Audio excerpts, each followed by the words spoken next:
All right. So Pro League is starting in a week. It is therefore time for me to do a bit of a Pro League preview. Get my rankings done, get my tiers done, all of that nonsense. So what I've got here is a whole spreadsheet. I went and copied in from Liquipedia here this table here, but we have the technology, thanks to a recent Firefox update, to just put them side by side here, so that's what we're going to be doing. I do not, in other words, actually need this table, and I did not need to like screenshot it and put it in here, but that's okay. That's okay. So basically the plan is we're going to talk about every single team, every single one of the 30 teams. We're going to stick them into this tier list. They're going to automatically appear over in this area as well. These will copy in the contents of the tier list thing on each region's tab. Then I'm going to fill this out. Then I'm going to fill this out. Then we'll go to the next region. Once they're all done, I'm going to come over here. Everything's going to be over here, and I will fill out my overall top rankings for which will then be my power ranking submission as well. I have no idea how long this is going to take, to be honest with you. I'm kind of like hoping it takes under like 4 hours or something. Like, I'm not sure how much yapping there's going to be. And on that note, we should probably go ahead and just get into it. So one thing I do want to do is pull up the previous Pro League split. This tab here is not you. This is just the champs standings, champs results. And then this is the previous APAC South split, which I'll just replace every time we change which region we're working on. So without further ado, let's just go ahead and get into it here. Leading off with APAC South and working our way back toward Americas and then filling in the overalls here. We got S8UL. S8UL hitting the run back. This is a team that just placed 5th at Champs. Now, they had a pretty weak, honestly, Pro League split here.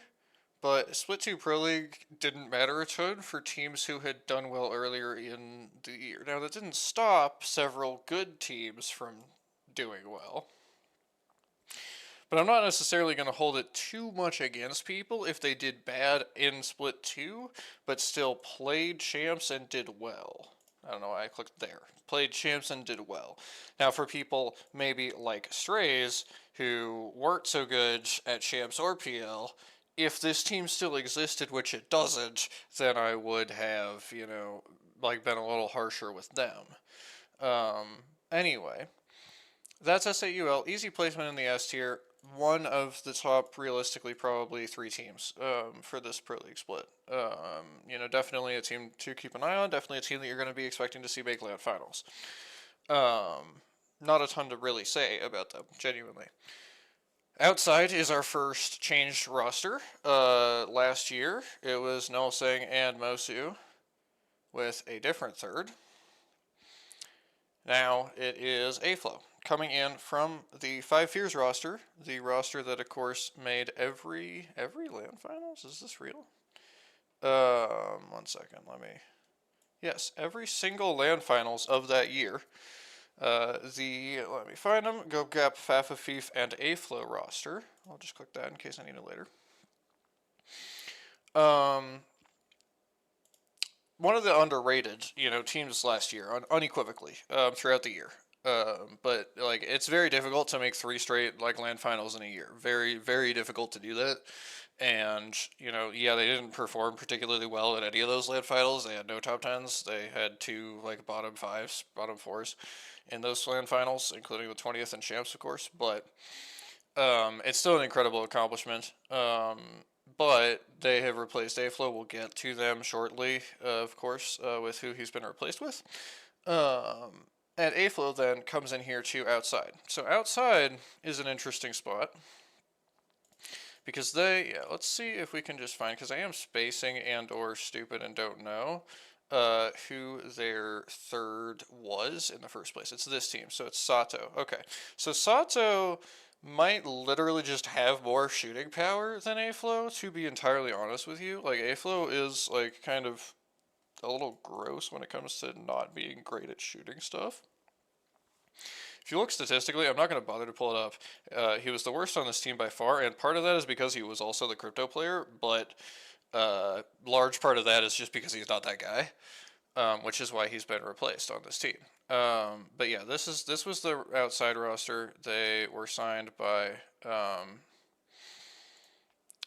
Vegas Inferno. They had two guys who never played on their bench. Great work, everybody. And they ended up being, I believe they actually, I didn't necessarily intend to do this, but it could make sense too. Just going to open up, excuse me, just going to open up the LCQ. Believe, yeah, right, of course. I'm so cooked, bro. Okay, so they qualified for champs, and then they actually got signed by RRQ here, I think. I believe this is them getting 32nd with RRQ. Yes, it is, okay. I'm so cooked, I forgot this happened. So that was with Sato. The thing is, like, Sato to Aflo is not necessarily actually an upgrade. So that's a really important thing to note. They're still, like, good. Like, we're looking at, like, an A or B tier here. I'm kind of, okay. Let me think. Because, yeah, like, I'm not a big Aflo fan. I like Mosu a lot. Mosu, like, kind of was retired for, like, a year and a half. Like a year and a half, I think. Didn't touch the game, like, at all. Was still kind of coming off of that last year, so I wouldn't be surprised if Mosu is going to be better this next year. But then you have Noel saying, and that's one thing that's a little confusing, because like Aflo, it's possible that Aflo was in a crypto but not IGL spot on 5 Fears, because Gope Gaps would have been the like most experienced player there on that team, and somebody who like had IGL'd before strong teams. So it's possible that Aflo was not IGL, even though he was playing the crypto. Noel saying is traditionally the IGL for this outside roster. They tend to play a bit of a zone style, ironically. Though in Apex South, sometimes that just means that you have like 6 brain cells. Means that you're playing zone. Because some people are not. Yeah. I mean, you know, the classic example is the Wonton Dumpling 1A split where their macro on Stormpoint was to stay in Pylon for the first 10 minutes of the game. I wish that was more of an exaggeration. I mean, like, they would genuinely sit in Pylon with the zone across the map for at least, like, 6 minutes. It was kind of horrific. But it worked for them. They won the region. They literally won the Pro League split. Shout out to Wonton Dumpling. And yeah, this is a different beast. You know, like there's stuff that's supposed to be how Pro League works and how Apex Legends competitively works, and Apex South kind of sometimes says, "No, you're wrong. It doesn't work like that." So with that being said, yeah, this new outside team, it's very tough, honestly. Like whether these guys should be going in A or B is a little tough. I think I'm going to go ahead and put them in B. Well, yeah, let me check because I didn't actually look. What's the Pro League result? It's 10th. Like, that's not that good. Like, there's teams who they ended up beating in LCQ. There's 3 teams who they beat in LCQ who are better in Pro League than them. And their roster has gotten not necessarily better. They've changed it. They've gotten a player who was more successful than the previous player that they had, but I'm not really convinced. So I'm going to call it a high B is what we'll go with here. Oh yeah, and I'll just show real quick that SAUL, it's appeared over here. The magic of basic spreadsheet understanding, which I definitely had prior to, you know, a few days ago when I made the spreadsheet. Definitely. Okay, big new roster here. This RRQ roster. Metro Strafing Flame Pricey. So the Strafing Flame Pricey combination has some advantages and some disadvantages. The Strafing Flame is a pretty good player. Pricey is individually a pretty good player. In that sense, it's a good combination, because out of people who are English speaking in this region who aren't on SAUL, those are maybe just straight up like two of the like three best players or something in this region. It's not great. It's not great. The talent pool like does not have that much depth. For Metro, for anyone who doesn't know, pretty young player. Let me see if we've got his age on here. Controller player, if memory serves. Actually, is he? Yeah, he should be. Like up and coming talent. Yes, I mean, how is bro still 16? Um, that's crazy. Yeah. Wait, that sounds wrong. Are we sure? That literally should be incorrect. Like that. That should be wrong. Anyway, whatever. It seems like he has to be at least slightly older than that. Based off of the fact that he played. Oh, wait. Maybe that's why he didn't play open? It's because he was underage and he couldn't, like, get away with it. And he could play champs. That'd be weird, though. Normally, you get found out if you play underage. And he played this whole Pro League split. He would have been underage. I don't know what's up with that. Anyway, whatever. It doesn't really matter.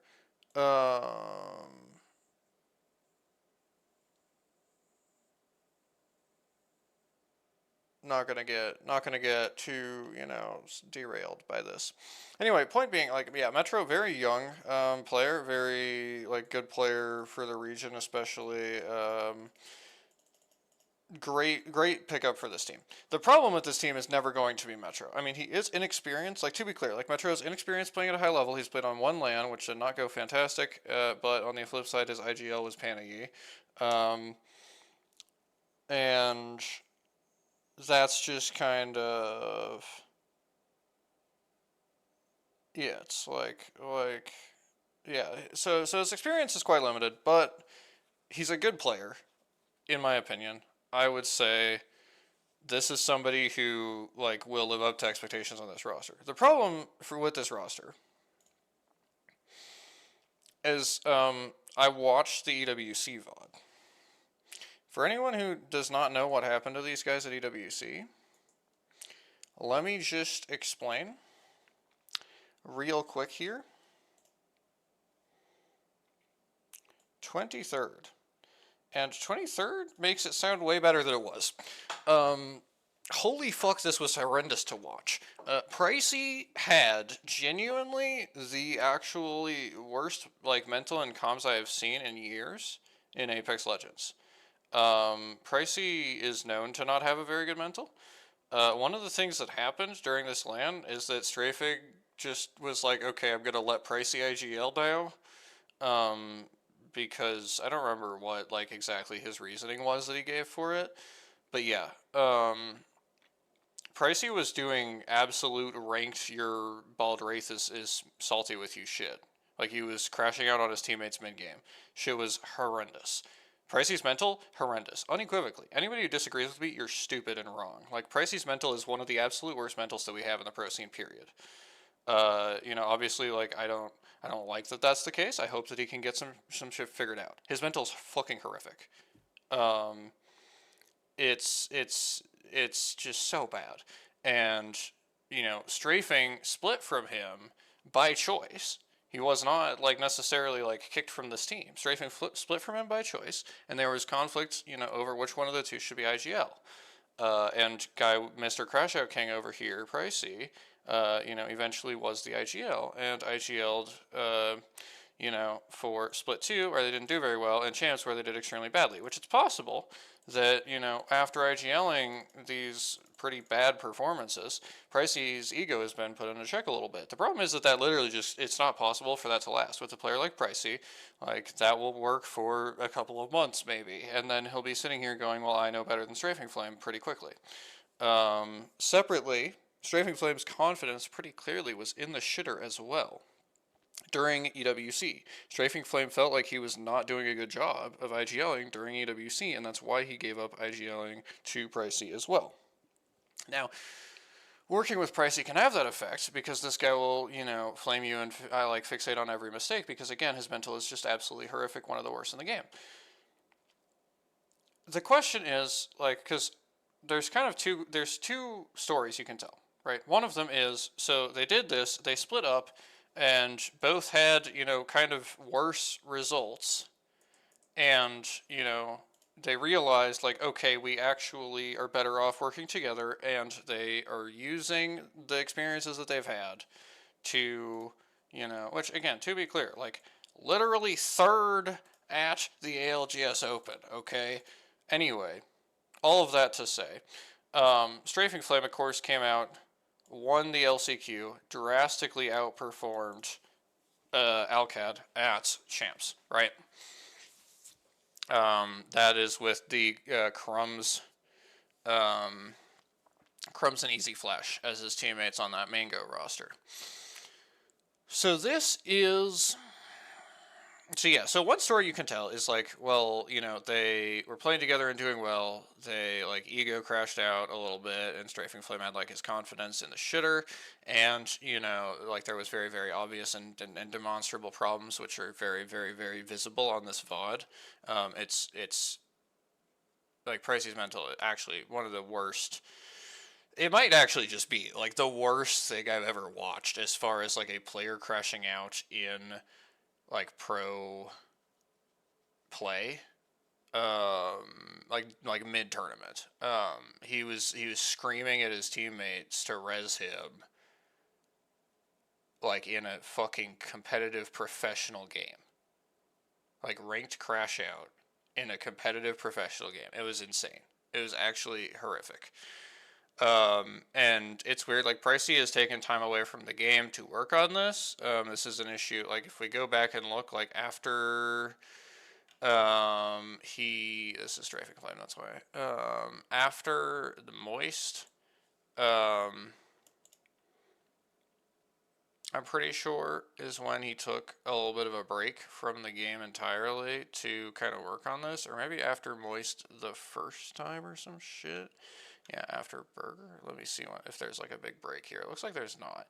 So it doesn't look like it should have to be, like, this several months here. I think has to be, right, because it's Divine, yeah. Okay. He took a bit of a break here. I believe, like, he chose to leave Moist and work on, some of the problems that he was having, as far as his mental goes. And it kind of,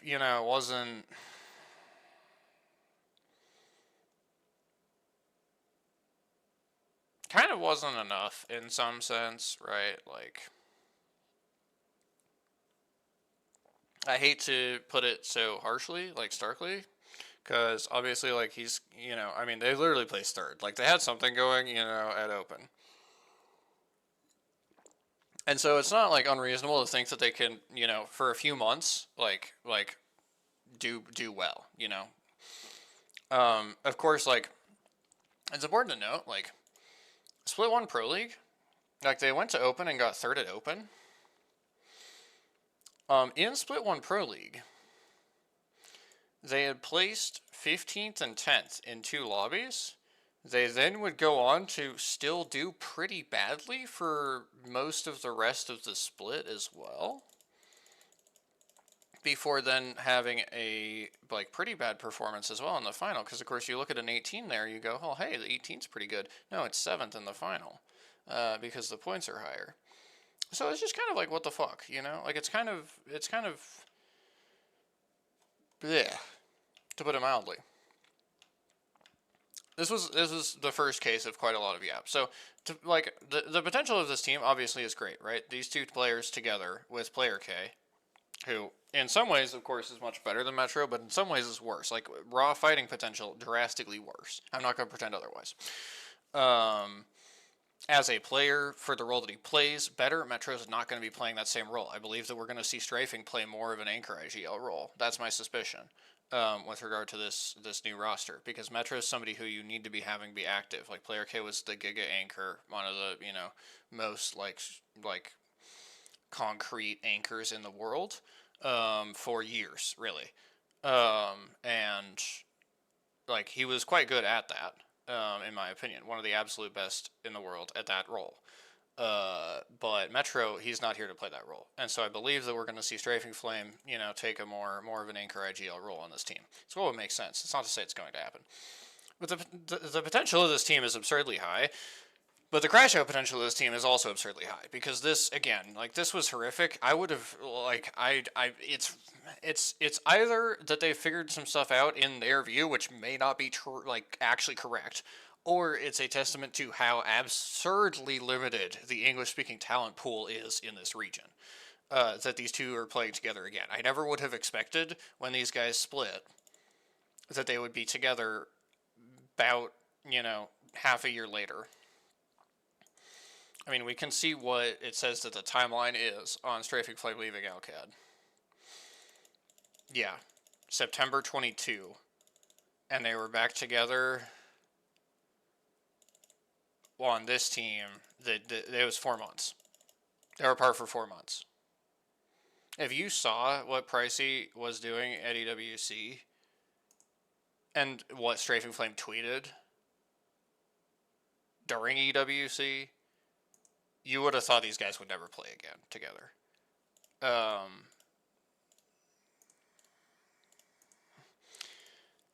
All of that to say, it's a tough team to rank. It's really a tough team to rank. And so I'm just going to put them here.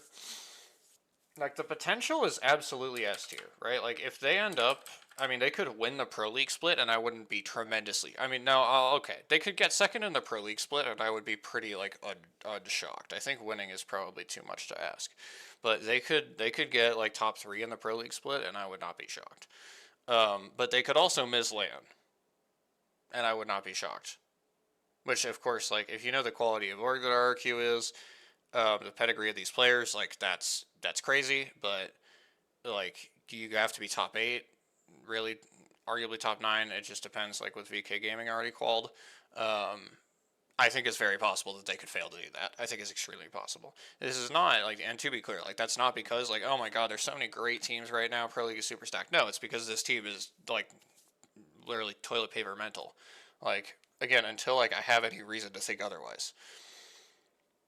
Because it's not a case as well of like Pricey just full crashing out and Strafing Flame completely immune to it, just ice cold like it's nothing. He's not, and it's really impossible to be. Like, it's actually impossible to have somebody like that on your team freaking out like that and not have it affect you. And it did affect Strafing Flame very clearly. And that's not flame on him in any sense, because, again, it's literally impossible to have it not affect you at all.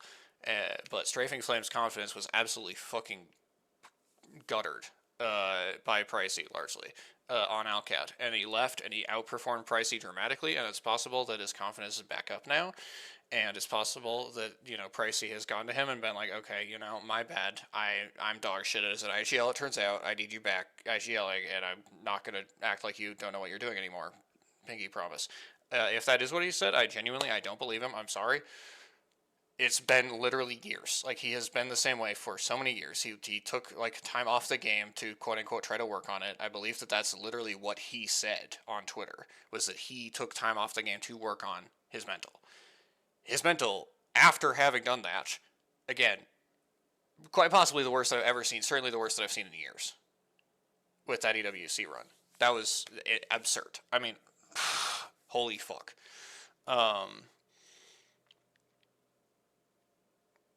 So yeah, it's anyway. I've talked for so long about these guys. I knew this was gonna happen.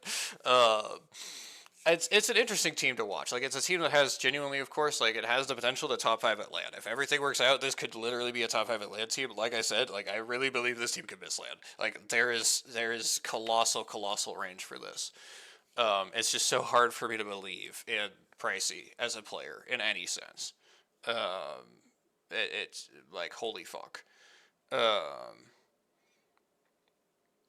Like, I hope the best for this team. Like, Metro's a young player. It'd be great to see him succeed. This is, of course, by far the best team that he's been on. I've always liked Strafing Flame as a player. Pricey, great, like, individual player. Genuinely. Like I've been shitting on him for his shitty mental, which is completely deserved. He is a really good player as an individual. Like genuinely a really good player. he's just also in possession of one of the worst fucking mentals that the scene has in any region at any point in the past 3 years. It's so bad. So yeah, that's that. Potential sky high floor. I mean, they could get relegated. I don't think they will, obviously, but like they actually could get relegated. I'm not even like that's genuinely they could get relegated. I don't like it's appalling that they could, but that's the extent to which it's possible. Yes, like I do think they could get relegated. I don't expect them to, of course. Like that would be insane. And I do, yeah. They have so of course they have Panayi coach. I have no idea how that's gonna go for them because Panayi's first time coaching, as far as I'm aware. Pretty confident that this, yeah, yep. His results as coach are the 2 tournaments that this team has played together. I, of course, as anybody who knows me knows, I'm one of Panayi's biggest ops as a player. But I am, he may be a good coach. He may be a bad coach. I have no clue. I'm not gonna, sit here and be like, oh, Panayi sucks as a player, therefore he sucks as a coach. Like, I don't think that makes any sense. Like, I do think he sucks as a player. And I was rejoicing when he was as his coach. It was like, we're free. Like, he's not playing anymore. We're so fucking back. So, like, there's a few coaches that, of course, it would be nicer if they had, like, very experienced coaches who could maybe work on this Strafing Flame pricey issue. Of course, they have worked in the past with Nihil, who's one of the best coaches that there is, and still, had some issues. Now, the extent to which they were working with Nihil on Alcad is, somewhat limited, I believe, that Pandas was actually, like, officially their coach. Nihil was working on some other projects. For some of that time, he was not like in the game at all. For some of that time, he was working with other teams. To what extent he was working with them at all, like since Strafing Flame linked up with Pricey, I'm not sure. That's in fairness, like it's not as if they played like with an extremely accomplished coach the whole time, and Pricey is crashing out on LAN after having spent months and months playing with an extremely accomplished coach. That's not what's happened. So yeah, like I would consider this to be like a quote unquote tough problem to solve, the Pricey mental situation. Struggle Flame confidence in conjunction with that. Is Penny equipped to solve it? Like you would kind of think like maybe not, but like I have no clue. I've not seen the guy coach, of course. So yeah. I think the biggest thing, of course, is always like winning. Winning really solves everything. If you like win, then like the problems they don't really matter. So like if they win, you're not going to really see these issues. Part of why EWC was this huge crash out is because they were doing bad before he started like the absolute like peak of his crash out. That's why Strafing Flame's handing him IGL. It's because he's crashing out on Strafing Flame. Strafing Flame is IGLing badly, allegedly. And in Strafing Flame's opinion as well, I think. So, but yeah. Anyway, that's that team. I talked for so fucking long on this team. That's how it is. That's probably like fucking 20 minutes a gap or something on this team. That not tremendously shocking. This is, I mean, it's one of the most interesting teams to watch in literally any region. But it's also like, I don't know, man. I don't know. Bear Claw Gaming. We're moving on, finally. Bear Claw Gaming. Limo Heck, Walking L. This is the same team that they had at the end of last year, so that includes this Pro League split where they were the top non-champs team in the region at 5th. Of course, for the record, I'm just going to go ahead and put out there, like, I absolutely fucking hate the unit of Bear Claw Gaming, Heck, and Limo, because they knowingly played with a cheater for an entire Pro League split. They face absolutely no consequences for this. EA is just, like, running the esport into the ground slowly. These guys also, like, Split 1 was also, like, quite good for these guys, by the way. They were quite close to making LAN, I believe. Okay, they ended up falling off, I think, toward the end. There was a point in Split 1 where it really looked like they were going to make LAN. It's, like, right after this. But then they, like, this is a 14th in this set. That's a 13th in finals to miss LAN. Bless. I was quite happy with this. Like, I want to be clear, like, I am not in any way going to apologize. Like, it's a disgrace that these guys are in the scene still.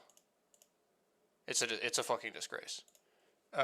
These guys should not be competing. They faced absolutely no consequences for knowingly playing with a guy who everybody knew was cheating for an entire Pro League split.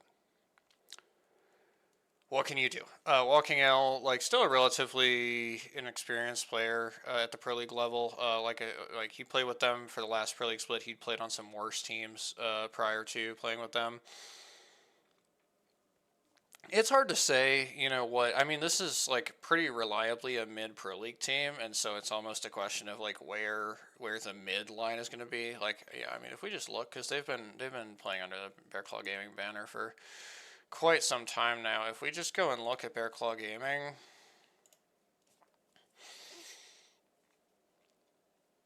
fifth in Split 2 when it didn't call for LAN, and then when it called for LAN, 8th when they had 7 spots, by the way, 13th and 13th. This should have been they had 7 spots, I'm pretty sure. Yes, this was they had 7 spots and got 8. So yeah, that was something. So yeah, I don't like, they're quite consistently, yeah, like, it would be absurdly stupid to put them below B, like, for that reason.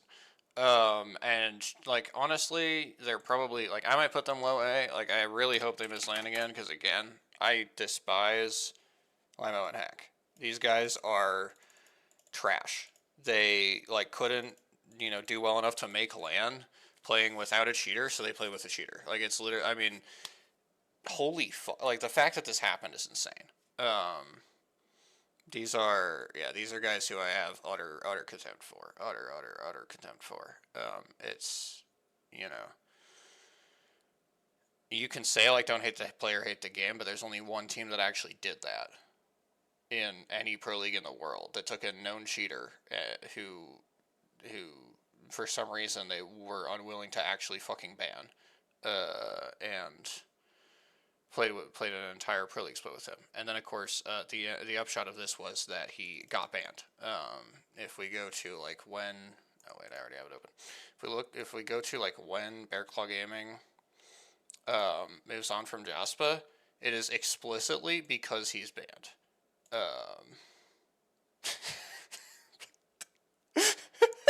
Dude, like,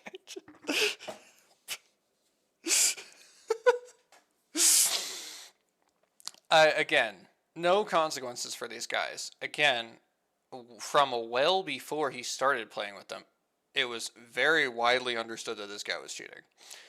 He plays an entire Pro League split with them. They face no consequences. Like, I'm gonna say the same exact words like over and over and over again on this. It's so depressing that this exists, like, that this happened. And yeah, like, I will absolutely never forgive these guys for it. It's disgusting, and it's, it's one of those things where it's like, it's evidence that not only are you bad, but you know that you're bad, right? You know that you are so bad that you need to play with a cheater to have any chance of qualifying for LAN. And they still didn't. They still didn't make LAN even playing with a cheater. Like, yeah. Again, I hope they don't make LAN. This, like, running it back with this team, though, I do think is, like, quite a good spot for them to be in, and they might make LAN. It's concerning, for sure. And yeah, so what did I put them in? I put them in bottom of A. I think that is pretty accurate. I think that's, generally speaking, where we're headed for. To be clear, like, these are not necessarily going to be, like, this team is above this team is above this team. But, for now, I'm going to be trying to do that. Yeah, dude, this shit was straight ass. Ugh. I just rage baited myself. Low-key, I shouldn't have looked at that. But, I mean, it's the only thing to talk about with regard to these players. Like, it's the only notable thing about them is that they played with a cheater knowingly and still misled. And then also faced no consequences. I hate it here. Okay. Speaking of running it back, we got Remarkable Team here.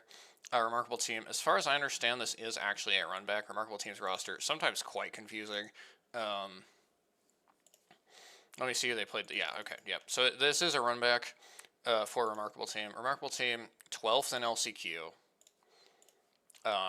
8th overall in Pro League. It is, I believe, their best Pro League result that they've ever had. Of course, conveniently, when the split didn't qualify for LAN. It is unfortunate how many teams had their best ever result in this split. That would really be quite sad for me if I was one of those teams. But yeah, so this is another team who, so yeah, this team been around for a long time. A lot of roster turmoil with this team. The captain is this first player, Kongbai. Other two have been slightly more recent additions to the team. It's not entirely, yeah, like, I do think this is probably, like, the best roster that they've had. If you look at the team's Pro League results, though, they are not that good. We got this 8th. Before we got this 8th, we got 17th, 17th. They apparently sent some subset of them to open and got 102nd. That's somewhat depressing, but yes. I mean, it's open. Try not to dwell on it too much, but yeah. 12th BLGS as well. So it's their first time doing like a top 10 in anything in the region. They are pretty comfortably headed for B tier for me. Probably low end B tier, unfortunately. Am I going to type out Remarkable Team? No, I think I'm going to do RTG because I know what that means.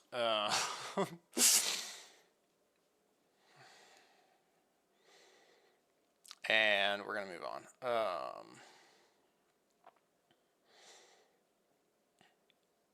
So Havoc, okay. Havoc, Kennen, and Joyo BDA have been playing together for quite some time in Pro League as like a team that's not quite bad enough to get relegated, but close. Ljoho here is very, very new to playing at the top level. BLGS Regional Finals 17th. Open 98th. Pro League 25th. And then LCQ 10th with the Bad Aim team here. And then they played this Bilibili Stellar Cup and got 10th. I should look at this event actually, low-key, just to see what quality of teams were here, because we know that RRQ was here. Oh, this is actually, wow, so you actually had Horde playing for some fucking reason. That's so random, but you know, that had money, so I do understand the point of view. That's really funny. There's so Horde's like the only out-of-region team playing, and they win. Okay. Intriguing developments for sure. I don't put, like, of course, a ton of stock in this. Big thing I was checking was, like, when they got 10th at this, was this, like, 10th against, like, bad teams or, like, good teams? And it seems like mostly they're above bad teams. Though not exclusively.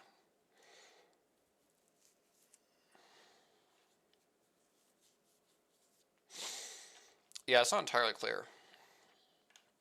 Shout out to Apex South events sometimes, and I mean, what the fuck am I looking at here? Yeah. But yeah, mostly above bad teams, but a couple of good teams as well. Okay. So yeah, that's the. Anyway, that's a bit of a sidetrack, frankly. So yeah, you're looking at this Havoc roster. Ljoho, pretty inexperienced at the Pro League level. These other two.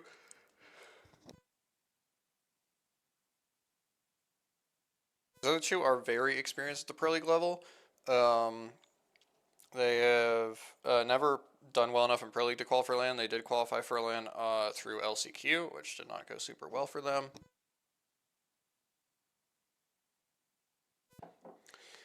My expectations are pretty low for this team. I think D tier might be a little harsh, so I'm going to go low C. There's been some forays into coaching from Kennen. I don't know if they've made it to his Liquipedia. But I think in the long term, that's probably going to be his better path. Oh yeah, right. He was coaching the JDG guys.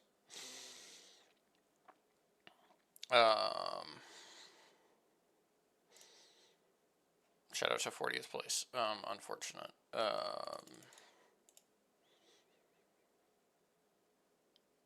Former JDG. Yep. Okay. Awesome. Right, because he at least is doing something else. Do they have any coach, by the way? Oh yeah, Aphiatic. I did know that, actually. Anyway, yeah, that's that. Not the first team that I don't really have much of any expectations from. Then we have Veneno here. Shout out to Rozzy, that's my goat. This is a former QOR, which actually I was wondering what QOR did exactly. Yeah, QOR was kind of bad. Kind of bad. And then here, QOR, literally even worse. Now, Yukoi, not the GOAT, certainly. Far from the GOAT. Spades, not a big upgrade, if an upgrade at all. So as much as I like Rozzy is one of my favorite players in this region. One of the reasons that I'm a Panicky Op is that he dropped Rozzy. It's not the main reason. I was already a Panicky Op when that happened. I don't really have high expectations for this team. I think it's fair to put them above Havoc, but not very much above Havoc. I may revisit that later. Spades, first-time Pro League player. I do think he's like pretty good for. Oh yeah, he's also got this Cook Islands flag, which is kind of dank. Doesn't actually like have anything to do with him as a player. It's just an interesting little thing. Okay. Then we get to PSQ teams for the first time here. We have Inside the Ring. This is Nuku. Nuku, of course, LAN Finals veteran. Good player. Pyrosama was in Pro League last year. I don't believe that we know who the fuck this is. And to the point where I'm like almost wondering if this is an alt. I don't think it is. I think that this is just some fucking random guy. This is certainly, yeah, I mean, if we look, I should have already pulled this up. I'm trolling. If we just go to Battlefy Online Opens Apex South here, you see they were at the top of the scoreboard. Now, the scoreboard is a little fraudulent as far as if you win one of the first three, so if you're one of these three teams, then you are pulled out. You're ripped out, and you don't get fairly placed. So this is really among in this region, 7 teams that qualified that weren't those top 3. They're up at the top of that. So that's a pretty like big statement. This is like not an absurd number, but it's a very good number. It's a better number than anyone in America's had. It's not a better number than Zeta got or Stay Healthy got, but it's a good number. Well clear of ARAM, next best team. Nuku, great player. I mean, there's definitely an extent to which this is like an X Factor team, and I don't know what to expect from them. Nuku, I mean, I even wonder, like, because yeah, Nuku played, right. Nuku played with Outside the Ring here and got 24th, apparently we're saying. Okay, he was not playing with FCAT the whole split. A lot of these bad, like, performances. Okay, these ones he probably was. So yeah, I would say it's pretty fair to put, I think I'm going to put this team. Okay, because Pyro, what did Pyro do last split with fucking, let's see, boys? Boys. What did boys get? Yikes. Okay. So yeah, like, guy who, we're assuming has basically no comp experience, unless it's somebody's alt. And then guy who does not have very much Pro League experience and is coming off a 23rd. It's not a great look, so I think I'm probably fine to put them here. Like, expecting somewhere in, like, the 18th-ish area for this team. Which you could argue that they shouldn't be at C then, but we'll just kind of come back to that. I don't know how the distribution's going to work. I do like this ARAM squad as well. We have Chisu, who's an absolute Pro League veteran. I mean, so many Pro League splits are going to be on this guy's Liqua. We should have like at least 4 Pro League splits. Then we're going to have... Maybe not. Maybe I'm wrong. Yeah, only 2 Pro League splits. That's interesting. Huh, so who would have DCG been having before?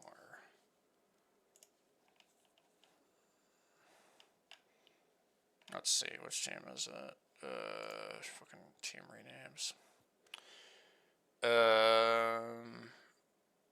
Oh, were they not in Pro League? Well, that would be why.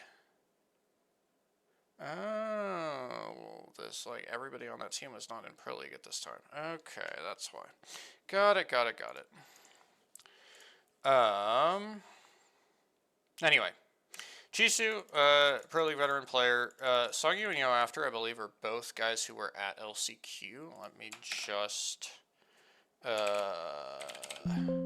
not Songyu, apparently. Maybe I'm just cooked. Let's see. What's the flag? It should be Taiwan from all of them. Apparently I'm just cooked. I'm trying to remember then what they were from, because I believe that both of those guys had been in something. Because I looked at this during the thing. Let's just go to their pages here. That's probably what I should have done first, to be honest with you. Yeah, like, I think that both of these guys have been in something. Oh, so these guys...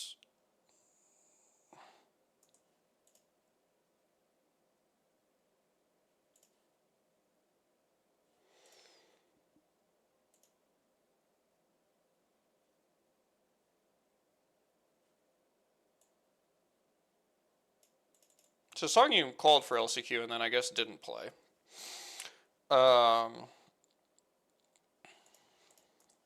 Yo, after... No, I was just cooked on this one. Okay, cool. I was just remembering wrong. But yeah, Songyu did call for LCQ and then I guess not play. So GG's on that one. Anyway, tangent, not even the most important. So this is, like, you know, a team that's done better than most, but it's still a team that I don't really have much of an expectation for in the Pro League. So I'm going to put them in the D tier here.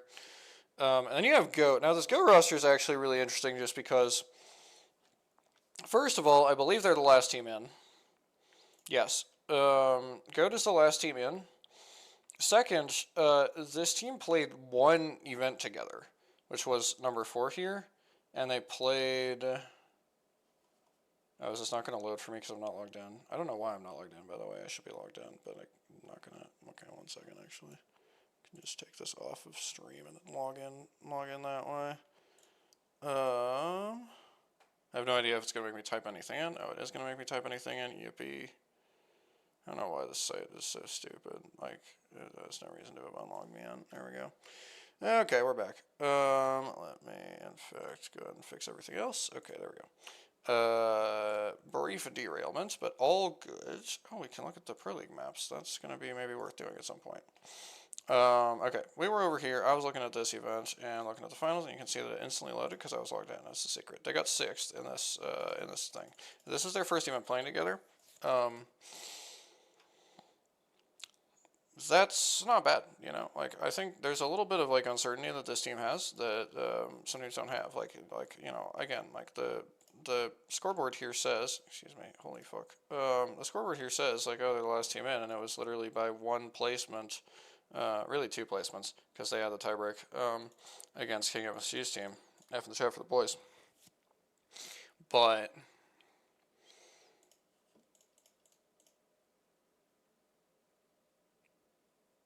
they played 1 event together. So...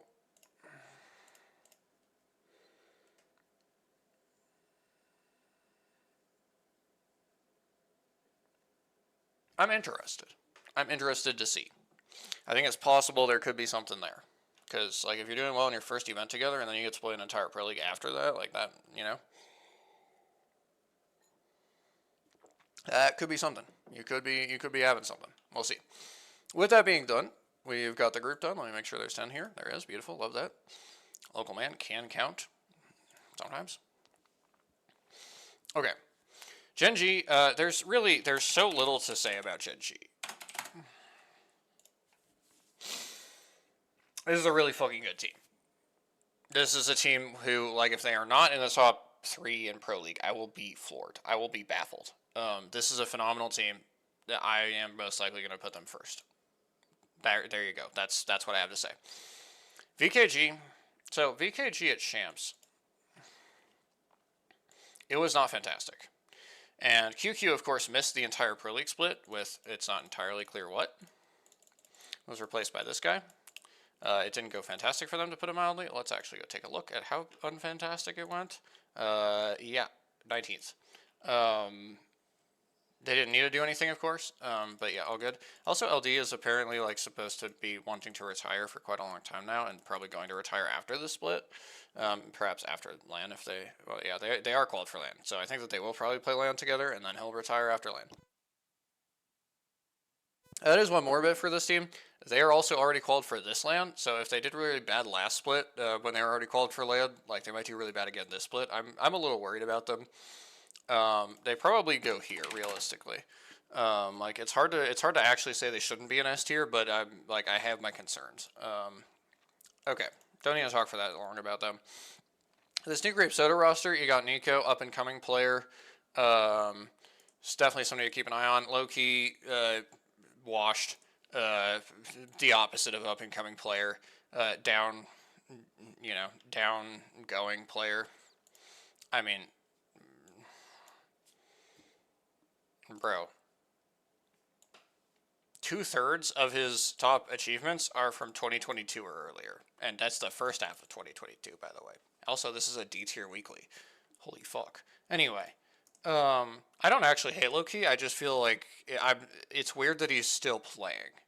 But yeah, Nico, definitely an up and coming player. Came up with this DXA roster that called for Open and then sucked. But that's what a lot of people who weren't America did at Open. It turned out that some of the stuff that went on with regard to Open was kind of a disadvantage for people who weren't American. Crazy.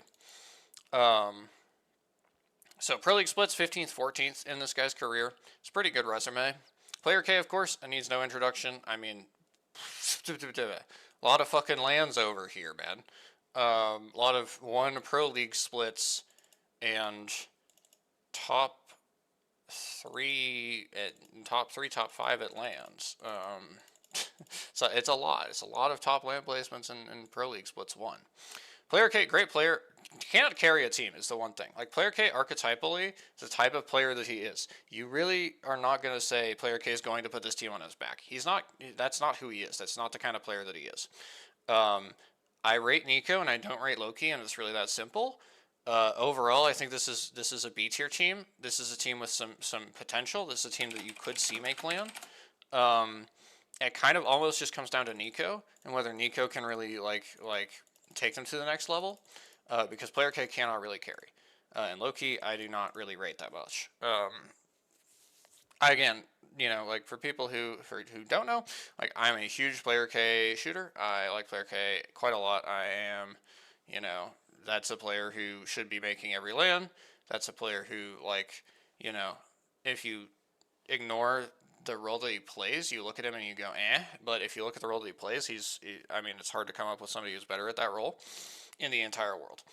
A lot of teams don't have anybody doing that role. That's okay. That works for those teams. But I think it's quite valuable to have somebody who you can just slap on anchor and move on with your life, and they're going to do just an absolutely phenomenal job with it. And, the LAN results speak for themselves. However, he's done, of course, all those LAN results playing with Dragonflame. So, are we really going to have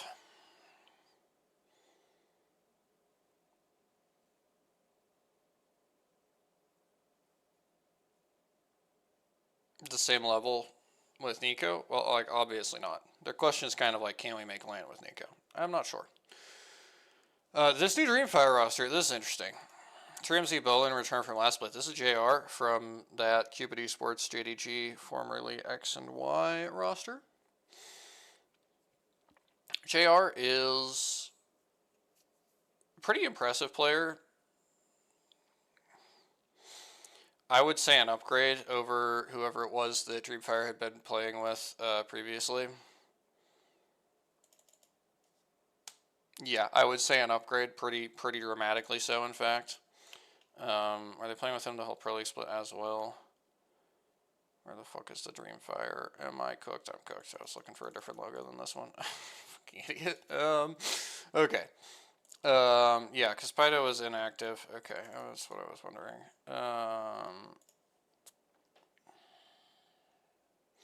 What did they accomplish then?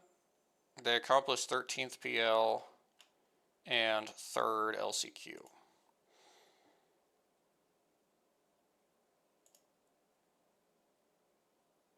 really here then, I think. Yeah, I think that that's pretty fair. Okay, EDG, one of the biggest esports orgs in China, has randomly gone and signed MDY Black. I do not know why. We also don't even know which 3 of these players are going to play. My expectation would be these top 3, because that would be kind of the best roster on paper. Return, I think it's very safe to say, is going to play, because Return is most likely why they're signed to EDG, because Return was signed to EDG before when he was playing with Dreamfire, the roster that we were just looking at. This was the first team that EDG signed. They signed them for EWC, where they placed 37th. I'm kind of surprised that they signed them again. For me, if I signed a team and they barely made LAN and placed 37th, I would look at getting nobody from that team back. But apparently they think Return is that guy, and they've moved on from the other guys, and that's what they're going with instead. I can't speak to whether this makes any fucking sense or not, of course. But yeah, the thinking is this should be Nirvana.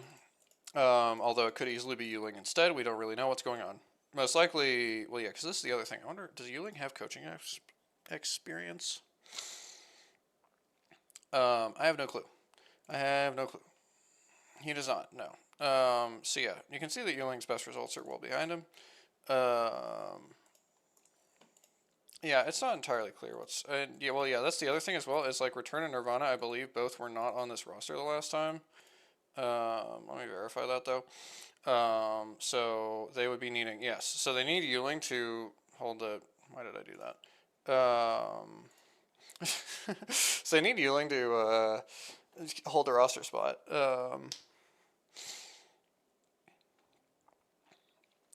So another reason to think that he's not playing, because you go, well, if Nirvana is not playing, why the fuck is he on the team? Yayun, fully you would expect to play. He's been a rock of this. I mean, he's the guy who's been on MDY Black for like 3 years or whatever the fuck. Okay. So this EDG team, like, squarely into B tier. I will just slap them down in the middle of B tier. I don't really get the vision here. I don't expect them to make LAN. So I don't know why EDG signed them. You do get like some support and resources out of having like an org. It makes things a little bit easier, so maybe that will help them. You know, MDY Black notoriously is an orgless team. Of course, that's the origin of the MDY name. But yeah, not really sure what's going to happen. Then you have Kakoi. Kissens, of course. I like Kissens a lot. Good player.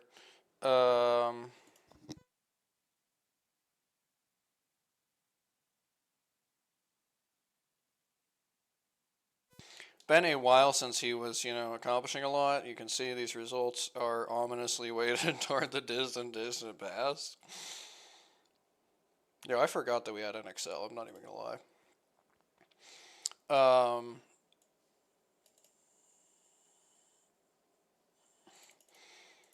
So yeah, his last 2 lands, well, his only 2 lands that aren't the open, were pretty fucking rough.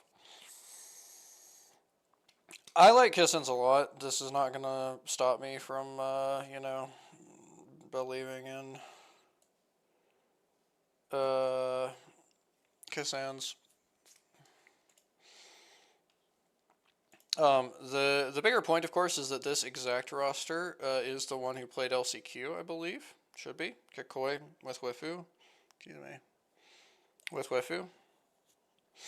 They got 6th, so that's not bad. I believe the Pro League split, they had some roster changes. Yes, they played with Strafing for a bit. They played with Ronin for a bit as well. Hambino joined their roster and didn't play.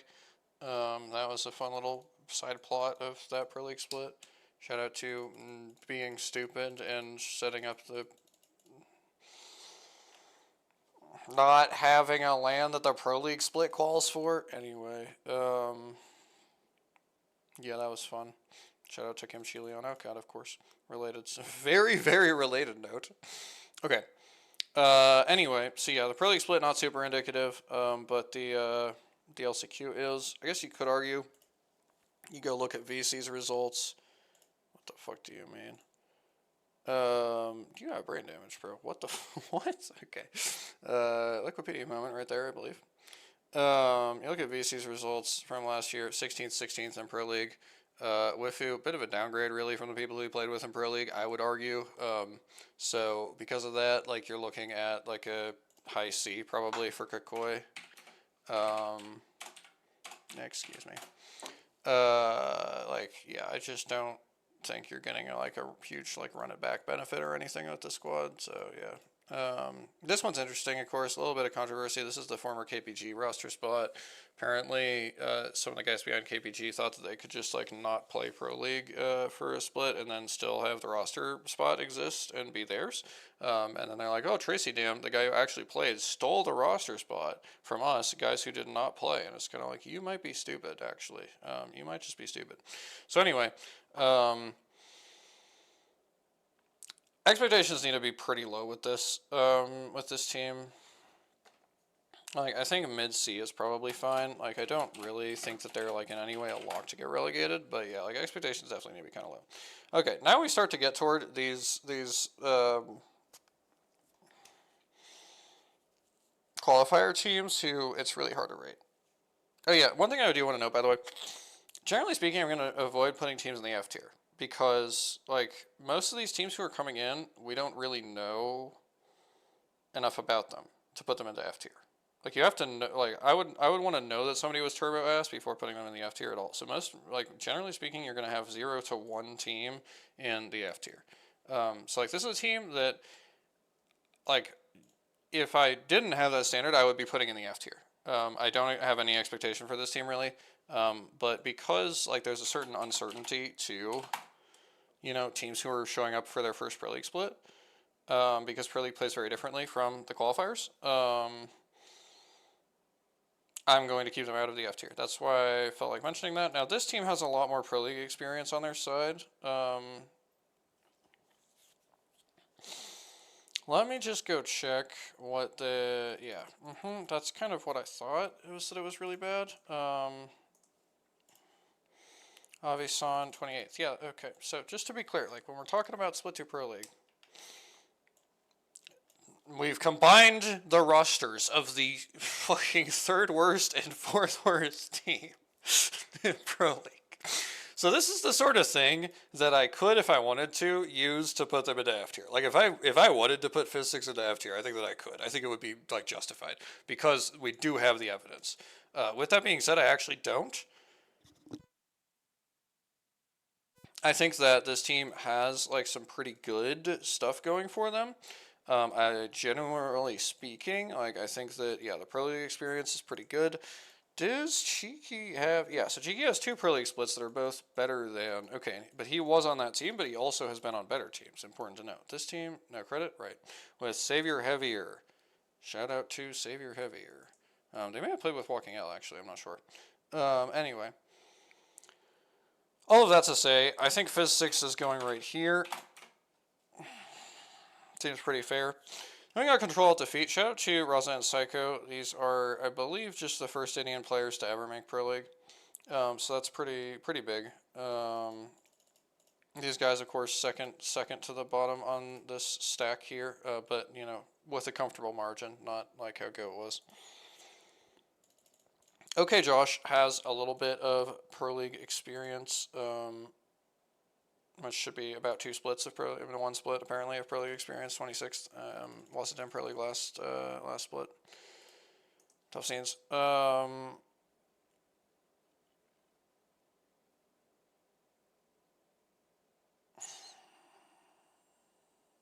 There's kind of not any reason why these guys would be good. Like I'm trying to decide whether to put them in F or not. Like it's after just saying like there's an uncertainty level because there is, right? 2 of these guys have never been in Pro League. Josh just played 1 split. The thing is, this is bad.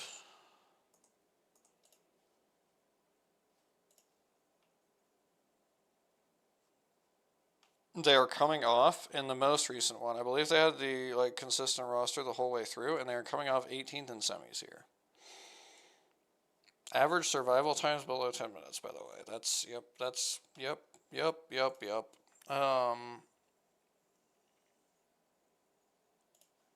I think I'm going to do it. I don't feel tremendous about it.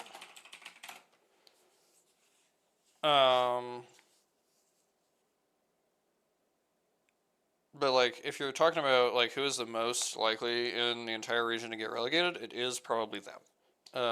So, GG's.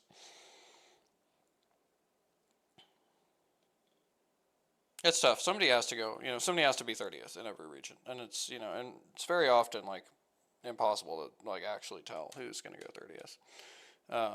You know, sometimes you're just going to be very wrong on that, just as what it is. Okay, so this is Pfeffafif and GoPgaps. They replaced Dayflow with Kilopause. On paper, this is, like, pretty big of an upgrade, I would argue. Kilopause, the team results have not been there, but individually, this is a good player. And it's still, by the way, a player who has played in a LAN finals, memory serves. So it's not as if you're getting somebody with, like, no experience who has, like, good individual results. He has played in a LAN finals with the EXO clan, which is the current Gen G guys. So, good player. This is an exciting team. Of course, these guys just got second at the Reignite Cup that VKG won as well, which, of course, like, I don't put a ton of stock into that for, like, a team like VKG, but for teams who this is the first time we saw that roster together, including, like, RRQ, like, them outplaying RRQ in that is definitely, like, something that's a little worth noting, because, like, so 5 Fears was an S tier team. I kind of feel like Dugred kind of has to be S tier as well. I don't really see how I could drop them. So I'm going to put Dugred here.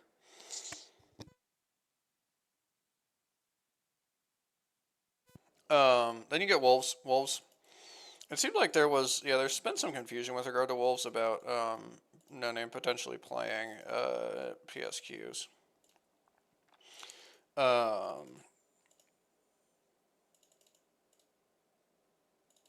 Not sure whether it was actually him or what. There still seems to be some question about that. Regardless, it seems like probably they are going to be. Oh yeah, this is mad confusing. Anyway, probably he'll be still with his team, because the team who it seemed like he might have been playing for was not making it to appeal. So, GG's. Wolves, therefore, like, to me, is, like, just gonna be here probably. This is a good team, no question. This is like a slam dunk LAN team. You'd be shocked if they missed. Not a ton to say. This is nominally the former X and Y. You can see that they've renamed to PXX because they are PXX.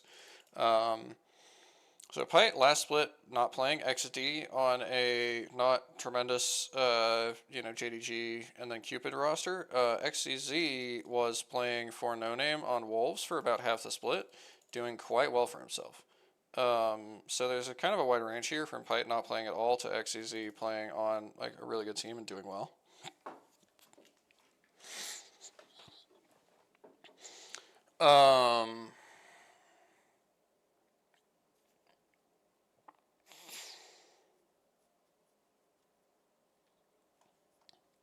Obviously, it's a lot easier to do well when you're playing on a good team than when you're not, and it's not clear which side of that this is going to fall on. I think probably I have to put them, like, somewhere like mid-A or something. Yeah, I think I'm going to put PXX here. It's really, like, this is a big unknown. This is, you talk about, like, a team who could go a lot of different ways. Like, this could be an extremely strong team. I don't think they will, but, like, they could. You have Shoji Roy Lewis on here. Not a ton to be said, of course, about this squad. 8th LCQ, 7th PL.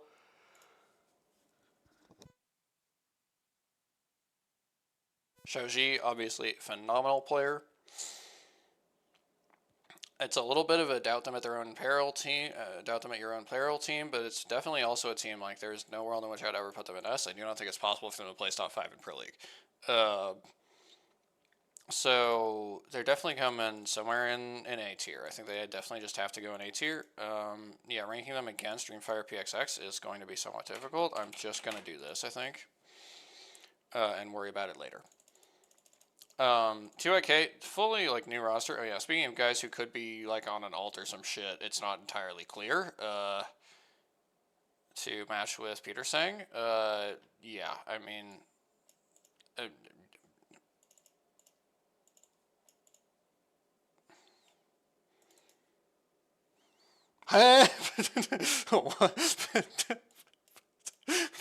2023. Anyway, whatever. Yeah, I have no idea. I have no idea if this, like, Liquipedia does not think that this is somebody known playing under adults, but I am not convinced. But yeah, the one thing that I realize is kind of like, it's not, like, a lot of the, like, good Thai players from the past are still active. So it's a little hard to tell who it would be. Um, Anyway, Sato, of course, we already covered on that LVI team that made land through LCQ. Got replaced by AFlow, and I'm not convinced that that's actually an upgrade for that team. So I like Sato. I'm up on Sato. I was up on this Frozen Cat roster. They got 19th. Kind of depressing scenes. I was wondering what YRBZ has done recently. He was playing with... so this should be with Kilopause, I believe. Yes, Kilopause, Patafine, YRBZ. Alright, dude. Alright, dude. So that's not phenomenal, certainly. That's not where you want to be. I don't really understand why this team would succeed. Like, I guess I'll put them at the bottom of B. But yeah, like, I just don't, there's not a lot going for this team. Like, I like Sato, but like, yeah, I'm not seeing it. Rending, we got Lahim, Bastion, Ronin. This is kind of the best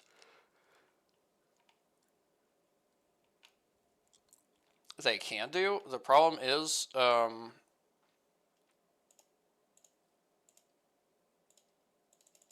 one, Rending trolled the shit out of PL. Now, this was largely because they played with Wei. Do not recommend doing this. Okay, it's kind of unfair to say that, because I think they only played with Wei for like 2 sets or something out of the 6, but you know. Point is, they were asked in Pro League, but they weren't playing with our current guy who's playing with them, Ronin, here. However, it was Bastion's Doom and Ronin, and apparently Lahim was AFK. And they were straight ass as well, I believe. Yes, straight ass. So important to note, like the last 2 teams that a team called Rending has played, they missed finals of Pro League and then LCQ. And that is pretty bad. Now, they weren't playing with the current roster they have. I like Ronin. I definitely like Ronin. I do not like Bastion, and I don't really like Lahib. So to me, this is a squad that I'm just going to put down here.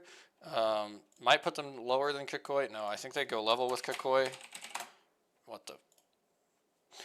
What do you mean trying to reconnect? Drive, you stupid motherfucker.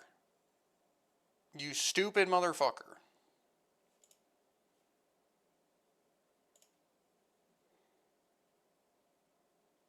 You stupid motherfucker. Okay. Let's go ahead and start. Let's just start working on the next one then. I decided they go here. Top row of C.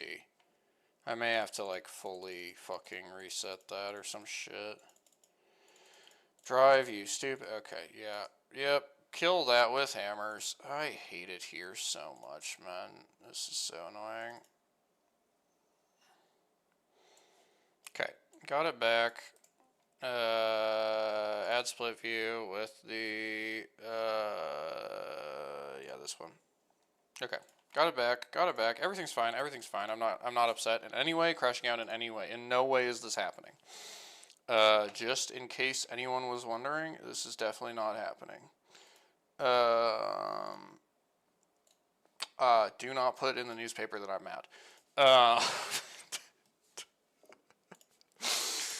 Rending, go in here. Holy fuck, the technology. It's incredible. It's truly incredible. Oh yeah, I can do this, I forgot. Alright, then we have this QWQ team, right, and I was pulling up this. So this guy played this, it was XQ at the time. They also are calling him Chris Chinese player, which, you know, whatever.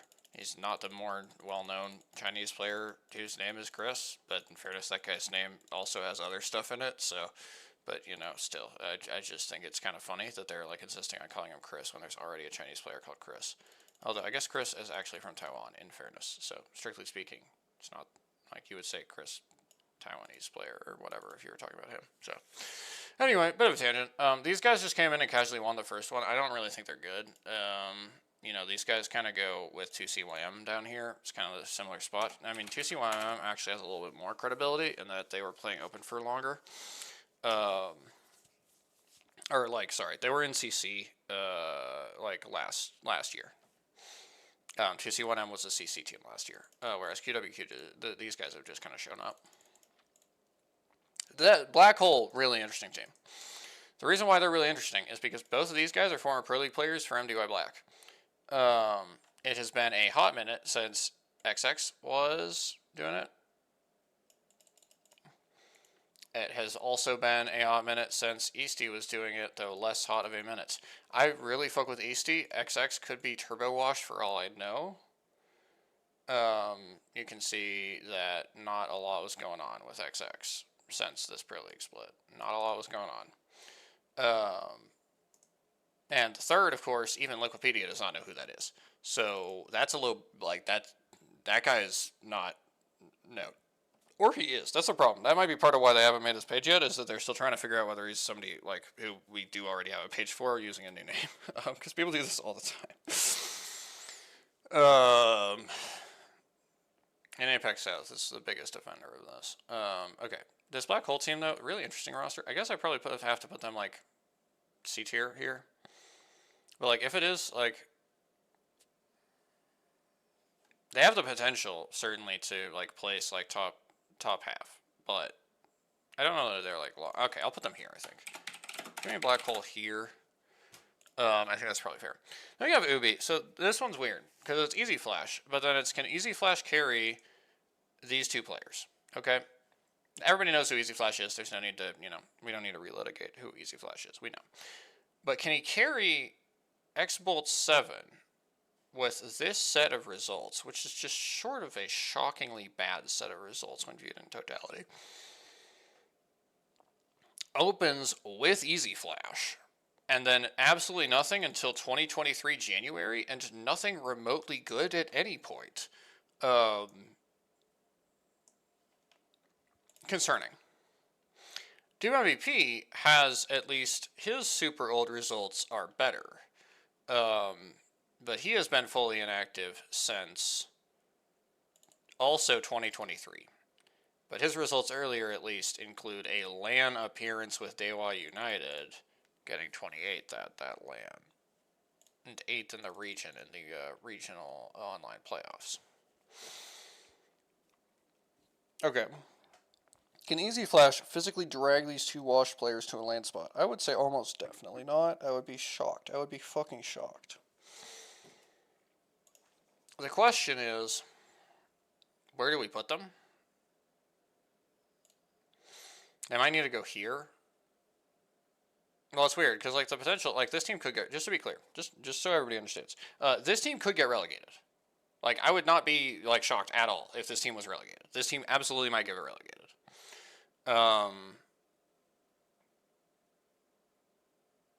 But it's Easy Flash, so they could probably get up to, like, 10th or something. I don't really think LAN is realistic. I should put them in the C tier as well here, I think. There's not a lot of room over here. I guess I will just put them down here for the moment, and I will reevaluate that shortly when we get to the rankings. Dude, this is taking so fucking long, but I did talk about fucking RRQ for fucking 20 minutes, so that's part of why. Okay, so Na is a interesting team. So we had RYH in Pro League Split 1 of last year. How is the Y, you can see it's Yukagaku, and Tasting Blood is actually the H, even though it says Tasting Blood, and he's still the H, in Na, of course. So this is 2/3 of RYH, coupled with this player Normal. RYH was, you know, like a relegation level team. They had some sauce. There's been a lot worse teams, but they were a relegation level team. It was not in any way a surprise when they got relegated. So yeah, this guy was playing with, oh, he actually played with RYH, wait. Okay, after RYH failed to make Pro League Split 2, they dropped R for Normal. Okay, got it. Got it, got it. So this is a team that's going into D tier, probably top of D tier. Pretty comfortable, pretty easy call. This is then we're saying 30, I hope. Look at that. How does he do it? Okay, now we get to switch gears. Yippee. All right, here we are in Apex South. We've got these guys into this list. Now I wanted to do this, which is 5 newly formed rosters to watch, 3 strong returning squads, and then 4 notable PSQ teams to add to that list. And I want this to be pretty rapid fire, pretty fast. That's going to be the goal here. I want to do this whole bit in like 10 minutes at the most. So, new rosters to watch. Obviously, this RQ roster. And I'm going to use the actual name here of Metro, Strafing Flame, and Pricey. That is the #1 new roster to watch. Kind of a crazy roster. Also a potential insane crash out roster. We're just going to have to see what happens. Who's to say? Let me get Dogred in here as well. That's like very obviously Kilopause, Fafafif, and Gopgaps.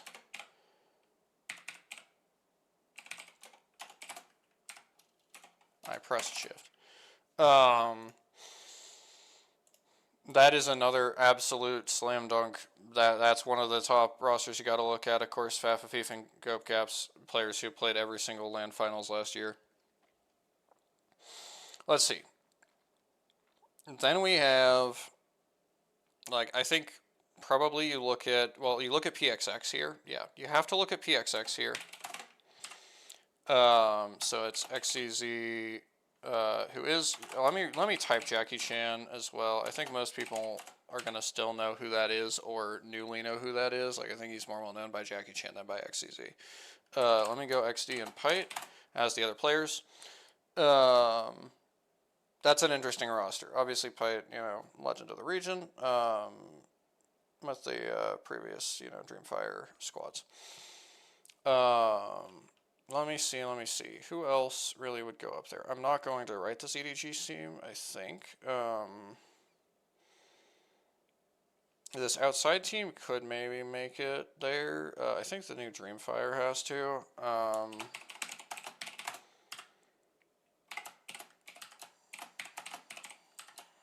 And Johnny R.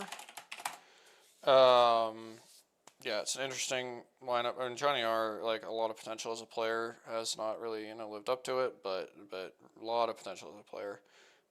This could be his year. Copium. We could put Grape Soda here. I'm just trying to think who else it could make sense. Nobody up here would make any fucking sense. Down here, it would have to be like this TYK or this Rendang, and I would never do that. So I do believe it's going to be Grape Soda. Which is just notable, really, because it has Player K. But Player K, I mean, when you have 3 top 5s on LAN, that's kind of... Is that real? Like, what? I think so. That's kind of a lot. That's kind of a lot of top 5s on LAN. 3 is a big number of top 5s on LAN, so it's pretty reasonable to put Grape Soda here just because of him. Okay, that's the 5 new rosters to watch. We'll see what happens with those. Some really interesting stuff going on there. Then we got top returning squads. Obviously, we put Gen G here.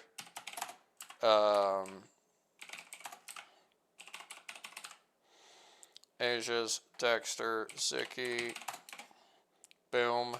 And we got S8UL with Sharky, Legacy, Jesco, boom. Do we put VKG? No, of course not. We put Wolves. Fuck them. Of course, again, VKG already called for land, so they don't necessarily have to do anything here. And then once again, I'll say Donut because that's the name that... holy fucking video. Oh my god.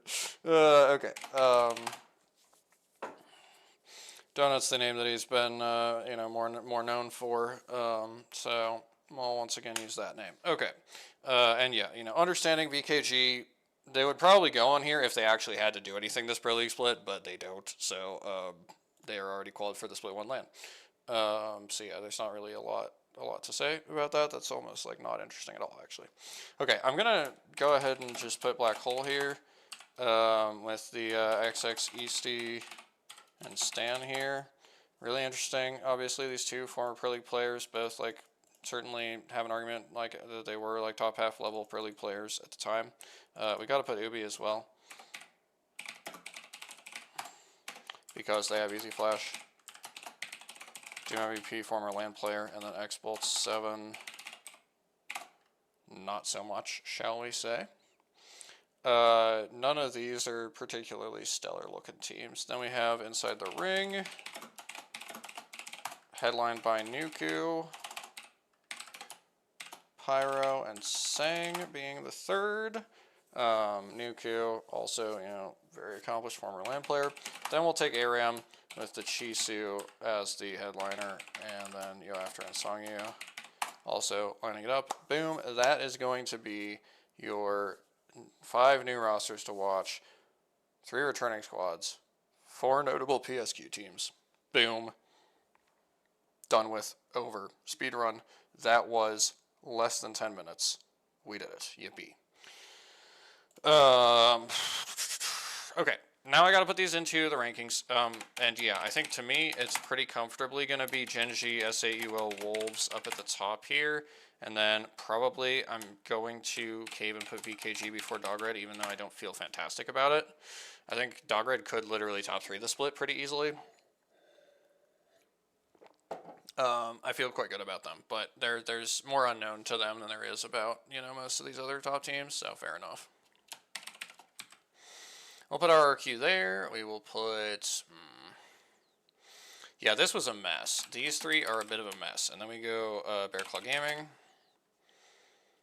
And then I would put Outside before Grape Soda. It sucks, but that's what I'm going to do. And then we have EDG here. That's easy. I personally would put RTG before TYK here. And then things get really messy. So let's come back here. Things get really messy when you get into the C tier there.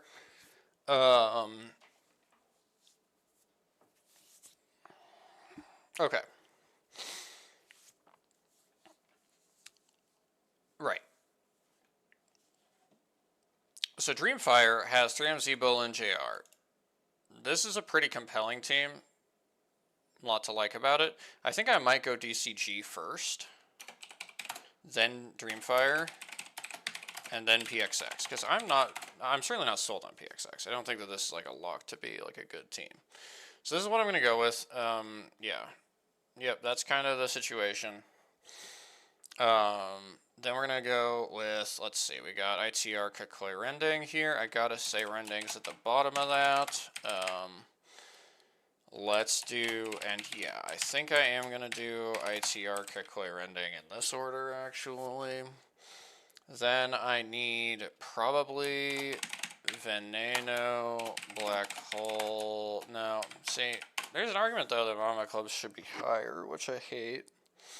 So I'm probably going to split the difference and go Veneno, Mama Clubs, and Black Hole. Then we have Havoc and Ubi. I gotta put Havoc over Ubi, I can't even lie. Like, I really do not rate this squad in the slightest. ARAM and Nah, interesting question. I think I'm gonna put ARAM over Nah. And then we have Goat. And we have 2C1M. And we're gonna do QWQ and then Fizz6 and then CAD.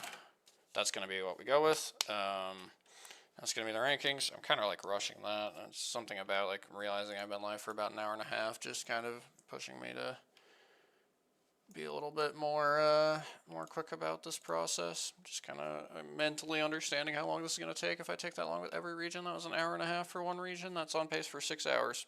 And that's not even counting the final tab we got to get through. That's not a good pace. I don't like that pace. Really do not have time, to be honest, to do this for 6 hours today. So that's kind of the situation.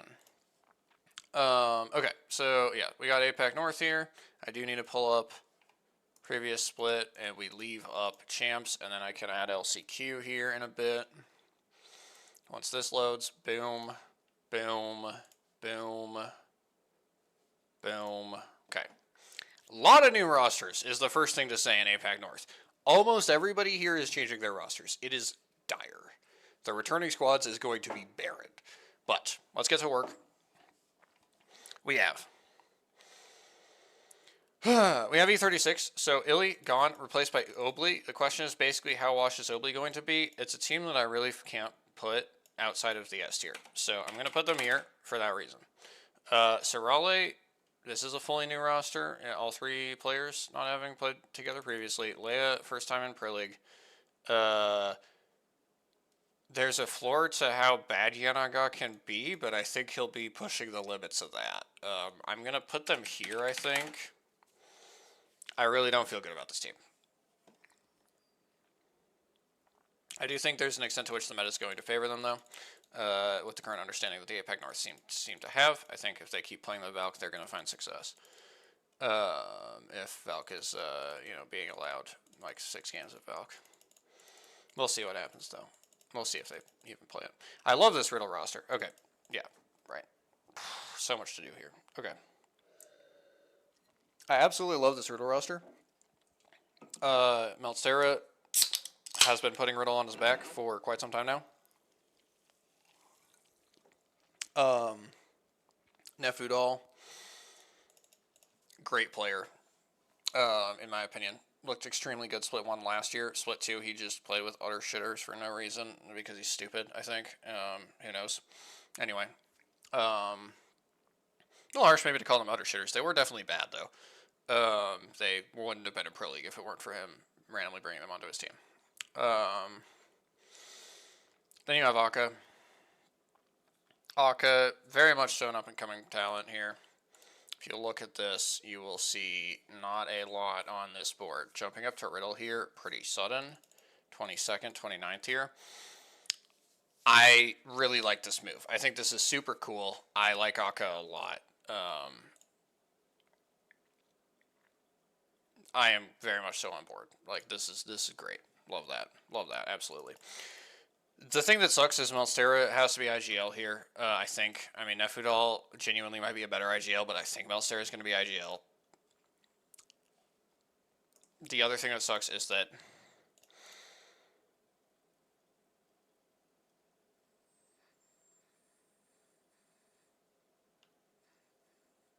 since joining Riddle, Melstera's results have kind of been not very good.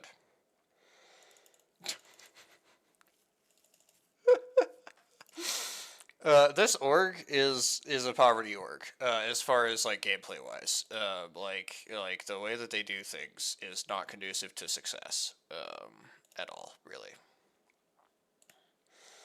Like, you can see some good results in the distant past, but you look at every land that they've been to, it's been pretty bad. They made 1 finals out of 1, 2, 3, 4, 5, 6 lands, one of which is open. You can ignore that, it's still 5.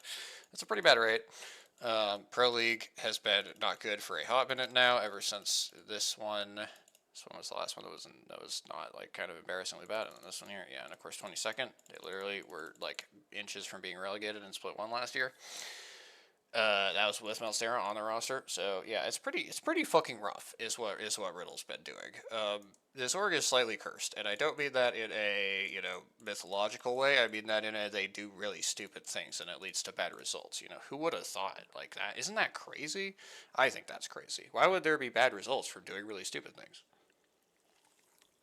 Like, you just can't. You can't predict that. It's not their fault. I think I have to put them here. Like, I'm trying so hard not to get the Fell for It Again award with Melstera's Riddle team, because I am a Melstera shooter. I believe in Melstera, but there's a team around him, and the team around him leaves something to be desired. It really does. Let me check who's coaching again. Kamineko. Right. That's one bit, though. They got Kamineko. Is Kamineko washed? Yes. Unequivocally, yes. That was a rhetorical question. He is washed. But that's still probably going to be better than what Melstera's had to work with.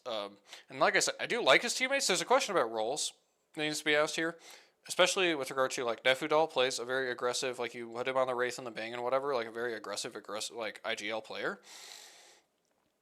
Melcera needs to be doing a lot of that same shit, so there's a bit of overlap there. And Melcera can't really anchor IGL. It's not really how he's built. I don't know what's gonna happen with this team. I wish I spoke Japanese. Because yeah, this is definitely. I mean, this is gonna be one of the new rosters to watch for sure. I'm really interested to see what happens with the team. My expectations are not tremendously high. Okay, we go next. Fennel. So the problem for Fennel is that Axis is by far their best player. Sorry, this is the Black Sheep's roster from last year. I should leave with that. Except that Axis is gone, and 14 Loss is replacing him. Now, I like 14 Loss, but Axis was one of the absolute best players in APAC North last year, especially Split 2. You look at Split 2, you look at the statistics, like top 5 player in the region. And that team very nearly made LAN. Now, this IZZXXV guy, also extremely good player. Very close to being as good as Axis. Like, those two are very close together. So it's not like they lost their hard carry, but they did lose their best player. And they replaced them with, 14 Lost is good. I like 14 Lost. I do not think he's that good. So it's a step down. Now, of course, what it's a step down from, to be clear, is 3rd LCQ and 4th PL. That's what it's a step down from. So it is a step down from a team who would be going in realistically into the A tier. So I'm actually okay to put Fennel here. Maybe one lower. No, I stand on this. I'm standing on this. I think there. Okay. Now the Trinity roster, yikes. Okay, holy fuck. Because of course we're cheesing the fuck out of this Pro League spot. It's bad. Shit is matter rough, actually. Now Hunto and Rauhai previously played together with, I believe, this RRX team. Not this RRX team, though. This RRX team. The one that got 24th. So...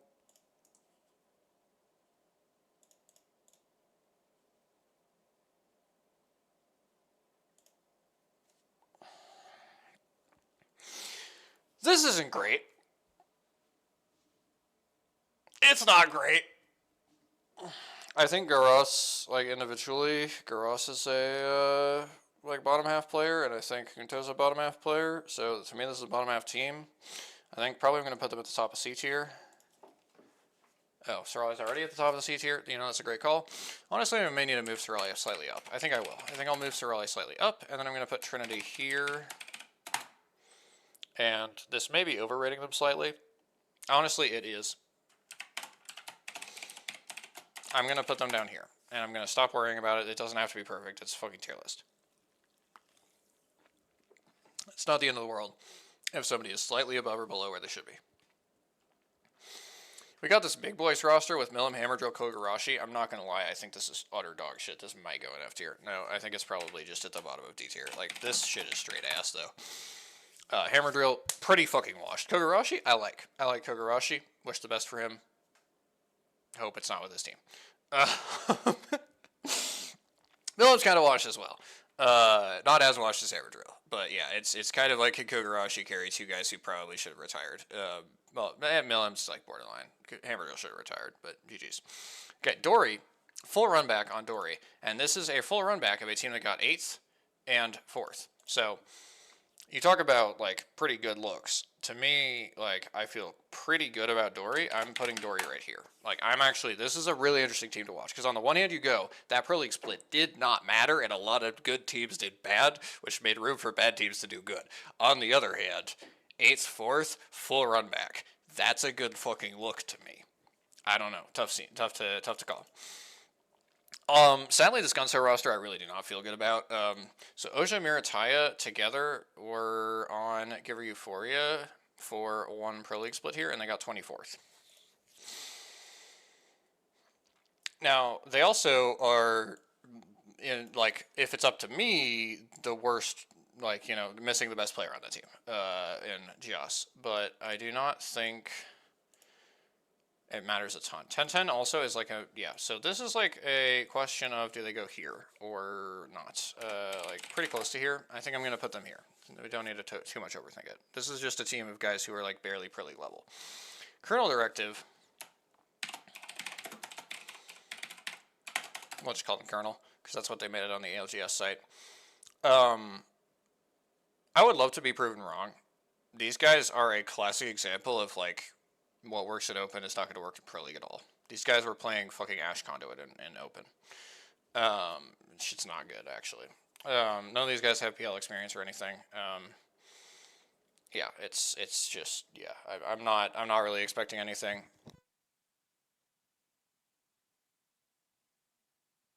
They dropped a nuke. Game 6 of the set that they won to pass actually this next team here for the set win. Otherwise, they wouldn't be in Pro League because they weren't consistent enough to have any shot on points. But dropping a nuke game 6 on fucking Ash Conduit, you know, it's like that. What does this have to do with Pro League? This has nothing to do with Pro League. Then you have the Satuchi Sparks roster. I like this team. However, like, Tonico's first time in Pro League. Death Tennis first time in Pro League since 2022. Not joking. Nemu's first time in Pro League since 2024. Bit of washedness going on. I think realistically they have to go here. That is the abbreviation. Sort of weird, but I guess they didn't want to do SS, which is reasonable. Okay. We got Fnatic. New Fnatic roster, of course. UKF. In case anyone was behind on the news, UKF leaves Fnatic after God knows how many years. In fact, let's go look. Fuck it. And they rebuilt around Colonel Garcia, of all people. Interesting developments. The better part of 4 years for UKF on Fnatic. But it's over now, and the new Fnatic era is led by Illy instead. Now, a couple things about that, of course. Illy was the IGL of E36. E36 is coming off a 3rd place at Chips. Let's go click on that. Illy just led E36 to a 3rd place at Champs. Now, frankly, Illy did this with Justin and Synap. Those players are better than Ein and Colonel Garcia. That's my opinion. So you're not looking at a run back of that. Also, then, language, right? Illy's Japanese. I don't know how good it is. His Korean is probably better. Pretty safe bet that his Korean's going to be better. I think Fnatic is headed for being A tier here. The last time Ein and Colonel Garcia played together, of course, they got 2nd, being IGL'd by Yanaga. Illy's probably a better IGL than Yanaga. So that's the flip side of that. You could easily talk yourself into this being a favorite to win Pro League. But it doesn't make any sense, actually. Like, yeah, to me that doesn't make sense.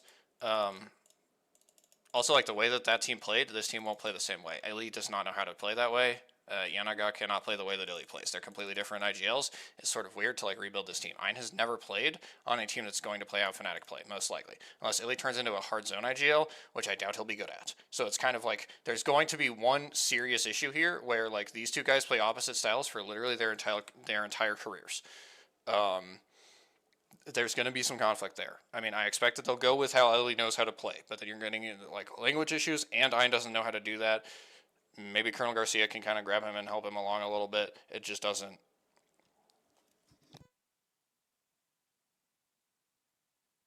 I don't see this working super well. The potential is pretty good, obviously. Like, Illy, you have an IGL that's coming off at 3rd place at LAN. At Champs. The biggest LAN. As a good spot to be in. Okay. Now, Kinotrope has lost Vols. He's down here now. They lost Vols. Vols was, in some ways, their best player. Not their IGL. Yukapero is IGLing. They replaced him with Saku. Saku, for anyone who's not aware, is kind of not that good. Now, one reason to bring in Saku is if Yukapero doesn't want to IGL anymore, because Saku can IGL. He IGL'd the old Pulverex teams with Efjon.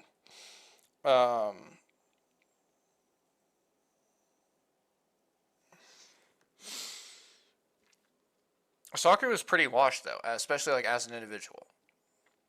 One thing that's bailing him out a little bit, Saku has Gibby cred, and Gibby's been recently changed, of course, to be hard meta. So they've almost been bailed out on this, because the roster move was made before the Gibby buff, so it wasn't based off of that. But Saku, like, you look at the entirety of APAC North Pro League, and you go, okay, somebody in Pro League is playing Gibraltar. Who is playing Gibraltar? Like, who do you feel good about playing Gibraltar? Like, there's probably a couple of other guys on that level, but Saku's absolutely one of those guys where you go, oh yeah, we're back. This is good. Now, is that, what's going to happen? Because the man is washed. The man is fucking washed. Like, he's still washed, to be clear. Like, Gibby being meta doesn't make him not washed. It just is better than if Gibby wasn't meta, and he was also still washed, The point being, they've downgraded, and it's really impossible to look at it any other way, and it's like, I do wonder if Yukipero is trying to not IGL, because I do think Yukipero is a better IGL than Saku, so if he has brought him into IGL, I think that this team is going to get a lot worse, not just a little worse.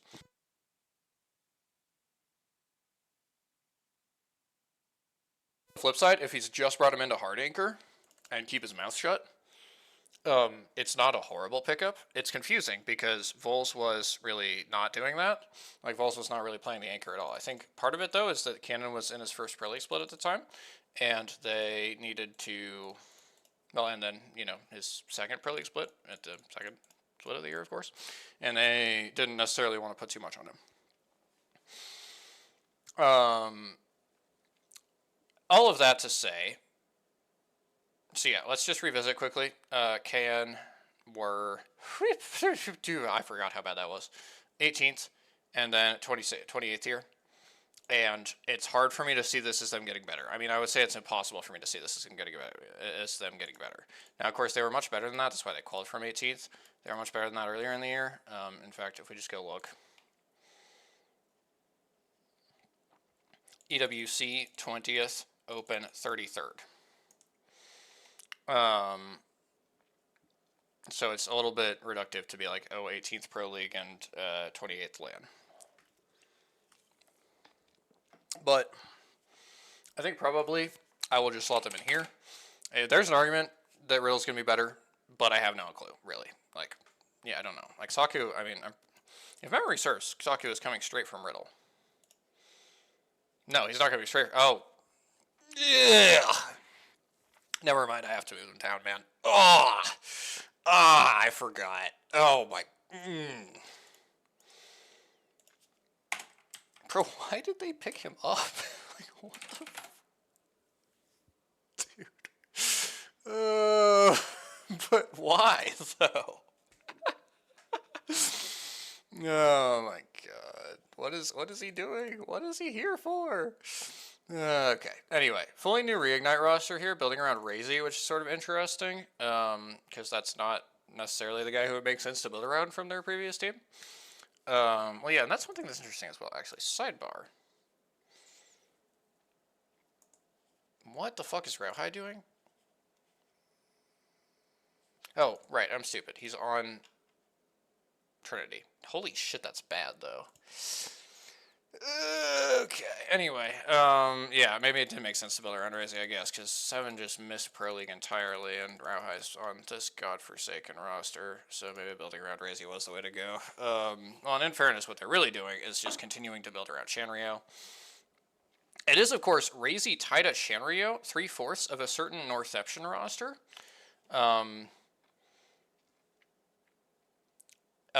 That, to be clear, that Northception roster is this one. 34th Atlanta. I was at that Atlanta. Fun times. Not a good team. So replicating that, I'm not sure about. Your last player, of course, was Satsuki. I'm pretty sure. Actually, no, it might have been Yukipero. I'll just go fucking look.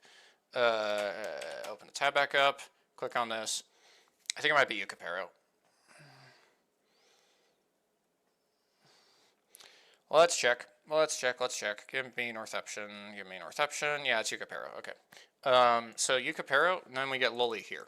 So I like Loli a lot. For anyone who doesn't know, Loli, I am a Loli shooter. That is my dog. Loli, of course, one of the players on Babo, the CC team from APAC North that made LAN finals at Open and got 13th or whatever.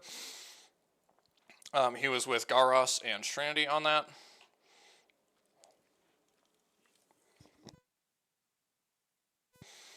He then played Pro League with Trinity, and it did not go super well. Let me look how bad that went. That went pretty bad. It's sort of impossible to compare Loli to, like, Yukipero in 2024. Like, that's like, what are you, like, I don't know. To me, like, I have a lot of trouble making that comparison, like, whether he's, like, better or worse. It's kind of like, what are you talking about? Taida, though, is kind of worse than he was then, and Razy is kind of debatably worse. Or, yeah, like, again, it's debatable. But, like, to me, I think this is overall, like, a downgrade from the squad that, the Northampton squad that got 34th at LAN. The one thing is that Chanrio may have actually grown and developed as a coach. Because what he did with this Reignite squad last year was, like, Chanrio's year 5 has been quietly phenomenal, given the players he was working with. 4th, Split 1 Pro League. Yeah, Asset Land, as always. 15th, and Split 2 Pro League is actually pretty bad, but then making it through LCQ and then going to Champs. Okay, honestly, it's like I thought the year had been slightly better than that. That sounds pretty bad. I don't think I feel good about putting them below B tier. Well, honestly, though, man, that's so sad. Yeah, no, I actually feel okay about it. Fuck, dude. Free Loli. Please, free Loli, man. Can we get this kind of good team one time? I don't even know who IGLs, by the way. Oh, yeah, I think Loli IGLs. I'm worried that Chanrio is going to break him. But it could be worse. We could be having the Taida IGL. That is not good. You don't want to see that. Okay. This is where Axis went from Black Sheeps. He's on reject now. Upgrade over Nyanmari pretty unequivocally. Actually, colossal upgrade over Nyanmari. Might be enough to actually make them able to make land low-key. Like, I don't want it to, because I do not like Wabu or Urice. But,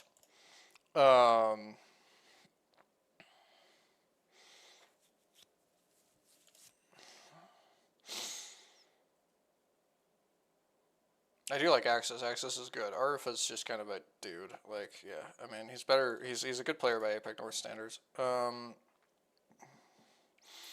kind of thinking that I might still stick them at the top of B. Let me just refresh myself on what they did last time with Yamari. 11th PL, 6th LCQ. They have upgraded over that. Yeah, I think I'm going to put them here. I think this makes sense. I could put them higher, maybe, but it's a little questionable.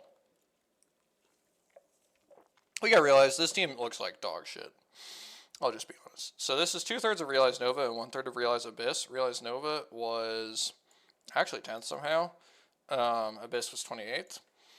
But then over here, Nova was fucking 37th and Abyss was 24th. I do not feel good about it. I'm probably just going to put them down here. This is like a pretty easy thing to do. That should be fine. Like, I like Enkia as well. It kind of sucks. Like, I don't mind Sizu. I don't fuck with Simubo really, like in a good or bad way. But I like Enkia. That's like one of my favorite players in the region. I don't know. That's probably a little strong. The bigger thing is that I was in on Enkia while he was in CC, and so I'm still like attached to him because like that was my dog while he was in CC. Before he got his Pro League shot, as it were. All right, LTX, another run it back. They've been running it back for years. They've been not very good for years. They have 1 LAN appearance under their belt during this time, under the Hale banner, where they got, I believe, literally last. So that's not good.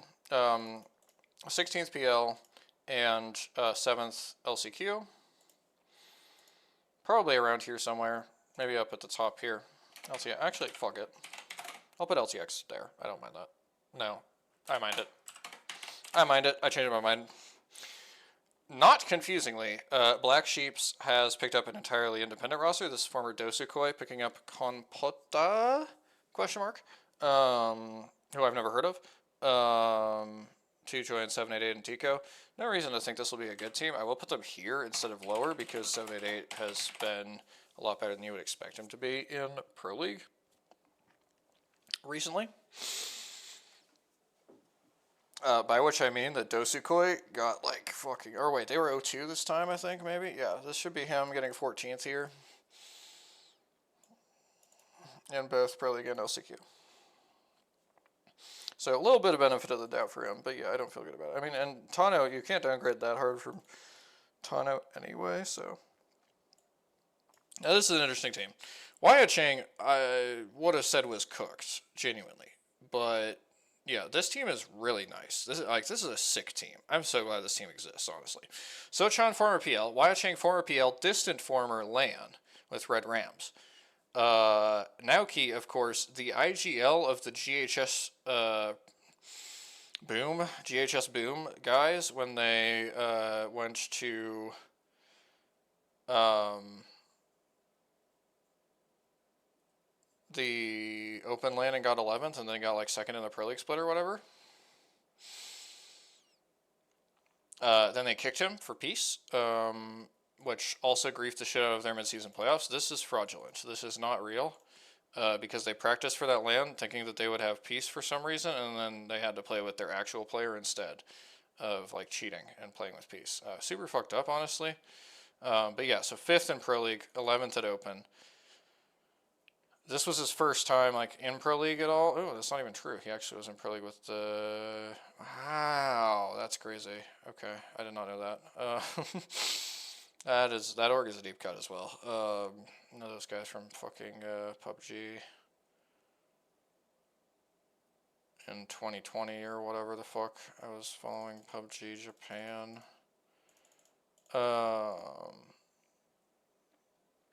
Anyway, yeah. So real results from him, obviously, and like to be clear, okay, it's with this Unlimited squad, which was a really fucking good team, and they continued to be a really good team after it. You can maybe argue that they were better. I don't like. Oh yeah, I think it's probably fine to say that they were better. Like being worse than Peace is nothing to be like ashamed of. The fact that he was not in Pro League after that was weird as hell, frankly. A bit of a weird look for the region as a whole. I would still probably consider him individually like a top 20 IGL in the region. So yeah, weird for him to not be in Pro League. I feel pretty, yeah, like, I don't know. I like Sochan, but I don't know that he's, like, gonna move the needle, really. Wyatt Chang is a really concerning point. Wyatt Chang, of course, last time Wyatt Chang played Pro League, 29th. This was, like, an extremely dysfunctional Pro League split for them as well. This is just horrific. Get him the fuck out of here. High key, Can Club. Yep, okay.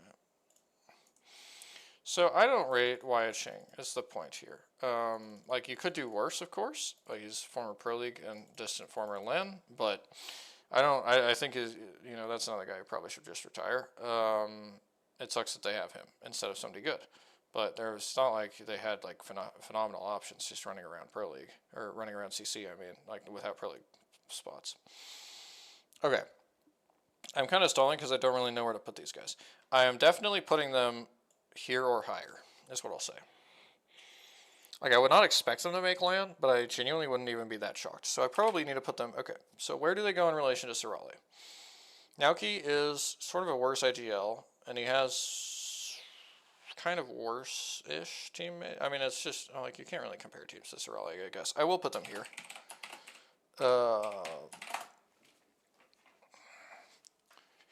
I will put them here. That's what we'll go with.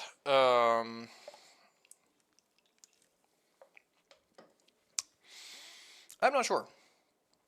This is definitely like, yeah, this is a really interesting team. Pretty cool team. Then you have WGR as well. Ryu, of course, for anyone who's not aware.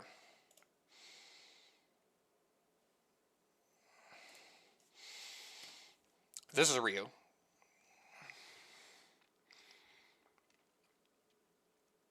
That is a first in a Pro League split. 2025 split 1. But before the end of split 2, he was off the team. He was also the IGL of that team. Now, we'll talk more about them when we get to that team. But that is an extremely accomplished player coming in from Open. These two are some of the top shooters in like the fringe PL area. Juxo has been in PL, Akba has not. It's overall like a pretty cool roster for CC purposes, and like you fully expect them to qual. Now you sit here and go, these guys are gonna be like fringe relegation. With that being said, I think I might put them here. No, I don't think I will. Like, it's weird that I feel this confident in it. To me, this is a team that's not going to be that good. Like, I just don't see it. Like, it's weird. Like, you know, Gang Rabbit, I really do rate, like, quite highly, obviously. Like, I think that they're pretty scary. WGR and EO are not going to be that good, like, in my opinion. Like, I just don't see it at all. Then we have Dreadnoughtus. Dreadnoughtus is a combination of the rosters from two of the teams in Split 2 last year. You have one player from... So you have two players from Stargazer and one player from... wait. Hang on. What the fuck was Jirosan on? Oh, Soleil? Oh, he might have been Soleil Split 1 or some shit. Fuck. Or wait, WGR? Yeah, I think it's Soleil Split 1. I think Jirosan was with Soleil in Split 1. Anyway. We can just check, of course. It's 2/3 of the Stargazer roster. Look at that. Woo! 11th, by the way. And then somehow not in Pro League Split 2. Explain that shit. You can't. It's a region sometimes. I like this team. Like, it's hard to tell how good they're going to be in Pro League. Obviously, Stargazer, to be clear, just so I'm not, misleading anyone, this is what Stargazer did. And then they went into here and got 26th. Oh, and that was with this roster. This is the roster that got 26th in LCQ. Okay. For some reason, I actually like these guys, but I'm not stupid. I will put them here. No reason to expect a lot from them. I do like them, though. Unlimit is obviously S tier here. Coming off a champs 10th place. Extremely good. And obviously, the best team in this region running it back as far as champs result. Or Pro League result last split, I guess. Let me make sure, but it seems like it has to be. Well, they won. Okay. Well, they won, so yeah. Okay, now we get to SBI. So, okay. A little story time here. Here, let me just... So if you look really closely over here, you'll see that this guy is just a fucking clown. Just a clown. Just a fucking clown. So yeah, so he was coaching SBI through Split 1, which they won, and then Split 2, which they did kind of bad. And then for one reason or another, for regional finals, after they had done not super well in the Pro League split before that, in Split 2, Mitarashi was playing, and Ryu was not playing. He was sitting there on the bench. This, of course, was after the roster lock, because the roster lock's, a week prior, like a week earlier, with regard to regional finals than it does for Pro League weeks. So Ryu had no way to play regional finals with a different team. Now, again, of course, I don't speak Japanese. I do not know whether this was Ryu stepping down. At the time, I thought it likely was, but he very quickly got on a different team and started playing. Like, I thought that Ryu was probably retiring because, as I pointed out, like, he has an extremely long career. But as you can see, he's literally back in Pro League. So anyway, that's, I don't know what happened with that because I don't speak Japanese. He then played LAN with them, where of course they got 17th. Then they announced their roster for Split 1 Pro League, where he was a coach, and Karahate, Egoist, and Vols were the players. Karahate, at the time, did not have a Wikipedia page because he is a 17-year-old. And by he is a 17-year-old, I mean he has been 17 for less than a month. 17, of course, is the minimum age to compete in Japan. In most of the world, it is 16. In Korea, it is 18. In Japan, it is 17. So... and he is a guy who's been like top 100 pred at various points. His Twitter has a lot of clips from ranked and stuff. I did not know who he was when the team was announced, but by the time that I had looked into all of this stuff, I went, "Oh, that's pretty cool. Pretty cool that he's coming in." 2 days ago, uh, 2 days ago, 3 days ago, they kicked him, and Mitarashi is going to play.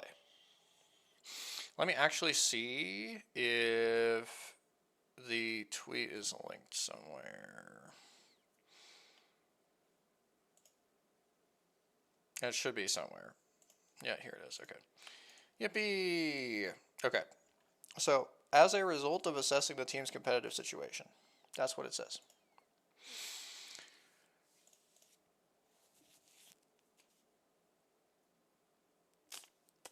Look, if it happens once, you know, it's like, who knows? Who knows what went on?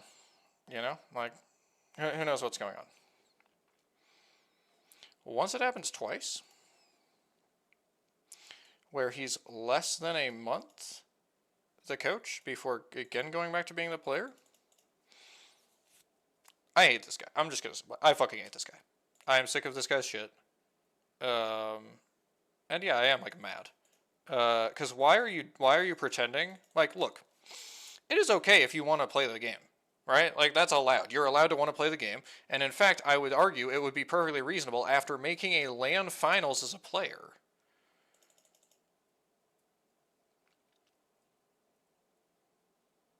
And getting third in the regional finals when you stepped in and replaced Ryu on pretty short notice for that. Again, likely by your own choice, but still. It would be very understandable to want to continue as a player. I don't think that anyone would be like, oh, that's insane. What's wrong with this guy? But he didn't. They picked up a 17-year-old. And then a month later, he was like, you know what, I've decided that I need to be playing. Or again, maybe that's not what happened. It's really hard to believe when it's happened literally twice in a row that Ryu just decided he needed to step down suddenly and wasn't willing to play regional finals. And Karahate just decided he needed to step down and couldn't play Pro League or something. And of course, the tweet does not say that. The tweet says, after assessing the team's competitive situation. The tweet says, the team fucking sucks ass and we need Mitarashi to play. In the judgment, most likely, of Mitarashi. I've crashed out quite a lot over this over the past like day or two because I saw that tweet like yesterday, ish. But I am still mad. It's just such clown behavior. So like first things first, like I am such an op now. And it sucks as well because I do like Vols and Egoist. I like these players. So like rooting against the team is gonna be like a little unintuitive for me. But like they are also enabling this obviously, and yeah, this is just the most fucking clown shit. Like yeah, holy fuck, man. Like actually, because again, look, you want to play, like that's okay. Like a lot of people would rather play than coach. A lot of people. It's not just you. Why are you signing a 17-year-old?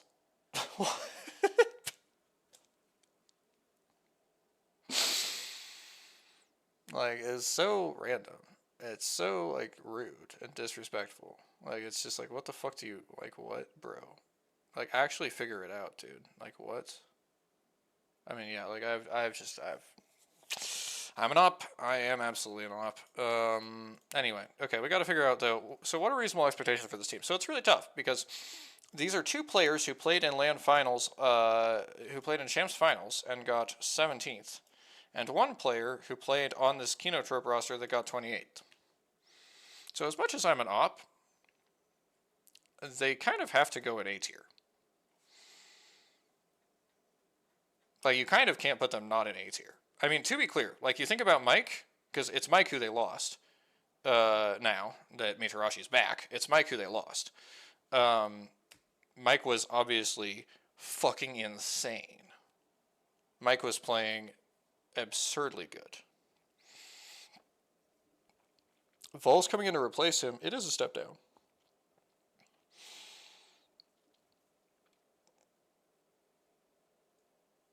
That's why they're going to be in A tier and not in S tier.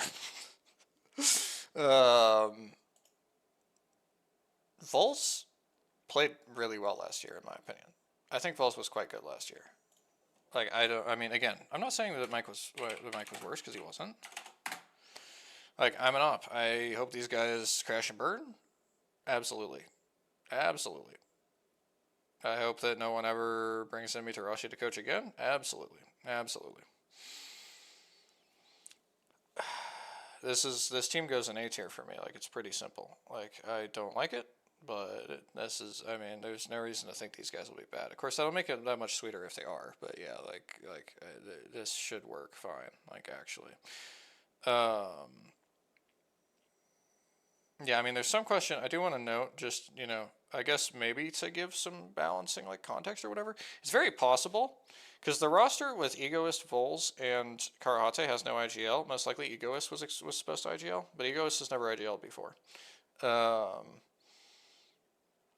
And it's possible that that wasn't working, and so we need a Mitarashi, who, of course, IGL'd to 17th at LAN, since he kicked the IGL and replaced him himself. Uh,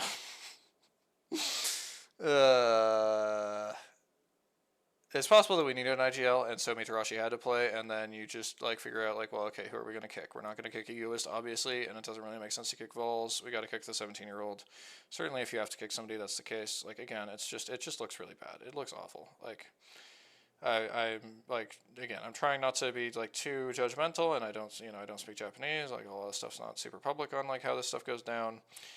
It looks so fucking bad, man. It looks so bad. Anyway, yeah. The point being that yes, there would have been a concern about the IGL situation if he wasn't playing. Since he is playing, fully expect that he will be IGL, and so you're just running back what made 17th at LAN with a worse shooter in Vols compared to Mike, which is still just I mean that should qualify for LAN. Like I feel like.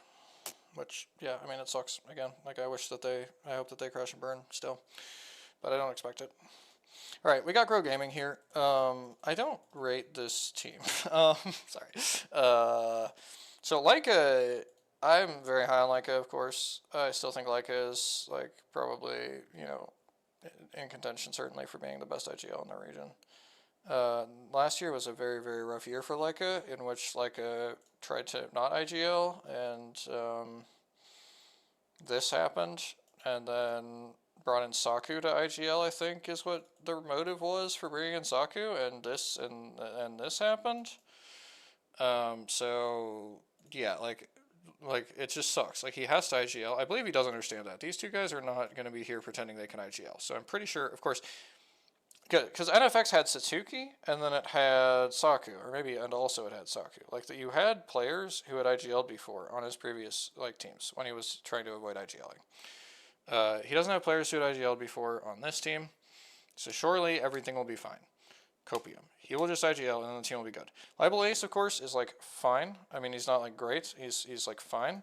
Momon, it's tough because Momon is, of course, a veteran, extremely veteran player with LAN experience. But lately, shit has not been good. He has not made top 30 at each of his last 3 LANs. You have to go back to never to find a LAN where he made finals.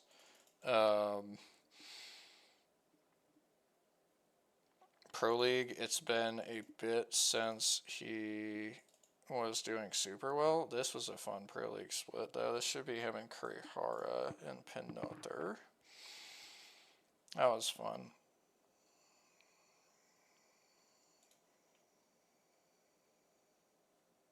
Yeah.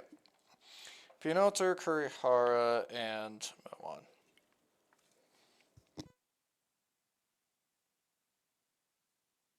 Definitely a fun like thing that happened. It's tough with Momon. Like, I think individually Momon's probably still fine, but his team results have been pretty weak.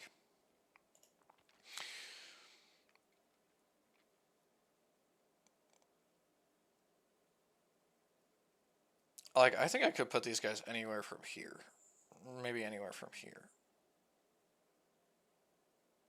I think I'll put them here.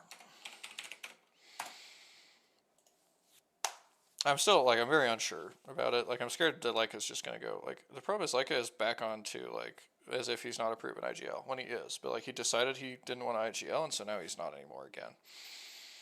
Okay, NFX obviously is like up here. Maybe this is too high. Okay, I'm fine with that being too high. I'll put them here.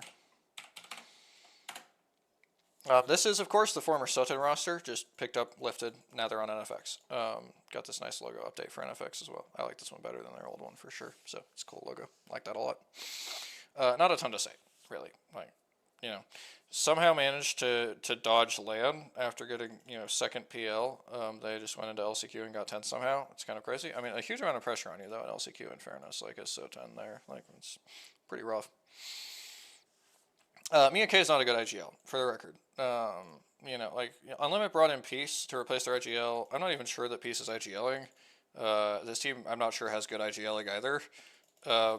But Peace is, like, far better as a player than Mia K as well. Like, Mia K has been brought in because he's an experienced player who can IGL this team. He's not good. Like, he's not good. Like, really. Yeah, like... I think Peace probably clears as an IGL, even if he's even IGLing.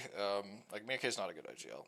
I don't know. I might have to bump him down. Like the more I think about it, it's just like okay, that's not. I mean, accurate, but yeah, no. I'll bump him down. I think it's like rough. It's just a rough spot. This new Meteor squad. I mean, I don't know what we're doing, honestly.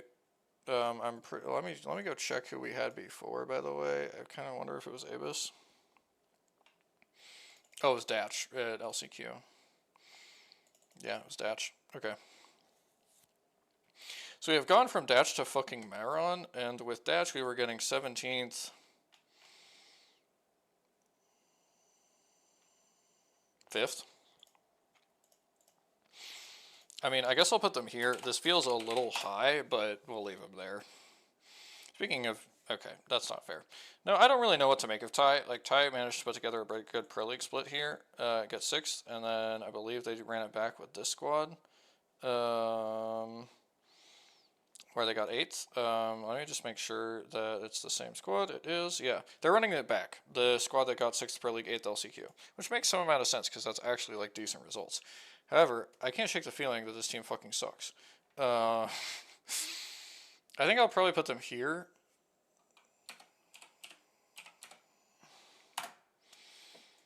That's a team who, like, has some credibility, but should kind of still be ass. Alright, now, I don't know what the fuck Pinpan's doing in Pro League. I'll be honest. Like, I was not expecting to see this man in Pro League again. This guy was never really good enough to be in Pro League in the first place, in my opinion. And we've just chosen to bring him in for some reason. I like Shink. He's not that great, but I like him. Rost is, like, fine. Pinpan, why is he in Pro League? So, WGR is probably here. That might be too high. I'll put them here. Like, you have an easy argument that this team's the better one as well, is what's kind of strange. Like, yeah, I don't know, it's tough. Tough to place them. Then we have Can Club. Okay, so to be clear, here's what's happened, okay? 1, a short view back to the past.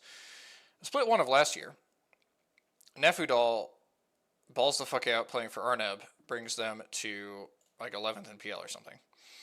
He then randomly invites just turbo-ass players to go play with him, leads them to 19th, and then 23rd in the LCQ. Then he leaves the Pro League spot, meaning that the spot is being held by his turbo-ass players who he brought in, Chappie and Astrofroggy. Now, it just so happens that Astrofroggy is even worse, and apparently gets convinced to not play. And so Chappie goes, okay, I need to find 2 players. So, between PSQ3 and PSQ4 here, he looks at the, standings here, and he goes, okay, give or take 14th or so, maybe like 12th-ish, 12th, 14th area, he finds a Kinotrope Club roster. This roster. He finds this roster. well outside, to be clear, of Pro League qual pace. Like, doing significantly worse than they would need to if they were going to be making Pro League. And he goes, it's perfect. It's just what I need. Likely because they have an org, would be my guess. Like, I can't really... Like, surely he could have found better players who were willing to play in Pro League. I think it has to be because they had the org. This is probably the worst team in any region in Pro League. It's kind of an affront to God.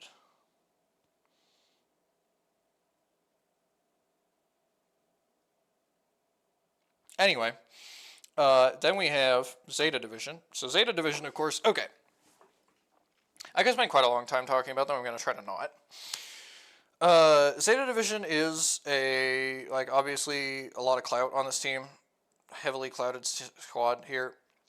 I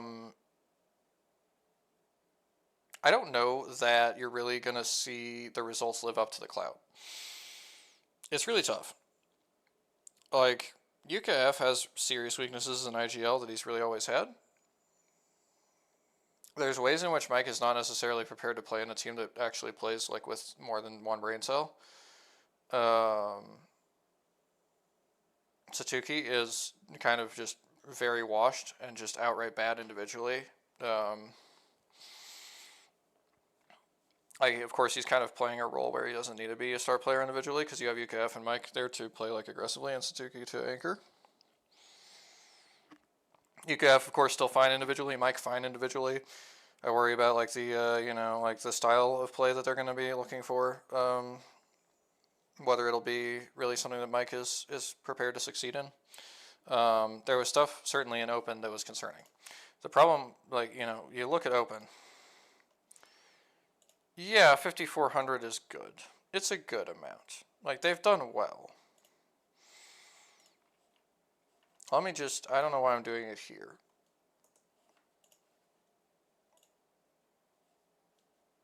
Eighth, second, fifth. Now the problem is, especially after the first one where they got 8th, they're playing against approximately no teams that are even remotely close to LAN level, that are even top half PL level, really. So, why are they doing so bad? Like, 2nd, 5th in these 6-game sets. It's, it feels wrong to hold them to a higher standard, but at the same time, that's bad. If you're Zeta Division, and you're likely going in S tier anyway here, like you are likely going in this row, because I'm probably going to put them in that row anyway. That's really fucking bad. That is really bad. There is no reason why that should happen.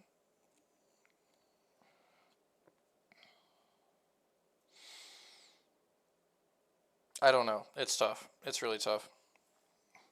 There's a lot of reason for concern with this team. I think their read on the meta's bad, or at least it wasn't CC. I mean, they just piston shit everywhere in the Reignite Cup. 16th in a 20-team lobby. That was bad. There's reason for concern. There's a lot of reasons for concern. At the same time, can I with a straight face say that the Fnatic roster is better than this one? I don't really think that I can. And that's why, I feel like they still have to go here anyway. I just kind of hate it. It's so stupid. There's so many flaws with this team, and they're still just, I'm gonna put them in 3rd in the region anyway. It's just what the fuck, man. Okay, shout out to Rua, by the way. Rua, of course. 27th Pro League. 30th LCQ. Did not change a lot, to put it mildly. Qual again, because they are good at running down shitters. They play Rev in PSQ, a lot of Rev. Kind of no reason to expect anything at all from these guys. I will put them in F, I think, as well. I really did not see anything that would make me think that they were, better, than they have been. I think that they're just, yeah. So yeah, first things first is obviously this. Gotta get that out of the way just on principle here. We are going to go ahead and just do it like that as well, because I was already planning that.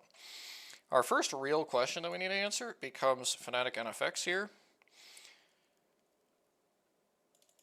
I think Fnatic should be okay. Like, it's weird how weak the region is, because at first you're going like, wait, they're rebuilding around Colonel Garcia? They might not even make land. No, they'll be fine. This region sucks ass. Sorry.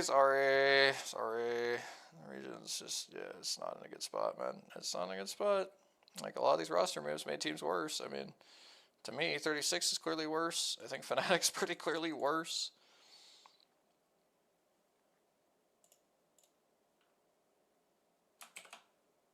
KN got worse.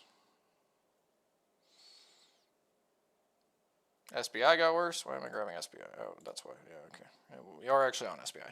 Right, and I was just thinking, yeah, I don't know. Like, I like Leica better, for sure. But, like, it's... no, I might take them anyway here. Oh, it's so tough. I don't know. Something really bothers me about this Grow team, though. Yeah, I think I'm going to stick with that. I'm not gonna cope. I'm gonna put KN over Riddle. Nice thing is you got 9 land slots. 9 land slots here. Riddle making land. Yippee. I'm going to put Reject to... I don't want to put Reject to... No, I don't think I have to put Reject to Fennel. What the...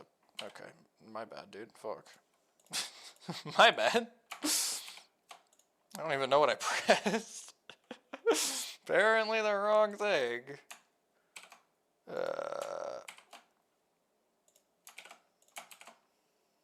Alright, this is a mess. This is a fucking mess. Okay.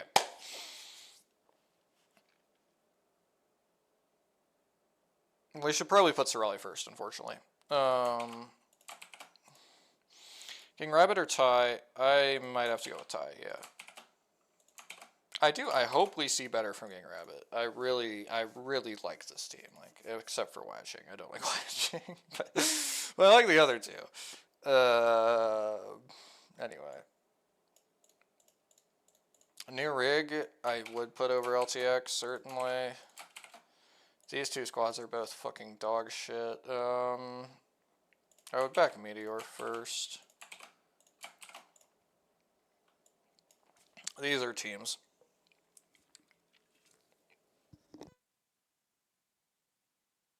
Wait, why am I doing this? Am I stupid? Okay. Here's what we're gonna do. I'm just gonna scroll it to the side. It's just that easy. I'm just gonna scroll it to the side. Okay. Bro, what the fuck is wrong with me, actually? Okay.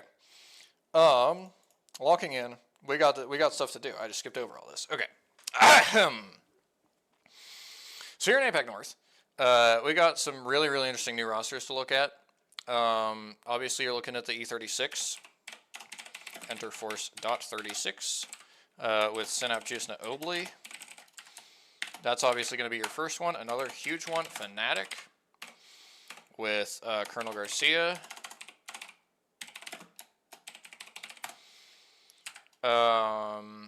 And Illy and Ein. That's obviously another massive one. I definitely want Riddle in here with this new roster, because I do think, like, this is very ambitious, you know? Like, picking up Akka in particular is a move that's, like... This is, like, a split early for him to be on such a good team, in my view. Like, I mean, again, like, I like him. I like the move. I think it's awesome. But, like, yeah, it's a little, I don't know. Maybe this rig team should be here? No, maybe not. Maybe the rig team should not be here, actually. I'm just trying to think, like, KN maybe we could put. Grow, right. We got to get Grow in here, certainly. New Leica squad. Libel Ace. Libel_Ace. And Momon.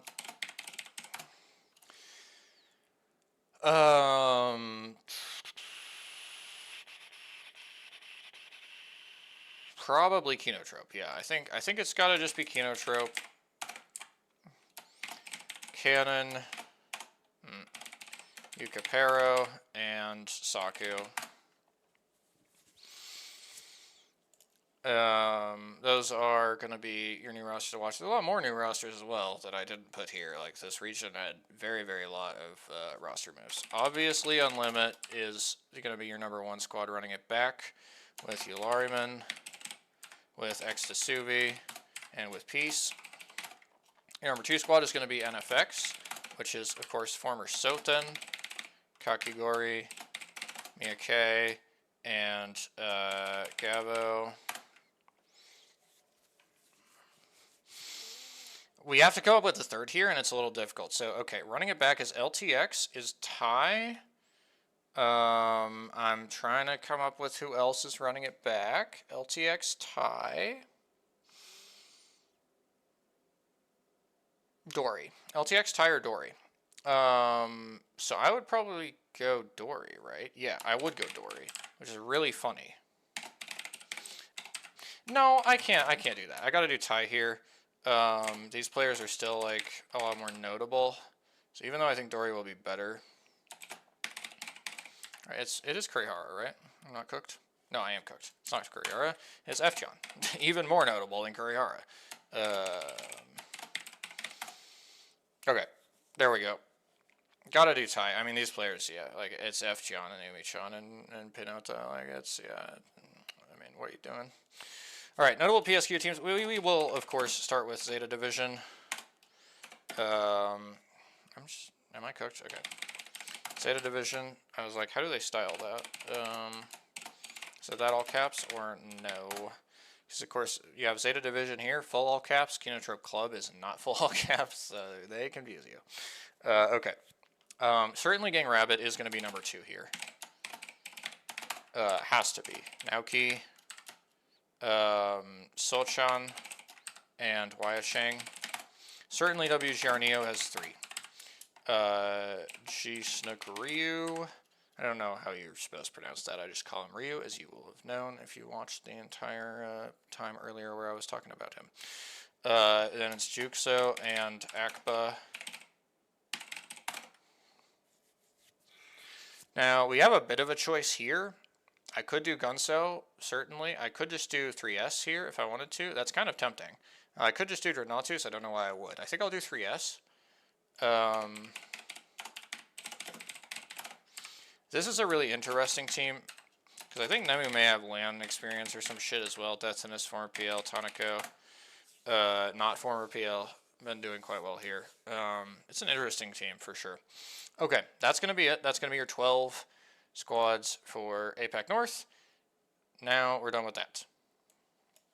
And now I can go back over here. I don't know why I just forgot to do that. I might be stupid. Like, it's literally, I mean, there's one thing, and then you do the second thing, and then you do the third thing. It's not in any way hard, and yet. Okay. Realize, stick that shit there. I think I would go Black Sheeps, then we'll put WGR. I still would rate WGR Neo over Gunso, so they do end up next to each other, which is really funny. I would put 3S over Big Boys, and I would put Rua over Colonel. Okay, awesome, love that. That is APAC North done. Got that done in a little bit faster of a pace. So that's good. I'm going to click on EMEA here. Going to, not up there, it's down here. I'm so smart. Going to go to EMEA. Going to close both of these, open the split 2 over here, scroll it down a little. EMEA is in an interesting spot. No, that's not supposed to be in the same tab. That's supposed to be in a different tab. Okay, you know what? Dang it, that was too slow. All right, that's fine. It's fine. We're fine. EMEA's in an interesting spot. You have Horde. This is, of course, the Supernova guys. They're running it back. I don't rate these guys that highly, but, like, it's a bad region. I might put them... no, I'm not that harsh. I am going to put them at the bottom of the S tier for sure. But I do not know how many teams are really going to go with the S tier, because we're immediately confronted with Citadel. I mean, this is a tough call. It's really a tough call. For anyone who forgot... Why did they do that? Oh, my God. Okay. That happened. And meanwhile, of course, Supernova... got 11th. That's not good. That's not what you want to see. But in Pro League, Citadel got 8th, and they got 5th. So they were also better. When you put it like that, it does seem like I can't necessarily put them higher. I am going to insist on putting them in S as well, though. Which, again, is a testament to how bad EMEA is, because Citadel would not be an S in most regions after what they did last year. But this is not most regions. The UGG roster, they have Zane. I think I have to put them here. The potential on this is extremely high. They could easily be the second best team in Pro League. But yeah, I have to put them there, I think. So Infinite, what was Onic actually doing? They were 4th into 5th. So yeah, just a pretty strong team. I think I'll probably put Infinite here.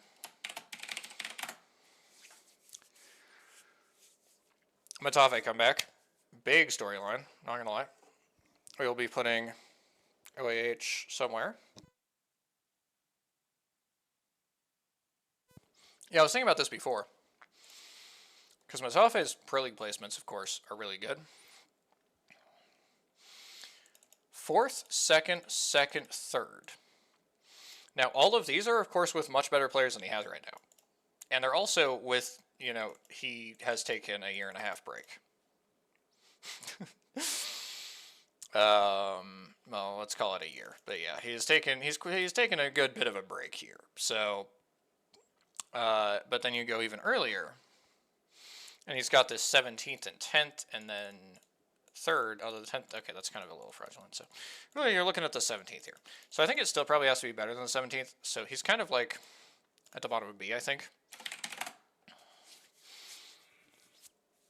That's what I'm going with, at any rate. Blast, of course, this is just a UAIM roster, and they're running it back. Close this. UAIM, we're 14th. And we're 21st. So I'll put them here. Yes, I put Matafe over them immediately. I have no sense of shame or apology for that. Okay, SAP2, I believe it should be max runback of Pro League and LAN roster. And Zayquerny Kylar is, sorry, I said LAN. I meant LCQ, to be clear. They did not make LAN. Yes, it is. Okay. So, Pro League, they were 18th. That's not very good. LCQ, they were 28th. That's even worse. Do I put them here, or do I put them lower? I don't want to put them in D tier, man. I think I need to put them in D tier. But I don't want to put them in D tier. Okay, 1 second. 1 second. I want split 1 Pro League last year placement. Now that I believe would have been like with Nate carrying or some shit, or at least for part of the split. But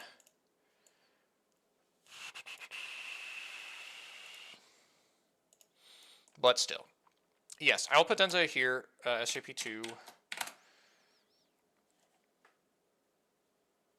We got Zipline Mafia. Now, of course, Zipline Mafia played. So, couple questions. First of all, week Q. 20th, 27th. Excuse 14th with Aurora into 27th. So the 27th is with this exact roster.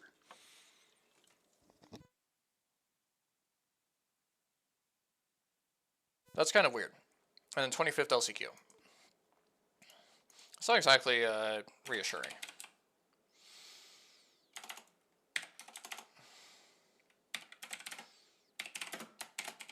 Fuck it. I will write the whole name. I don't give a fuck. What am I, some sort of coward who can't write full names?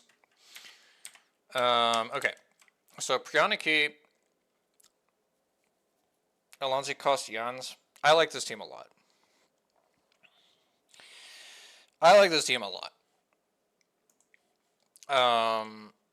Now, Alonzi, okay, Jans tends to not play for full Pro League splits. Case in point, of course. He did with Nephilim, though. That's one thing that's worth noting. He played the whole split with Nephilim, I'm pretty sure, and they got 18th. I don't think he played this whole split with Exo. I'm pretty sure he did not.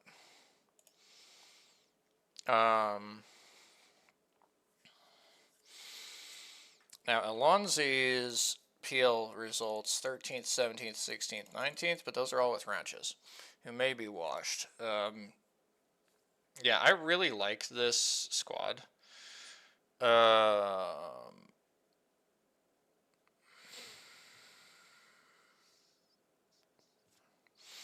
I'm just trying to figure out how high I can reasonably place them. I mean, I feel like it's just obvious that this team looks better than OAH. Like, yeah, I think I'm fine to do this.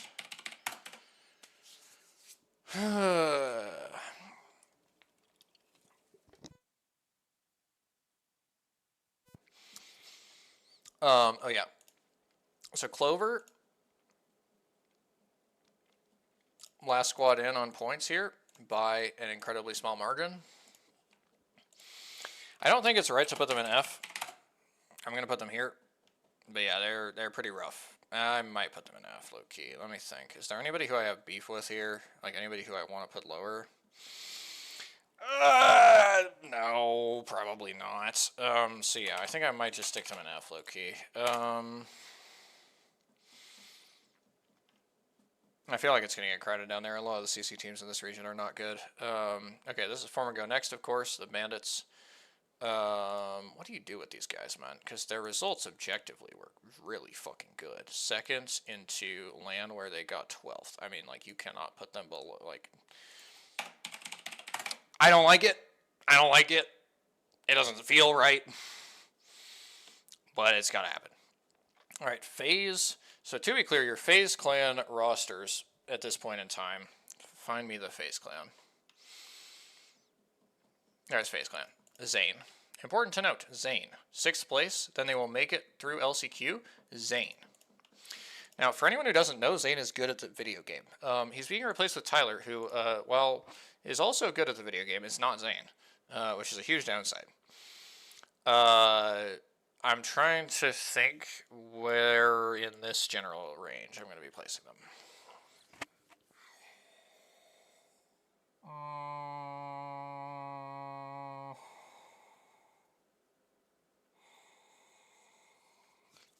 What was the last split that Tyler played with FaZe?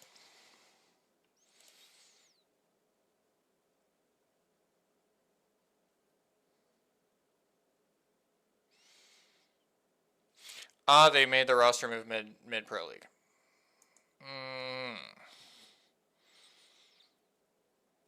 32nd at Open, which is actually not that bad.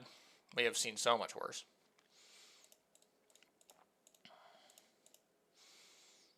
May 8th.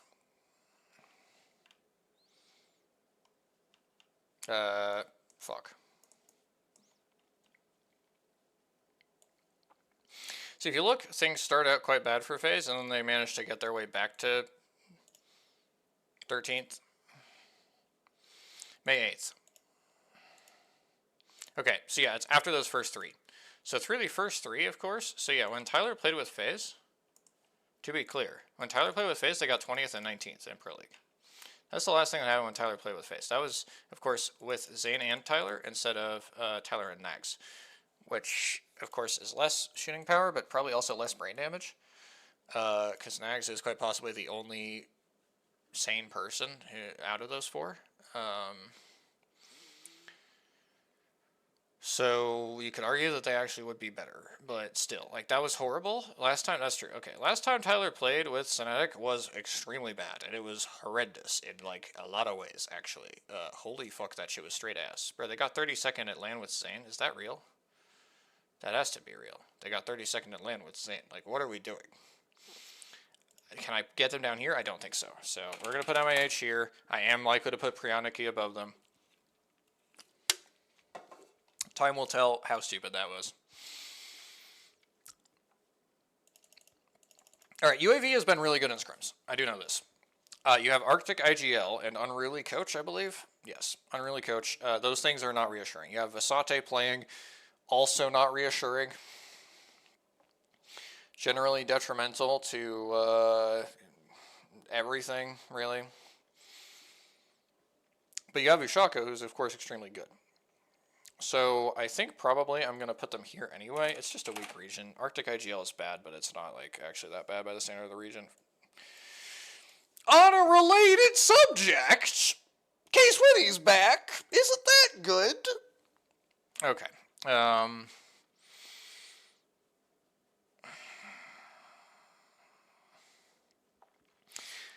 I hate this. Okay, so to be clear, you've replaced Fuda, who's like an extremely talented MK player, right?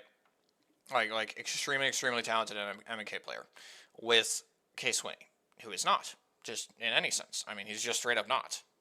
And, you know, it's possible that Case Winnie, so yeah, like, there's two options here, right? Either Phoenix is IGLing, in which case Fuda for Case Winnie is just a straight, like, 1-for-1, and it's a huge downgrade. Or Case Winnie's IGLing, which is a downgrade from Phoenix probably, but a little more uncertainty on that. And then Phoenix is replacing Fuda, which might be even more of a downgrade. Like, it's definitely, I mean, it's bad still. Like, you're losing Fuda is just horrible for them. I really have no expectations that are good for this team. Like, this team's going in C. Like, they're absolutely going in C. I think I'll put them in the middle of C. Holy fuck, what a ass team. Okay. I do wonder, because I think they may have trialed Matafe, low-key. I'm not sure, though. If they did trial Matafe, I hope that they didn't choose Case Winnie over Matafe, because that would be pretty fucking stupid. That would be pretty fucking stupid. But yeah, I could be remembering wrong as well. It's possible it was somebody else who Matafe trialed with. Matafe trialed with one other team, I think, before he landed on this one. Oh yeah, we got Eclipse, right? This is confusing because they're sort of acting like this is an org when they style it this way, and it's not. Eclipse is not an org; they're LFO. So yeah, we got Kashera catch Kings here. A little worried about Kings, because Kings doesn't have a great track record.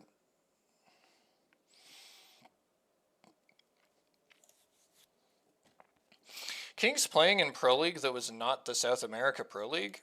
You have 14th on Famo Carrera with Kashera. That's true. The flip side of that is you have to put them in B tier. Okay, I will put them here, I think. Do I really think? Yeah, kind of. I mean, bro, like, Yan's IGL versus Kashera IGL. Let me think about that. Difficult decision to make there. This team's low-key ass. Like, yeah, I mean, it kind of sucks that they're ass. Like, I kind of like some of these players. Not really all of these players, but, yeah, I have no expectations at all for them. Pot is an interesting one. So, Oirain played like dog shit in Pro League Split 2. And they were 15th. I don't know how he played in LCQ. They were 7th. I know he played shit in Pro League. It was horrendous. Ozzus can probably match that. Is kind of what I'm thinking. So, to me, I think at the worst I would put them here. Great question. Yeah, just comparing to Prioniki. I mean, yeah, no, I would put them at the bottom of, at this spot. Yeah, no, I think I would put them here.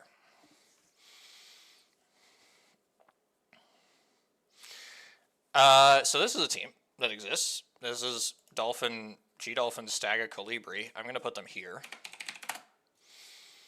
Colibri's fine. Staga is stupid, but can shoot okay. Dolphin is, like, I don't know what to say, man. Like, how does this man still have a career? Like, what's going on? Dude, and it's so fucked as well, by the way, I will just point out. Y'all gotta see this shit. Hard carrying. 21 kills, 8K. G-Dolphin. I shouldn't have closed that, but, like, at the same time, it was an understandable response. Yeah, I don't know what to say. Like, it's fucked. Honestly, this is probably too harsh. I will move them up. I mean, like, I don't fuck with this team. I do not expect anything. But yeah, no, that was probably a little too harsh. Okay, now 3 men is 2/3 of VCGO. VCGO were not good. If you look closely, you'll see that they were 20th in Pro League, and that they were 13th in DAS. Now we've replaced Muriel with Tamuchi, which is an upgrade, in my opinion. I'm not a Muriel enjoyer, so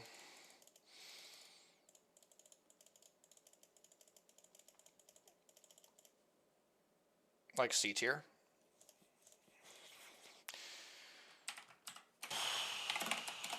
I'll put them here. No, that's not. Actually, did not realize that it was in all caps. Okay. Then we got Havoc Legends. Havoc Legends, of course, first Saudi players in Pro League ever, which is kind of interesting. Also, first Tunisian, I believe that guy is. Let me just check. Tunisian player in Pro League ever. Because Guts is Moroccan instead. Let me see if Guts is around. Yep. Look, different flag. It's Morocco. Yeah, I mean, they go here. Like, this is what this spot is for. This is for people who, like, I just don't quite know enough to put them in F, but I would put them in F if I felt more confident in my understanding of the situation. Okay, let's make sure this is 20 then. We can check in here. Okay, we're good. Awesome. Alliance.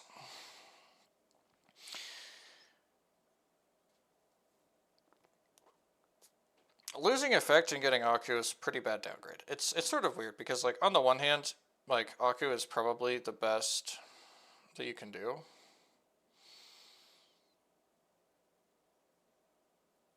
To replace Effect. But on the other hand, it feels like a huge downgrade anyway. But on the other hand, because this region is so cursed, they're probably still the best team in the region. Maybe Aurora is going to challenge them for that. Like, I'm actually, yes, like, no question, actually. This is what I'm doing.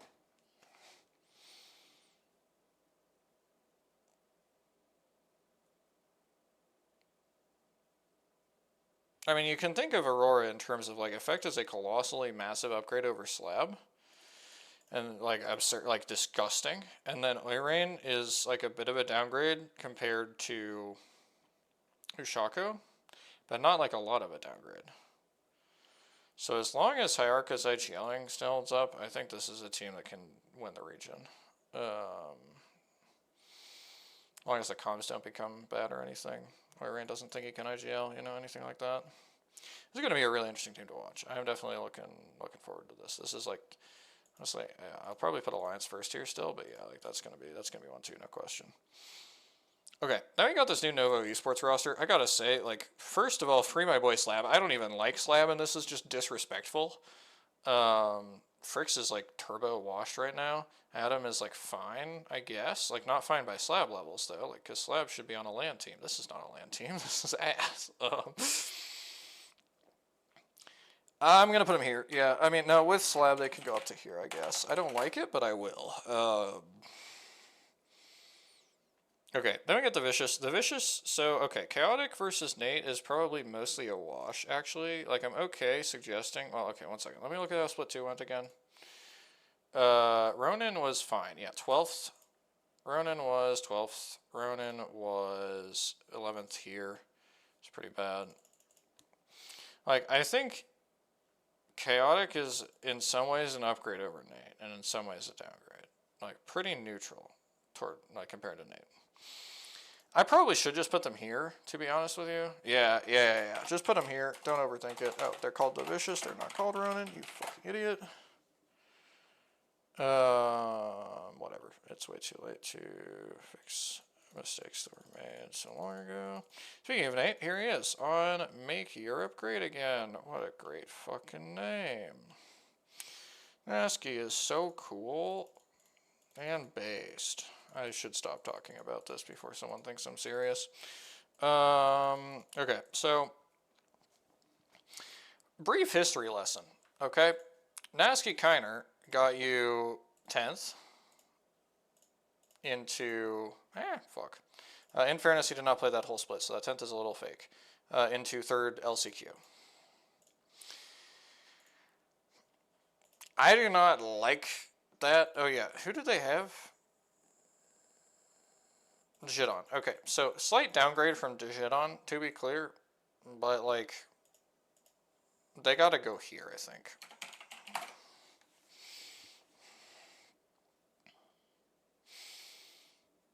I don't like it, but they gotta go there. I mean, bro, that's so funny. Anyway,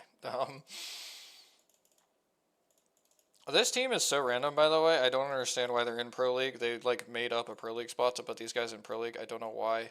It's not like they merit it at all. There's kind of, yeah, I mean, the team's missing an IGL. I don't know who's supposed to be IGLing.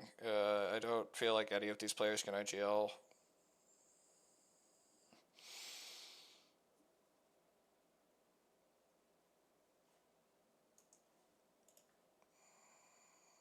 Okay, Nono's 18.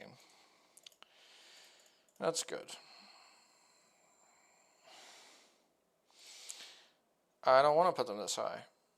I think I might. No. No, I think I can put them down here. Like, individually, look, it's a team where, like, individually, these are, like, fine players. Like, Feuda's a good player. Nono's debatably a good player. Yo, what's up, Allie? Sorry if that was a long time ago and I didn't see it. Yeah, yep, it's just that easy. It turns out all you have to do is give me nothing to do for long enough and I just get bored. No, yeah, I streamed like the last week of like the Pro League qualifiers stuff. It's fun times. I'm just kind of streaming whatever I like do that's like, you know, easily streamable now. We will see how long this continues, but oh great, okay. Yeah, I'm not really doing a great job, I think, but that's a relief. Okay. But yeah, no, I'm going through and doing my my rankings here. I already got through the APAC South, APAC North stuff, working my way through EMEA here. Anyway, let's see. I'm almost done. Yeah, I got 4 more teams to do here in EMEA. Yeah, if there's anything you want to ask about, then I'm of course happy to talk about anything. Not doing a great job of staying on topic. Otherwise, I would be less than 3 hours in to this stream and getting this far. So, okay, this team, yeah, okay. So Pixel Lumina, it's an interesting team because it's the On Dogs guys from last year. On Dogs, of course, was not that good in Pro League, to put it mildly. 23rd, LCQ. 22nd, not that good. So Bubblegum is the new addition here. Bubblegum is a console switch. This is his first like serious competitive team. He's been like kind of nuts in ranked allegedly. I'm far from an expert in people being nuts in ranked, but he's supposed to be pretty crazy in ranked. Probably an upgrade on that roster. Even with that, of course, it's like hard to see them being top half certainly.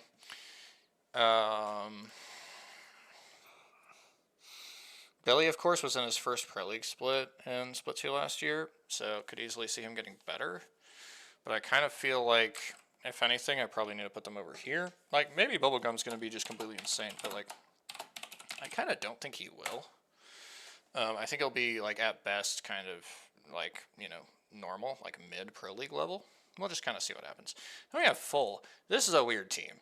Okay, so let's first go look at why Full has a Pro League spot. Because they go 18th here, and they go 22nd here. So that doesn't make sense. Why does Full have a Pro League? Because this should be the full spot. It's Kuro Beamsy. I believe Kuro Beamsy was full here. Yeah. Why do they have a... Why? Huh? Why did they get a Pro League invite? I'm so confused. What? Bro, EMEA was so chalked. There's 2 teams who got invites, so it makes no sense. I thought Full must have done better in LCQ because I wasn't paying that much attention. I saw they got an invite. I was like, oh, they must have done well in LCQ to get that. No. 18th in LCQ. Kuro Beamsy. Yeah. Why the fuck did they... What? Whatever. Anyway. Maybe this... No. It's not... A 22nd? 22nd to get down to 15th, you'd have to have made LAN. You would have to have made LAN. They didn't make LAN. It's not possible. I mean, there's a lot of weird stuff that happened, but yeah, the other one, by the way, the other one is this one. This team is, like, completely new. Fuda played LCQ with Phoenix and Misi. This is the Pro League spot. They are, of course, using their own Pro League spot here. This is the Pro League spot. Oh, yeah, they have K-Swinney. You weren't quite here yet when I was talking about this before. K-Swinney's back. Good news. So that was who Fuda was with.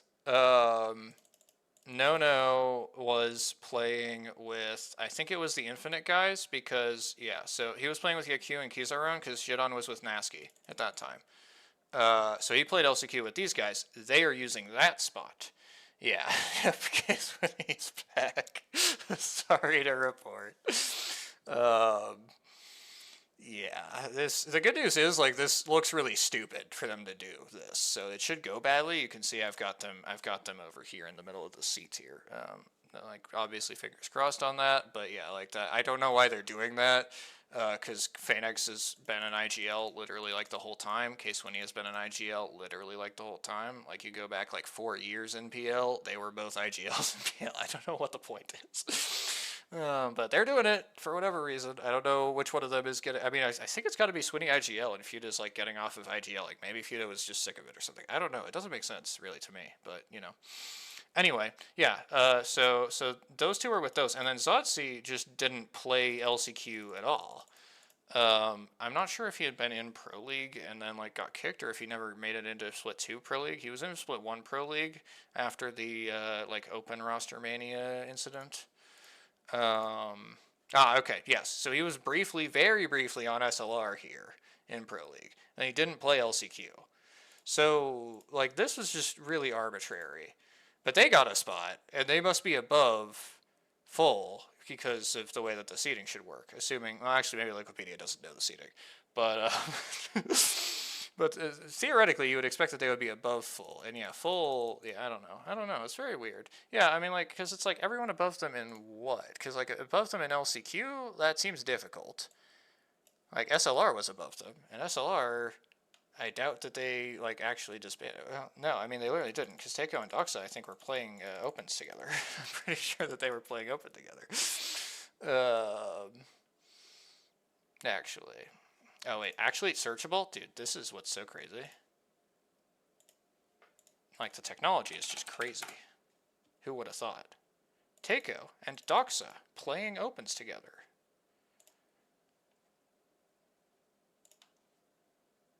Oh, Doxa didn't play, in fairness, so maybe not, but, like, still. Yeah, I don't know. You would think they would have kept the Pro League spot if they had the opportunity, you know, because, like, he was just sitting on there. Yeah, I'm not sure. I don't know why. I didn't realize that full were, like, this weird of a spot. Anyway, yeah. Then you have Orbit joining them, of course. You had Miosen, IGLing them, very experienced player, not incredibly good, to put it mildly, last year.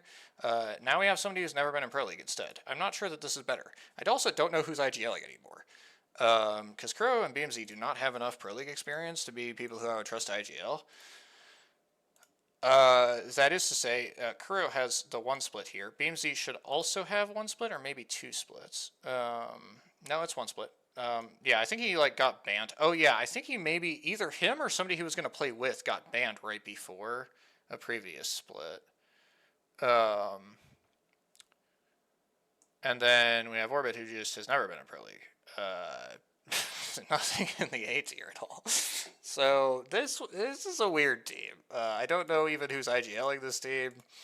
I did hear some nice things about how they were doing in scrims from somebody for the little bit of scrims that I've watched, but still, like, I do not. I'm gonna slot them in there and feel like that's kind of generous, to be honest. Like, they could easily be like a bottom 3 team. Okay, so stay healthy. That's part of why I have this up. Stay healthy, right? 5460. Here's APAC North with Yuka F, Mike Satuki. 5400. They have done better across the 4 open quals than Zeta Division did in APAC. I mean, look at this gap. They are 700 points above second here. They are balling the fuck out. So this team, Ashanti, Pro League experienced IGL, never really been like that good. He's also where the name Stay Healthy is coming from. Name may be familiar to some people. It's because he's been playing with this name in Pro League a good amount. So, yeah, Pro League experienced IGL. That's not to say that it's been very good in Pro League. But yeah, Pro League experienced IGL. And then Flizzon and Guts are two roller players, great shooters. They were in CC together. I'm pretty sure playing on the same team like maybe about a year ago or something. Last Pro League split, they were both technically on this team. They had Flizzon registered as coach, and he never played. Flizzon, I do not think was actually coaching. I think they just had him registered as coach for whatever reason. This team, of course, was bad. Just to be clear, don't want any confusion in that.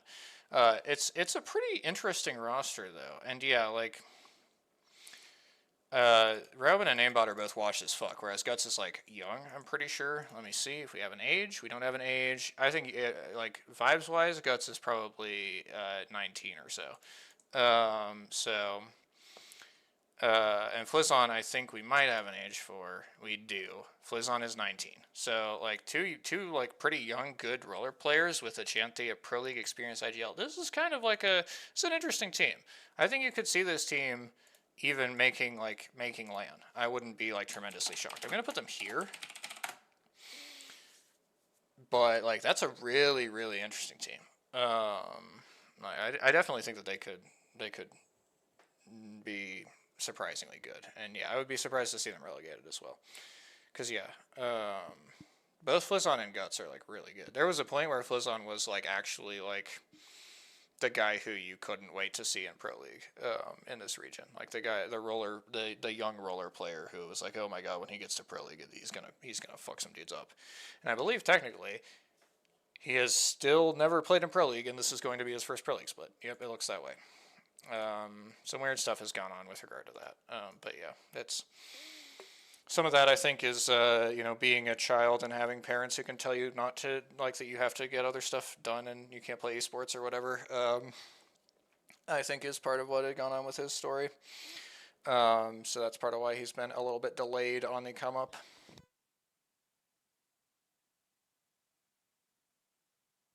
Don't get potassium, of course, Bambino. What is there to say, really? As Bambino, that is a guy who has been, a LAN IGL a lot of times. Like, a lot of times. Not as coach. I meant as a player. Thank you very much.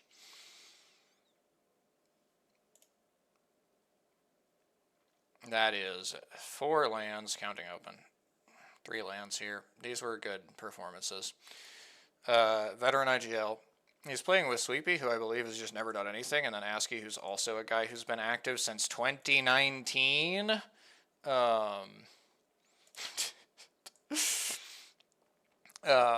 So yeah, Bambino and ASCII together is kind of, and yeah, Sweepy's apparently 18, and yeah, he's done not much. Not much has been done here. 40th LCQ. You gotta respect that. Only one team can get 40th LCQ. Oh, Chico and this is John Shank, I think. Yeah. That is a squad of all time. Intriguing. Okay. Cool. Yeah, so I mean, I don't know. Hard to really rate these guys. I mean, what's Bambino's worst Pro League finish? I guess is really the question I need to be asking. Because he's likely to do worse than it. Worst Pro League finish. 19th? Okay. I think he goes here. Well, okay. What about ASCII? Let's just look at ASCII, because, like, ASCII's been pretty bad in Pro League, I'm pretty sure. It was from 2022 when he was 13th. So that's good. It's good that he was 13th in 2022. More recently, though, 28th, 21st, 27th. Those are not good numbers. So yes, I think I feel okay about this. Guy who's never been in Pro League and Sweepy. And then Bambino, washed era, and then ASCII, also washed era, as he's been in for the past like 4 years or something. I feel okay about that. That should be 30. Yes, okay, cool, we're done. All right, now we got to switch gears. Yippee! Okay. So, in this region, of course, new rosters to watch. It starts and ends with Alliance. Well, I mean, it doesn't start and end. You know what I mean. With Hackis, Unlucky Aku. Effect, of course, being replaced on that team. Then we have Aurora. With Hyarka, Effect, Oirain. That is also, like, these two, like, I have placed them at the top here. These two are, like, it's going to determine the region, is how these new rosters work together. It's very, very interesting to see what's going to happen there. Then you have the GG, the Gaming Gladiators. And the reason why this roster is just notable is just that they have Zane, who is, of course, remains like an absurdly good player, and this should really be the best team that he's been on in quite some time. So he may be able to drag them quite far. You also have to do UAV here, certainly. So UAV is Ushako, Arctic Vasate, of course.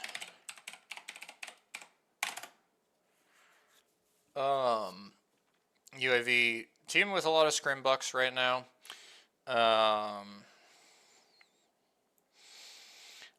We can just quickly look. Let me go quickly just take a look at what the numbers are looking like. Well, they did just win this block. That's big numbers. that is some big numbers, Ellie. So that's a good, good looks for them, I guess. A lot of kills. Yeah, I'm not entirely, like, I haven't really been following scrims too closely, I'll be honest. I think, though, yeah, like, that's not going to be... I don't think that's going to be... Like, I get what you're saying, Allie, with, like, wanting them to replace Hyarka, but, like, Hyarka is basically a top 2 IGL in the region. So, like, I think... It would be interesting to see what would happen if they replaced him with, like, not an IGL or, like, a 9 Impulse, but... I don't think they're necessarily going to. Like, the Russians don't have good IGLs, it turns out. Like, that's really where we're at, is that, like, the Russians just don't have good IGLs. And if you're not going full Russian, there's not a better IGL to pick up. Like, is there somebody who you were thinking who was, like, an English-speaking IGL who they would pick up? Because, like, they're not better than Hyarka, I would say. Yeah, like, I don't know, like, like, who, yeah, I mean, let me just go back here. So, like, it would be, like, 9 imps, or I guess, maybe, no, Hardeki can't really IGL is the thing. Hardeki, like, I mean, he's done it before, but it's not been gone well, so, like, I don't think that they would pick up Hardeki. I think you would be looking at 9 imps. Well, yeah, and of course, I don't really remember what the drama was with Oirain leaving, the 9 imps roster. I'm pretty sure that was, like, very high drama, but I do not remember exactly, like, where the battle lines were. So I'm not entirely sure what's up with that. But yeah, like, there's just not really I mean, like, dude, my dream, honestly, is they just pick up Alonsi and have Alonsi IGL. I mean, this is just all glazed, but Alonsi, like, I'm incredibly high on Alonsi right now. I think Alonsi could just go IGL a team, and, like, have them be, like, a land level team. Like, I think Alonsi is extremely good right now. Jens is IGLing this team, which is sometimes tough to watch. But, yeah, like, I'm extremely high on Alonsi. I think Alonsi could, like, if they were to pick up a Russian for Hyarka, like, I would hope that it would be Alonsi, who's not even Russian, of course, but you know what I mean.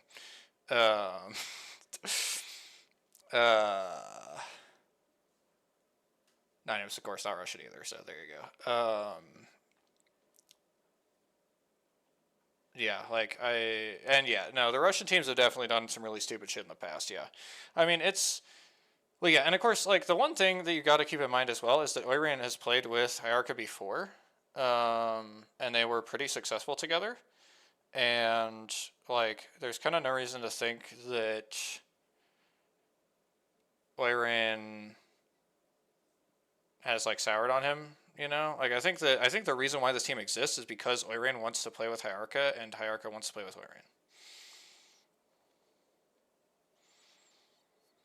Yeah, I mean, I don't know. Like, there's like your words and your actions, you know? Like, he leaves Alliance, he doesn't join a Russian speaking team. And then you're still gonna be like saying, like, oh, he really, really wants to be on a Russian speaking team. It's like, I mean, maybe he does kind of, but like, I mean, he's literally never played on a Russian speaking team. You know, like he's been in the scene for like 4 years or some shit now. Like, like, uh,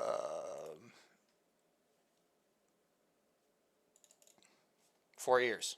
He's been in the scene for 4 years. He's never played on a Russian speaking team. I don't know. Like, it's hard for me to buy this as like a real thing, you know? Like, I don't doubt that he says it, but like, I don't know that it's real. But yeah, no, like, certainly, yeah. The only reason why they would drop Hierarcha, certainly, is to go full Russian again. I do not think, personally, that it's going to happen. I mean, obviously, it's all results dependent, right? Like, if this team is not in the top 5 in Pro League, Split 1, they're trolling and somebody needs to get kicked. Like, this is an absurd team. It's ridiculous. I mean, yeah, like, if they don't get top 5 in Pro League Split 1, they're trolling. Like, it's ridiculous. They have to get top 5 in Split 1. If they don't get top 5 in Split 1, somebody's getting kicked. I kind of think you might, well, and yeah, like maybe Effect's opinion will have some weight on that. I think you might see Oiran get kicked because, in my headcanon at least, if this happens, it's like either Hierarcha is completely ass or Oiran's completely ass. Like I think Oiran, because Oiran did not play very well, like the last time, like last Pro League split he played with Pot. He was actually pretty bad.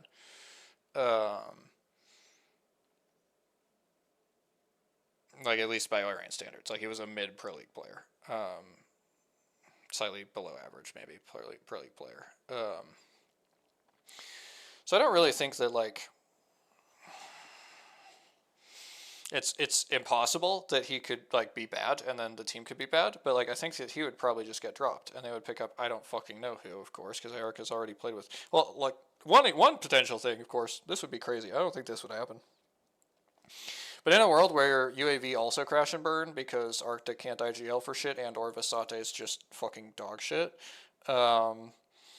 which I don't expect to happen either. They're up here. This is like, fringe land team.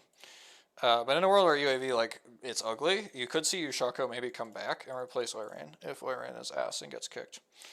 But yeah, like, if they do kick Hierarcha, then yes, probably they will add a Russian or a Russian-speaking player, because who else are you adding? Like, it's not like they would play with Nasky. They're not clowns. It's not like they would play with, like MG Clutch or something like that. Like, again, they're not clowns. They wouldn't play with Synetic. They're not clowns. Like, Light. It's Light. It would be only Light. Maybe Kashera, but, like, even then, Kashera's kind of... Kashera would have to go nuts this split for that to happen. Right now, his stocks are not that high. Maybe Zuni, but, like, Zuni probably doesn't leave this team. So yeah, like it's really just Light. I think it's only Light who you would kick for an English comms IGL for this team. If you were kicking Hierarcha, like you would get Light or you wouldn't do it. Like you would be getting a Russian player and then having like fucking Oiran like co-IGL or IGL, or you would be having fucking like, yeah, Ninems, Oiran, Hardeki, Oiran, get Alonzi, my goat in there. Dude, this is tough. This is... Yeah, the Nasky team name is a team name of all time for sure. The good news is like you don't have to write it out ever. You can just keep writing Mega and then just pretend that it doesn't mean what it means. Like it works out, nicely in that case, in that sense. Like Mega is like a word, kind of ish. Like you can pretend that it's not. It could be so much worse. Is what I'm trying to say. Okay. Anyway, I do have to come up with one more like new roster that I want to put over here. I gotta think for like half of a second here at least about that.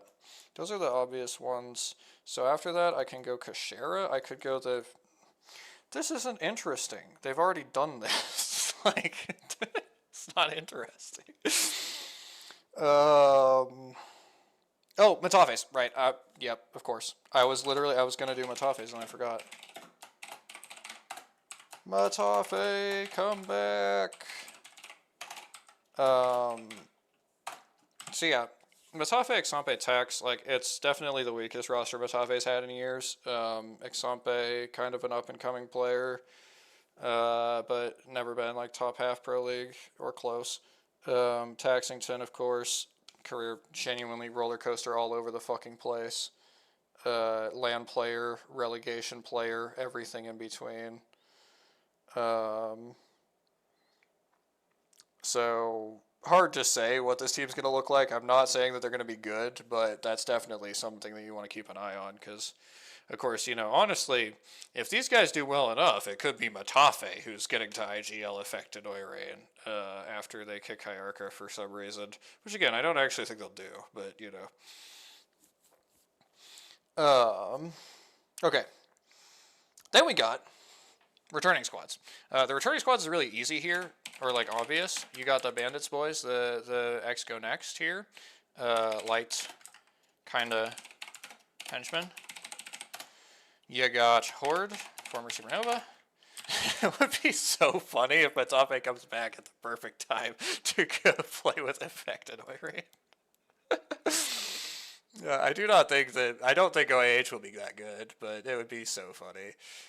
Okay, let's see. Yeah, Horde, of course, Dynams, Hardeki, and Kazakh.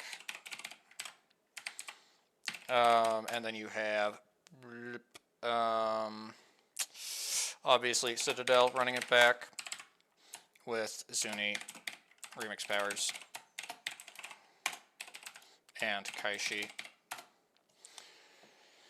Fuck it. I will write Kaishi. I don't know. It seems like somehow every single way that you can write his name, it looks wrong. It's kind of inspirational, actually. He somehow has like come up with a name that just no matter how you type it, it looks wrong. Okay. Then we need PSQ teams. I'm gonna start with Pioniki, of course, because that's my guys over there. By that I kind of mean just Alonzi as my guy, but it is what it is. So then this is where we get to put DSK. I changed this to say notable PSQ teams, so I wasn't saying that G-Dolphin is going to be a good team, because I don't necessarily think that, but they're definitely notable. I mean, G-Dolphin. What else can you really say, Like, that's G-Dolphin.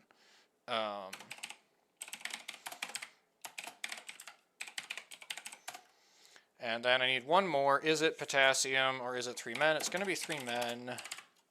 Levi, Babylons. Pressed caps lock too many times and got confused. Tamuchi. There you go. That's going to be the situation there. Now I just got to turn this into rankings real quick. Should be pretty straightforward. Start there. Yeah, I think I'm going to put Aurora over Alliance here. Sorry, Allie. It's really just effect glaze, and consequently, like effect over Aku by like a big enough margin, basically, is what gets you here. Like, it's just kind of like, I think effect is still like absurdly good, and Aku's a pretty major downgrade, and then Aurora, meanwhile, gets upgraded quite a lot by having effect.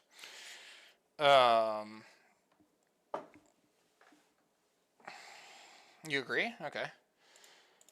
I thought that you would be hostile to this take.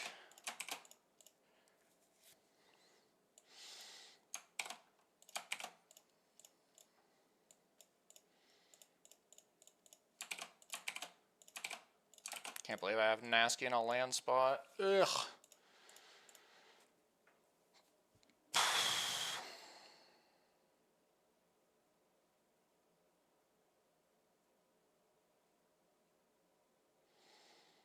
Yeah.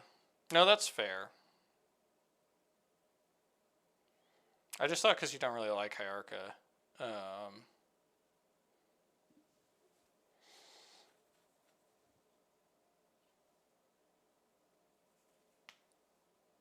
Like, I don't know. A lot of people doubt Hyarka way more than I think makes sense.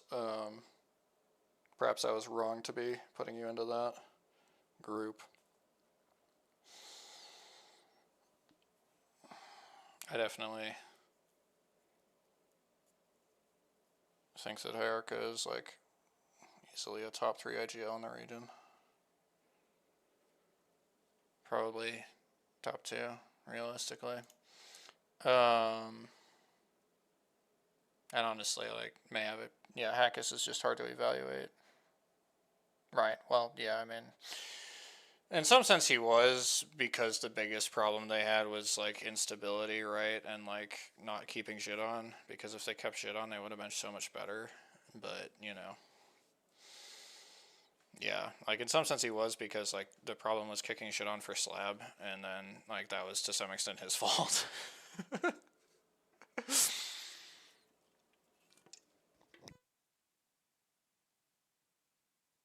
But yeah, like, no, he's, yeah. He's pretty established as a good player in my opinion. Oh gosh, how do you deal with these teams? Oh wow.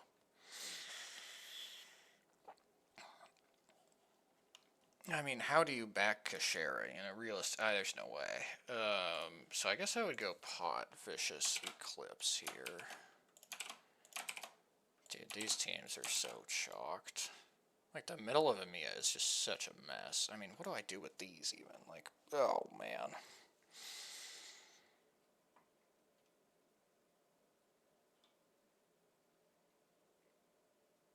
I probably have to do this.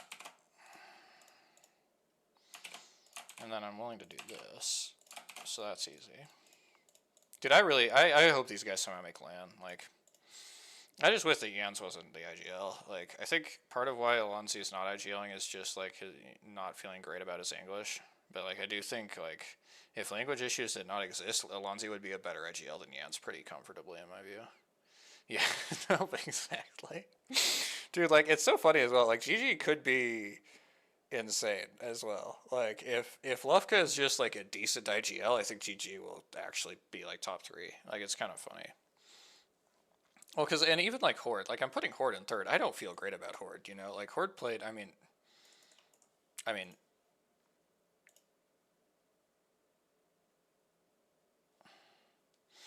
like, they got to 5th in PL, which is not bad, and then they won LCQ, which is also not bad, but, like, during this Pro League split, like, unless I'm, okay, it's literally this tab. Unless I'm crazy, like, they did not look super good. No, not, I mean, huh? They got 19th in the final.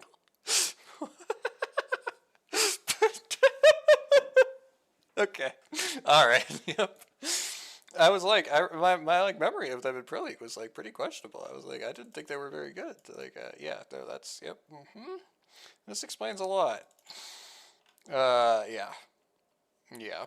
I don't know. Like, I definitely would not consider like them like a slam dunk safe team. Citadel, of course, is coming off like a pretty fucking rough Pro League split in 8th. And by their standard, that's really rough.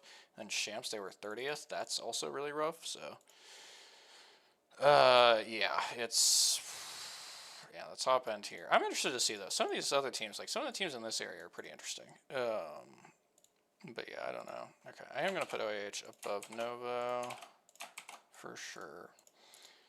Yeah, like I mean, it's one of those things where like you say we've got 4.5 good teams here, and part of me is like that's way too few. You have like 6, and part of me is like, no, you have like 3 only. You know, like it's actually. Oh gosh, this region can be such a mess. Do I? Yeah, easy. Yeah, right there you go. Okay, let's see. I probably am down to put 3 mana over both of those. This team, no, I like SGP too, but I think the best thing is to put them down lower. Let's put Mamma Mia here, and then Potassium, and then Full, and then we can do, honestly, I hate to do it, but I will put Dolphin higher than I absolutely had to. Wait, I got lost somewhere. Fuck, who did I skip? God damn it. Was it these guys? No, it wasn't. Oh, fuck. APAC North just changed, like, all of their rosters this year. Yeah, like they actually just changed like actually everything. Okay, it's somebody here. Wait, is it? Wait, who the hell? Oh, it's Mega, isn't it? No, it's not Mega. Wait, who the fuck did I skip? Am I stupid? Wait, is this? No, it's 30. Bro, what? 9 should be. I skipped bandits. All right. Okay. Very competent streamer. Yeah, APAC North is sort of chalked in that like they actually changed almost all their rosters. Like the team that I put as the third best returning squad, I have ranked 14th. Now, in fairness, Dory also is a returning squad. Oh, let's go. First time chatter. That's my goat.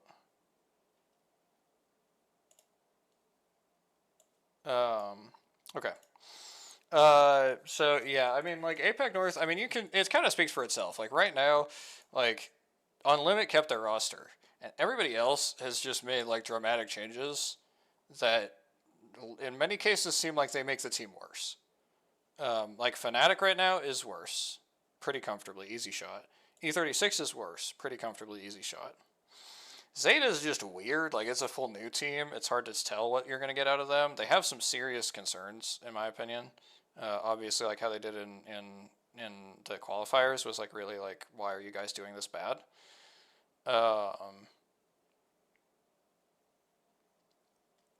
And then yeah, you have NFX just picking up Soten, which is the other team running it back here, of course. But like they were inconsistent, like unreliable. Second Pro League 10th LCQ type shit. It's not good. SBI made roster changes, got worse. Grows new. This is Leica's team. I'm acting like I'm gonna find them if I scroll down here. Wait, it's over here. What am I doing? It's just over here. I don't need to go. Yeah, there you go. Not to worry. I'm good at this. Okay. So yeah, like Kinotrope got worse. Riddle got better, but Riddle was straight ass, of course. So, and honestly, like, they may not have got better. This is really risky. What they're doing is really risky over Riddle. I hope it works out. I love it, but it's, like, especially the Akka pick up here. It's very early for Akka to be on this good of a team. So, hopefully he lives up to it. But yeah, like, APAC North, it's not the same in that you have like one team who is good and then this weird blob of like a shitload of teams where it's like some of these teams will be okay, like, and some of these teams will be good and some of these teams will be like straight ass, and we just don't know. Like all of these teams have made like at least one roster change except for NFX. And most of them look worse. It's not very many retirements. Okay, I will just go ahead and pull it up and we'll go through it. So, okay. APAC North Pro League. So the first thing that happened is Illy left E36. Because, of course, E36 is coming off the third place at Champs, right? So that should have been flagship team in the region. Illy leaves E36. They're Korean. They don't have anybody. So they pull Obli out of retirement, which might be okay or might be really bad. It's hard to imagine that making them better. So that's E36 getting worse because Illy left and they had to pull Obli out of retirement.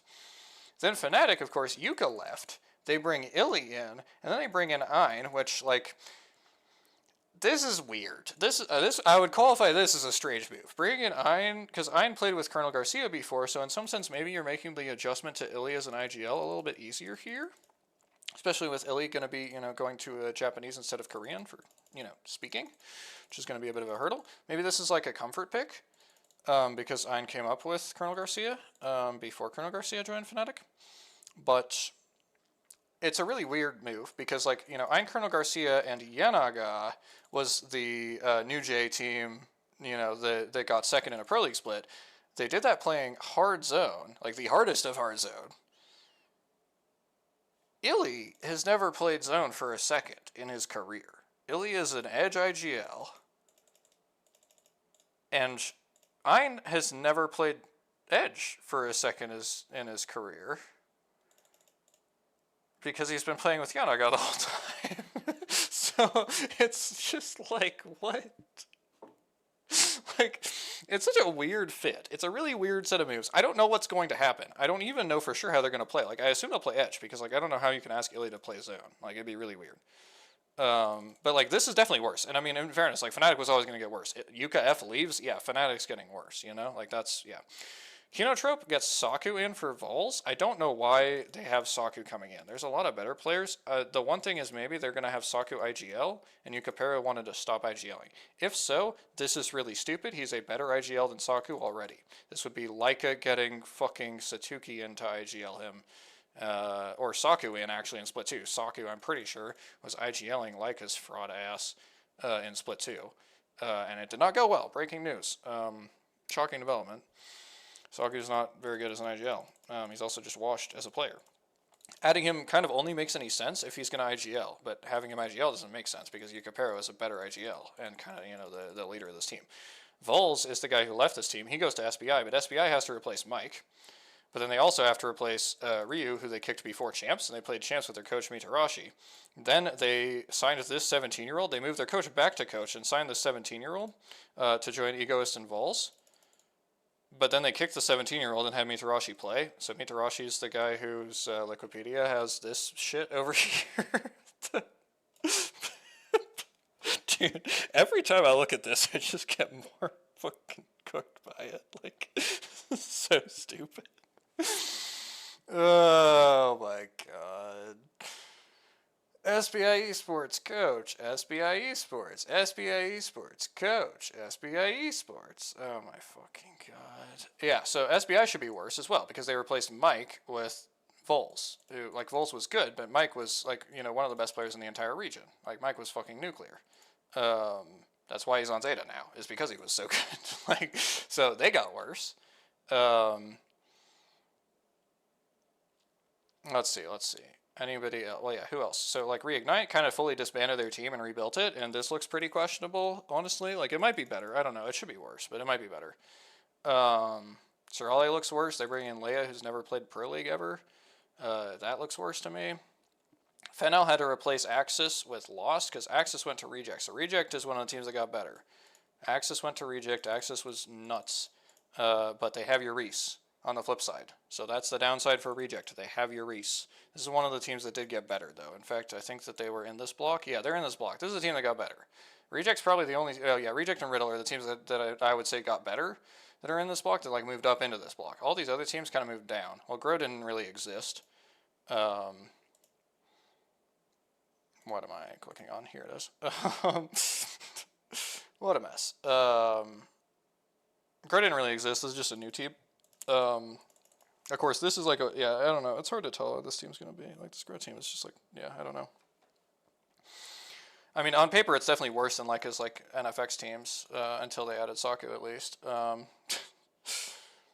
yeah, like all these roster moves like seem to like make the top teams worse, and you know in some cases like worse teams better, or like it created the Zeta team, of course. Like the Zeta team is just a new team, and this team like some people are gonna say is the best team in the region already. I don't think that makes sense because Unlimited exists, but some people are gonna say that. And yeah, like there's, I mean, on paper this team is like really really good. Like on like you know I'm pretty sure I put them third. Yeah, I put them third behind E36. But like you know, if Oblate doesn't work out too well, then they'll kind of be like expected to be the second best team in the region. But then like yeah, outside of that, like all of these changes on like all of the top teams like last year, like the teams who they had at champs, right? Like E36 changed and got worse. Fnatic changed and got worse. Unlimit, they're chilling. SBI changed and got worse. Kinotrope changed and got worse. Sorale changed and got worse. Rig, unclear, to be honest. Like, it's a much more dramatic change, so I don't really know what's going to happen with that team. I guess I kind of have them having gotten worse, because I put them all the way down here. So yeah, I would say that I have them having got worse.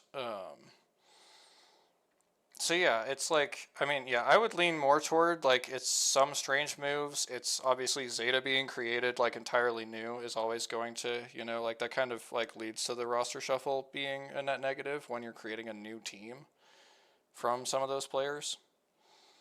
But yeah, it is some moves that don't make any sense at all, especially in the case of this new Fnatic. Like, I don't really understand the vision there at all, to be honest with you. Like, I don't think that Ein's bad. It's just, like, again, why would you, like, I assume it's just for comfort. Like, it's just because Like, theoretically, like, you would think they could have had Vols. Like, what would Vols be doing on SBI? They could have pulled him to Fnatic. That would have made more sense than picking up Ein. If Ilya is going to play not zone. That's my opinion, obviously, but like I stand by that.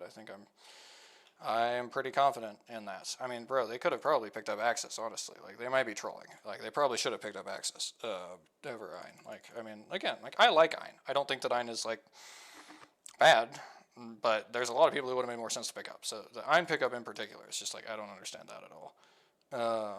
But yeah, mostly it's like Zeta being created, and like the thing is, like, you go, well, Zeta then just slots in as one of the top teams, but it's like, do they though? Because Mike and Yuka don't they don't work together that well. Satuki is just ass as an individual right now. It's actually dire. The one thing that's saving them on that is that like he's just basically anchoring for them, and he doesn't need to be any good as an individual. But like yeah, it's bad. Satuki is looking really bad. Um, Like I'm not, I don't feel great about like their understanding of the meta right now. At least like based off what they were doing in CC. I haven't been carefully watching the scrims or anything, but like some of what they were doing in CC didn't make any sense. Like comps wise and such. Which it's CC. I don't want to read too much into it, but it's the only thing that we can look at for this team. And like I've been down on Yuka as an IGL the whole fucking time. Like I've always been a Yuka IGL like doubter, being like this guy's just not that good as an IGL. Like the best team that he had. I don't know about if the results reflect it, but in my opinion, the best team he had was when Leica was IGLing. Like I mean, you go back to here. I don't remember even who this is. Hey, look, it's Leica. Crazy. Third place on LAN. This is LA. I was here. I was at this land. I'm cooked. Third place with Leica. Crazy. Like, I mean, like, what are we talking about? Like, I don't know. Yuka IGL, I don't believe in it. And so building around that, obviously, like, I'm a little, I don't know, man. So, yeah, I don't know. That was quite a long answer, probably. You may have been wanting a less long answer to that, but if so, you shouldn't have asked me, because I was always going to be giving you a quite long-winded answer.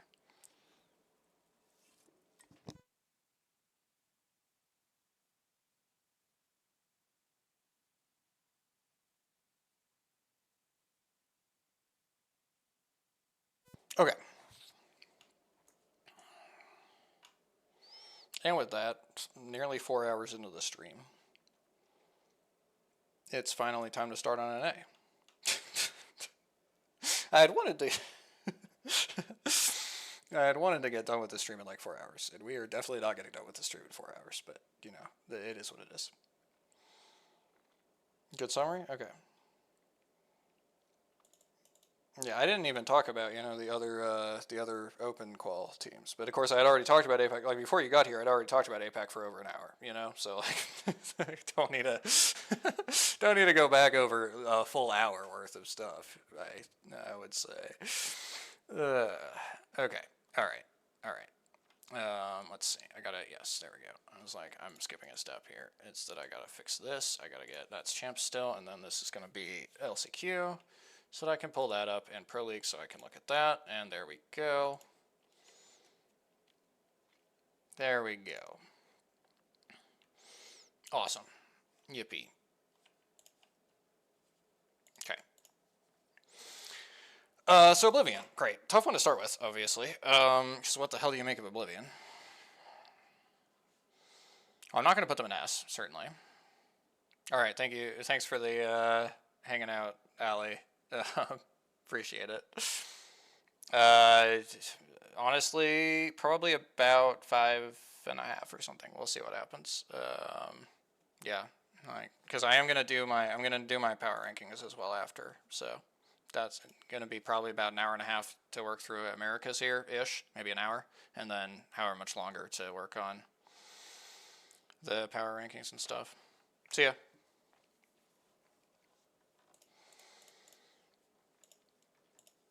Okay.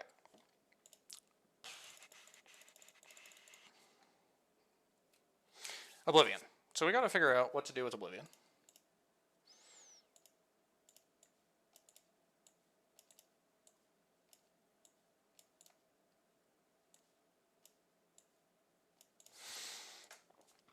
I can't put them below B. I'm not going to put them in S. It is so hard to figure out what to make of these guys. I will put them at the top of B or the bottom of A. Yeah, it's gotta be one of those. Bro. I'm gonna put them here. Oblivion going here.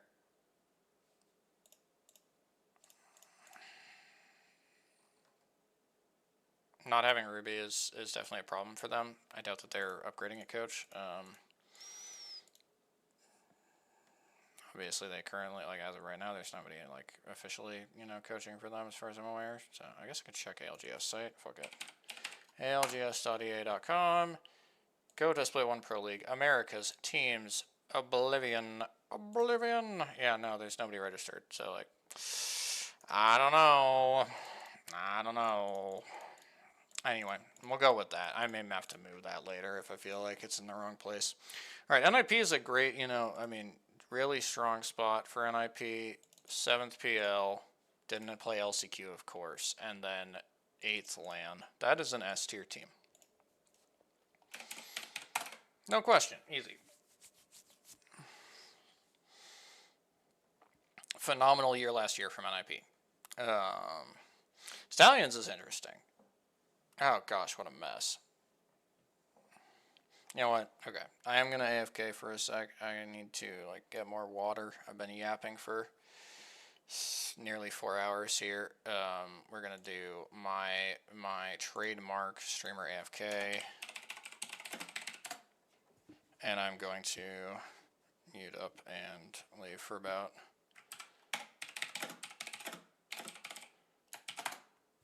Alright.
Okay.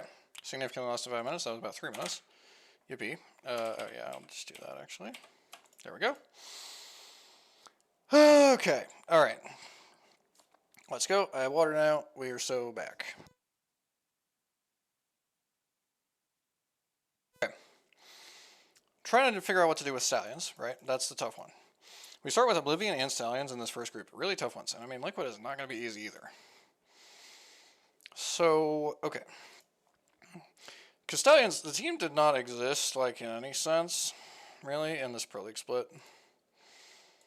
Like, this is them technically, but, like, it's not meaningful. Somehow, 13th of champs with Rambo. Baffling. Fucking baffling, genuinely. Because Rambo is straight, like, not a good player, you know? Like, so it's like, how the fuck are they getting 13th of champs with Rambo? So you go, like, well, if they were 13th of champs with Rambo, and they have Sacred now, which is, like, a massive upgrade over Rambo, they should be in, like, S tier. And, like, you know, I see the vision. But I don't agree. I'm going to put them here. I don't like it. That's what it's going to be. Okay. Liquid, also really tough here. Because the ZZ second place in Pro League is quite fraudulent. So their non-fraudulent result here is the 33rd on LAN. But that was with Funk, and not having Funk is a massive upgrade. Even if it is Panic, and there's obvious reason why it could go bad. So I guess we have to put them here, really. Like, it's like, if you don't put this team in S tier, you're kind of stupid, no? But, like, there's very, very obvious reasons for concern here. I don't. Low-key, I'm stupid. Call me stupid, because I'm not putting them in S tier. Alright. Then we get S2 here. Okay, so yeah, Zach Loader Carter, of course.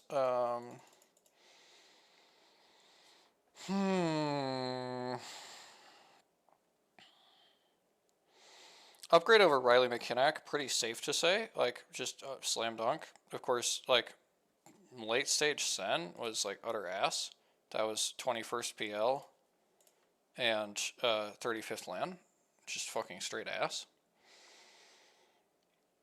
It's worse than Zach had. Yeah, I don't know. I mean, like, okay. Compared to Stallions, similar. Definitely similar to Stallions.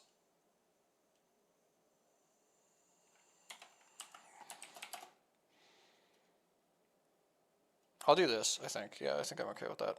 Alright, Source should be pretty bad. Not really any reason to think that that they're not going to be bad. Middle of D tier should be good for them.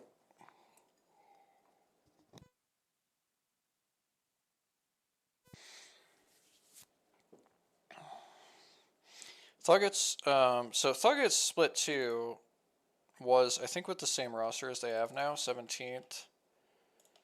We're looking for Den of Lorze. Yes, it is. Okay, awesome. Love that. They did have Talmadge coaching and got 17th, which could be a poor reflection on them or on Talmadge. They got third at the LCQ, though.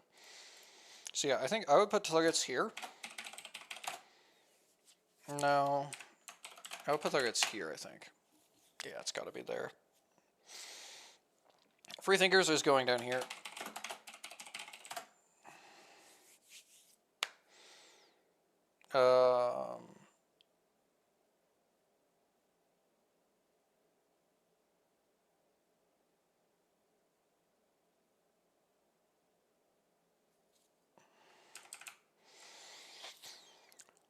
Five-star.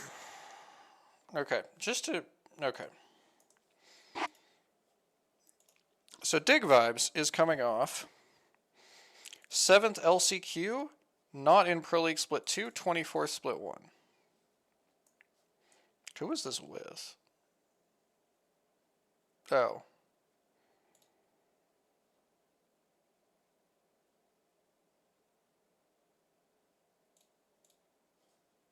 Okay.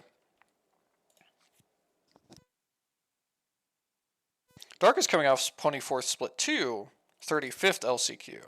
Who the fuck did he... Okay, but that was with Serial Cat, right? Yeah. I believe Serial Cat's career has been ended by this. Unfortunate scenes. So neither of these guys actually has done well when they've played Pro League in the past. They have 2 consecutive splits of 24th. And Caden is in his first split in Pro League. However, there's no world where I'm not putting them in C tier, so... And then full XI, full 11, as some would say. Full 11 would be there. I like this team. That's why I'm not putting them lower. They're not. There's not really a reason to expect much from them. Falcon stays at the top here, of course. Oh, this Huss team. Oh, God. Okay. Jelly is quite good. Kimchi is not. And Duplex is kind of not.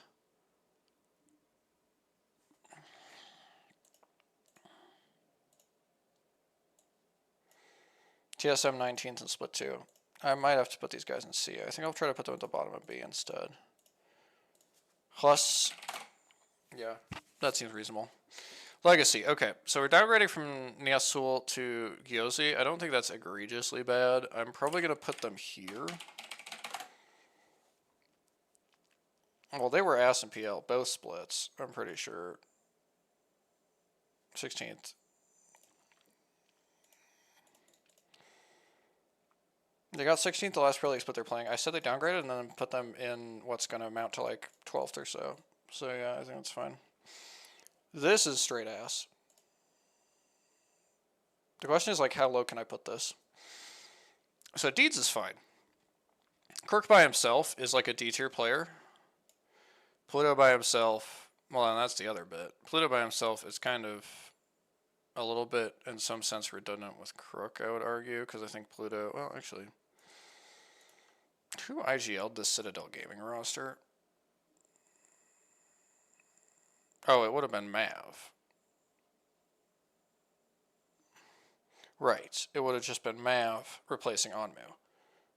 Yes, okay. So yeah, I mean, yeah, I don't know. Pluto is a weird player, man.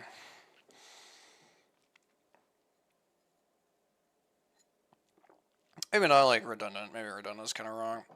It's obviously much worse than what Crook had last time. I'm going to put him in D tier. I'll put him at the top of D tier. But like, they're going in D tier.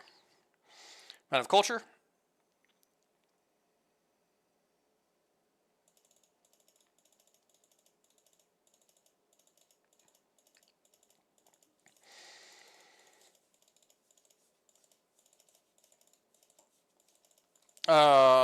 This shit is straight ass. I can't even pretend.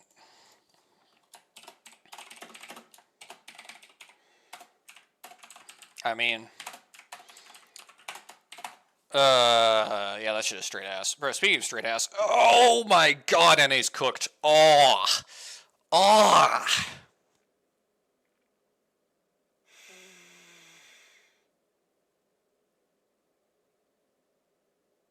We may be sending Diamantic back to land.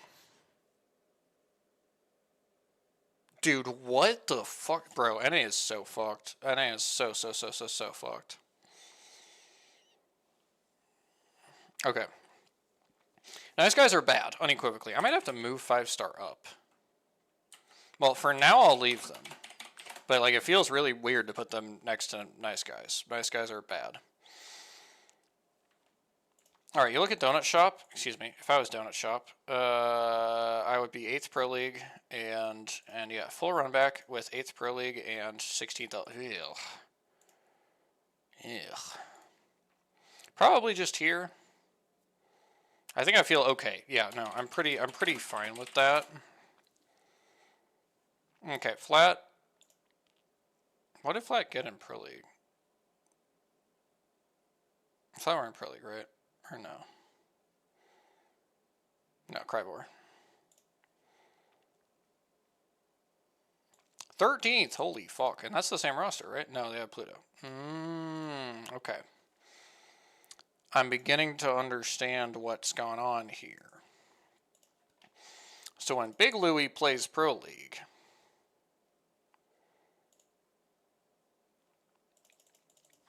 he doesn't do well.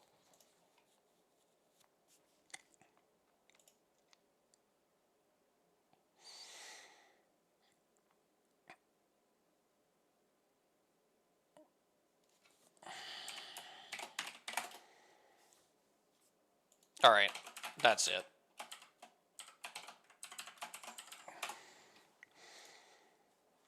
Okay. I don't understand this team as one that could be... Well, okay. There's 1 point in the other favor. It's what happens when I click this button. Wabi Sabi is a good coach.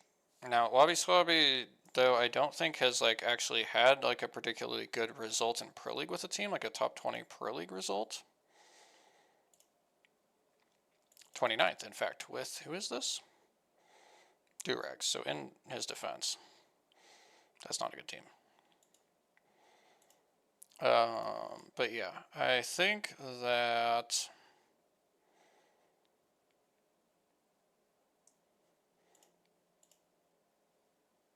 Why do they put input on a coach? whatever.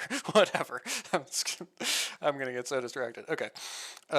They do have Wabi Sabi though, which I think means that, like, because yeah, without Wabi Sabi they wouldn't have even qualled those. Like this. Okay, I'm gonna put him here. And then HBM, whoo boy. Whoo boy. Not a good team. Alright, we got DKK. They are definitely going up here somewhere. I mean, they're going up here, I would say. We got Thieves. Ooh, okay, maybe DKK aren't going up here, because maybe Thieves are going up here. No, that looks like shit. That's the abbreviation that they're using, but yeah, it looks like shit. The medium rare team, like, somewhat inexplicably looks quite good.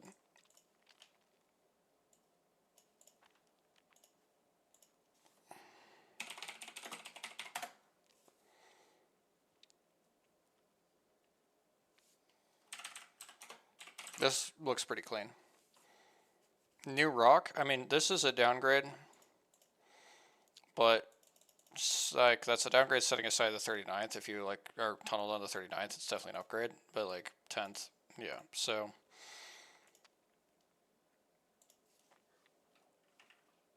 Downgrade from 10th, upgrade from 39th. I will put them here. How do I feel about that? Are they worse than Oblivion? That sounds pretty bad to say. They might be. No, they might be. Yeah, no, they might be. Yeah. No, I'm okay with that. I'm okay with them being worse than Oblivion, yeah. Okay, we got Exterminators. They downgraded to floating from Jelly for no reason. After 4th PL, 13th LCQ.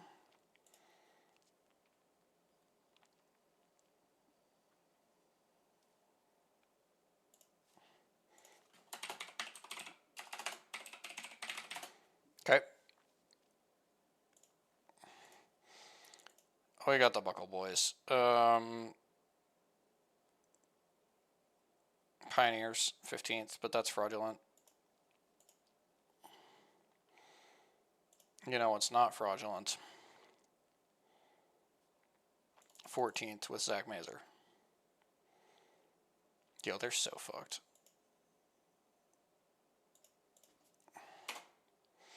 I mean, they're worse than Purple Slushy, you know? Like, how would they not be? I'll put them with Purple Slushy, I guess. Oof. Oof, oof, oof. Okay, Dinos is going in one of these slots. Do I particularly care? Not, no, I'll put them up here, actually. Well, okay, 1 second. Also, 1 second. Pause. Timeout. 11th PL.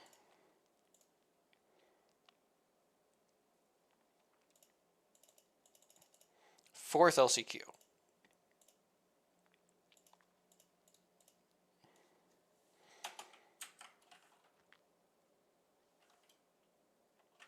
No, my gut is telling me put them down here.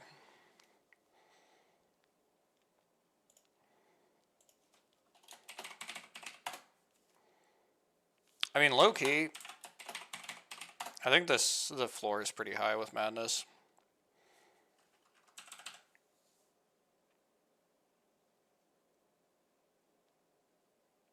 I stand by this.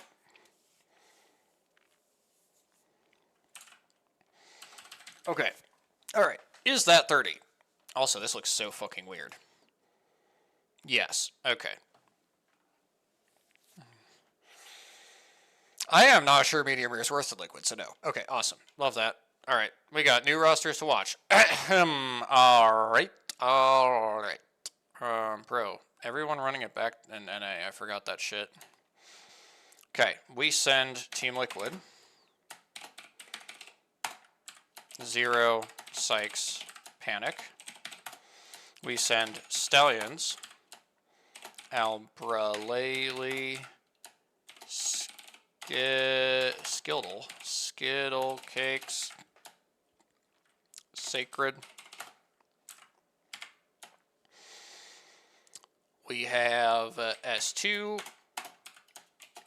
Zach Mazer, Loader 31, Carter.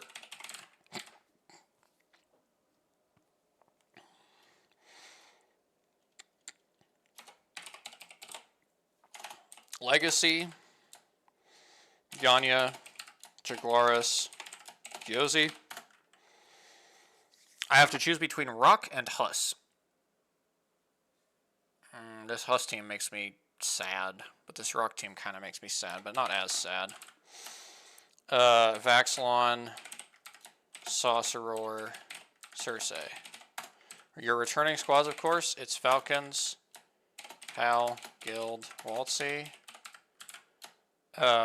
It's NIP, Vayne, Cole, Kurev.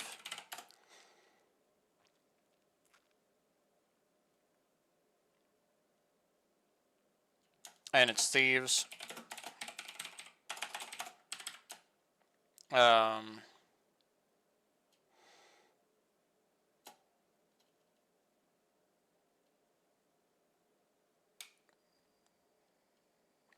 Phony. I got distracted. Phony, Jen, Verhulst. Notable PSQ teams. Let's begin with Revival. I'm Madness. January. Mellow. 5-star. Dark. Big Vibes. Caden W.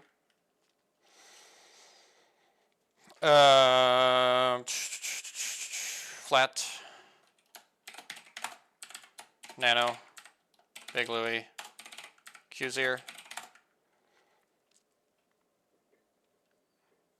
Choice is Gamblers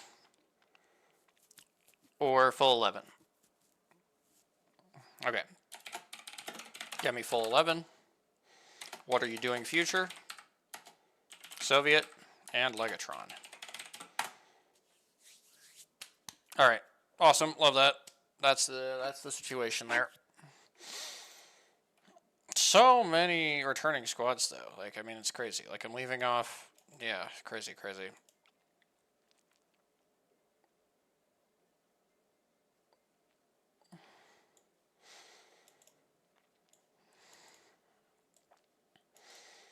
Okay, so Falcons stays at 1. I will put Thieves at 2, and then NIP at 3. Then DKK at 4, SR at 5. This is such a choice, like a difficult choice. It's so weird.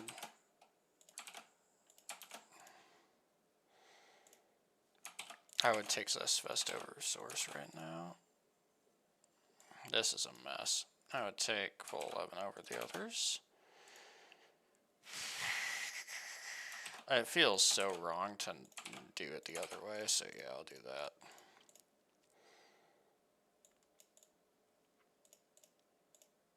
Okay, then we come back here, liquid, medium, rare. What do you do with liquid and medium rare?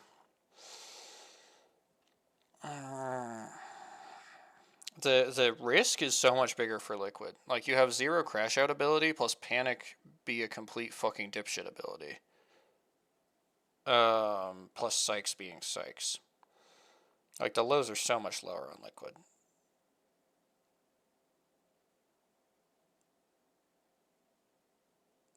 And they have Caprine.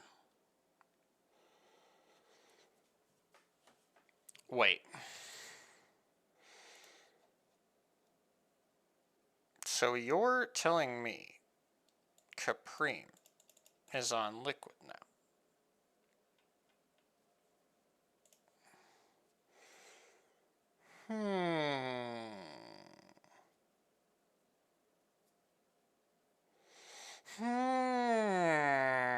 Now that's interesting. I think I'm going to put medium rare in 6th in the region, and it's so funny.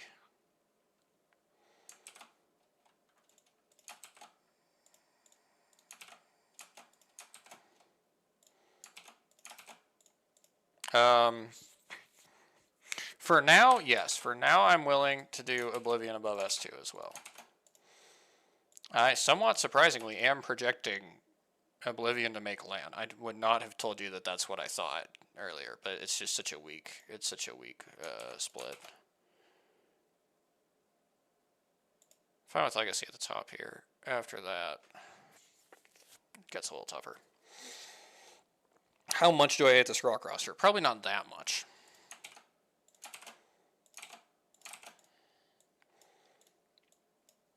At Shook. Predicting Donut Shop to qual for land. Ominous. Okay, Huss Thuggets. Probably Thuggets over Huss, I would say, is pretty safe call. Dupe, I'm just not that sold on. Chili's great. Kimchi's bad. Dupe is just kind of the tiebreaker. I mean, no. No. No. Get me the other way around, actually. Kimchi's good enough to win the tiebreaker. Dinos, Exterminators. Get me Exterminators over Dinos, I would say. No. Incorrect. Get me Dinos over Exterminators. Get me 5-star over Revival. Get me flat over Nice Guys. I do not give a fuck. The contrast is crazy. Anyway. Alright, cool. So. Here we are.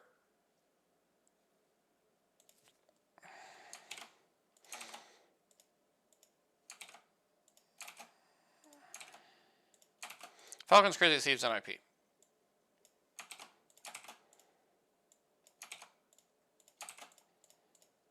Not necessarily, no. I mean, maybe. I don't know. Probably not.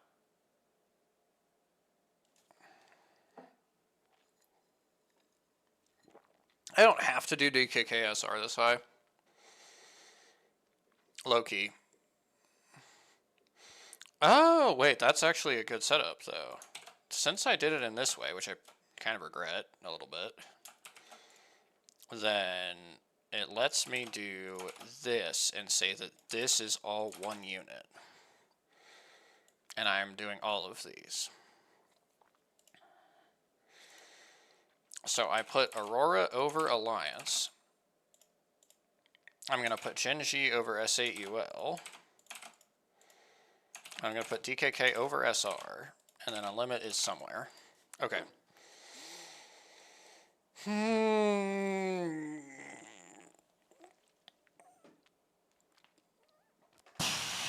Probably Genji.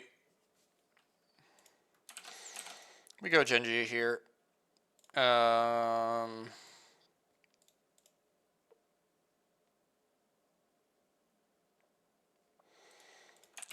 Genji DKK S8UL.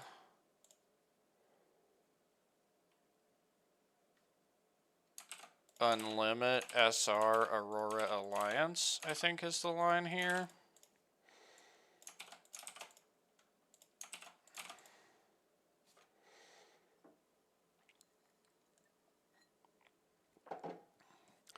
That is what I said, right? I just want to make sure that we're consistent here. I just want to make sure.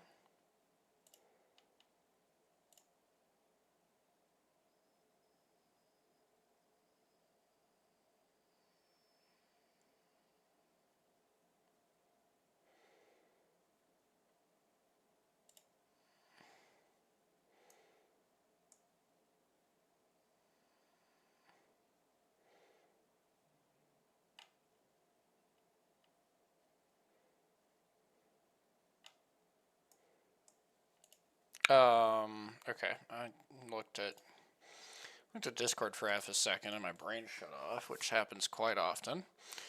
Smart people would look at Discord less. I am not smart. Okay, let's see. I was here to check. Yes, I really did put medium rare over liquid. Okay, awesome. We got bandits as well. There's nobody in this tier in APAC North. Love to see it. We got wolves as well. We're gonna do this, and then I'll decide whether I hate it or not. It's gonna be what happens. I mean, but this is just like pretty straightforward here. We go medium rare liquid wolves bandits. That's easy. No, you don't have anything anymore. EMEA has Horde Citadel. APAC North has E36 Zeta. APAC South has VKG Dog Red. Okay, so E36 Zeta are the top of this. I believe I put VKG above Dog Red. I might put them both above EMEA again here. Yeah, it seems like I'm quite low on EMEA right now. So I'm probably not that low on GG.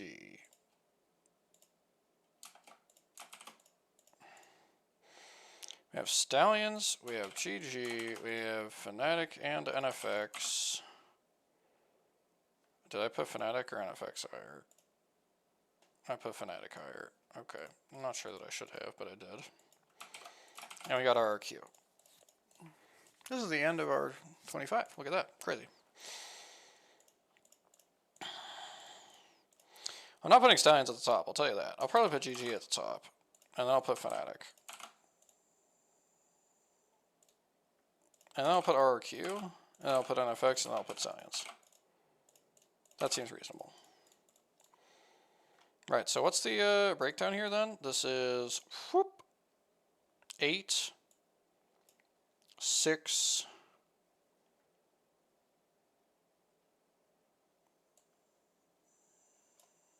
5, 6.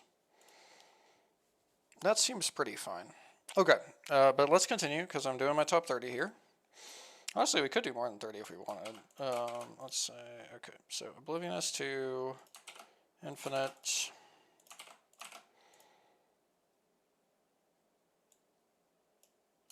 SBI Grow, Dreamfire, PXX, DCG. Okay. So yeah, why don't we extend this to 40? Fuck it, why don't we extend this to 40? I don't give a fuck. It's preseason. I don't have to keep doing 40, I can just stop. So I believe, okay, yeah, let me go look what I did here. I did Dreamfire, I did DCG, Dreamfire, PXX. Okay, awesome. And did I do SBI over Grow or Grow over SBI? I do not remember. I did SBI over Grow, and I hate it. Okay, awesome. So then I think we send Oblivion, DCG,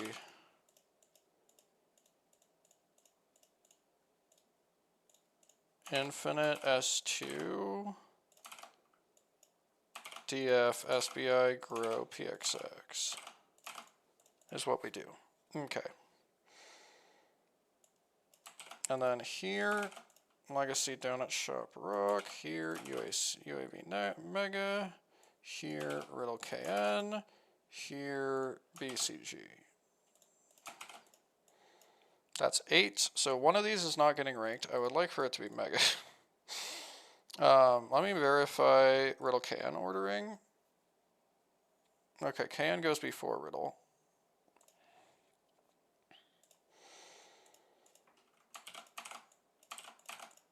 It's Mega or BCG. Okay. Yeah, Mega or BCG is getting not ranked. I think I did Legacy Rock Donut Shop. Legacy can go here. I'm fine with that. Donut Shop could probably go second, and I'm also fine with that. And then give me UAV. And then give me... Oh, wait. What? No, it's supposed to be... Okay. Legacy, UAV, Rock Donut Shop, KN Riddle in the order that they kind of have to be in, and then oof. I kind of made them both. I'll put BCG. Wait, no, why don't we just look at the... Okay, because EMEA is bad. And this is the 9th EMEA team and the 10th... Okay. Well, that makes me sad. Okay, I will put Mega after all.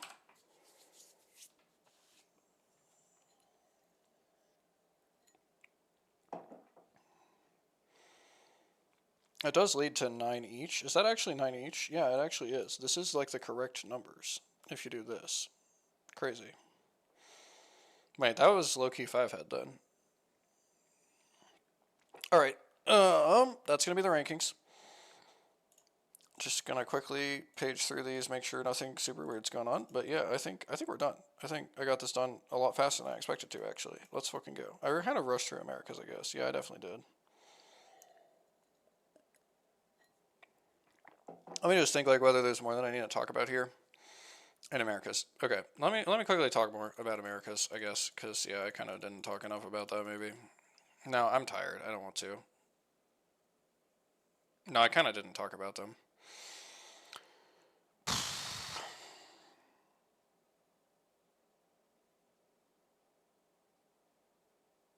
I think I just won't. GG's. Unlucky for Americas. I just talked less about them. It's weird though. Americas is kind of weird because so many of these teams are just running it back and there's nothing to say about them. So, yeah. Yep, this is what we got. This is what my rankings are going to be, and I will, in fact, probably get them submitted shortly. We are going to now stop streaming. Call it there at 4:20. Ha ha ha. Lay funny number XD.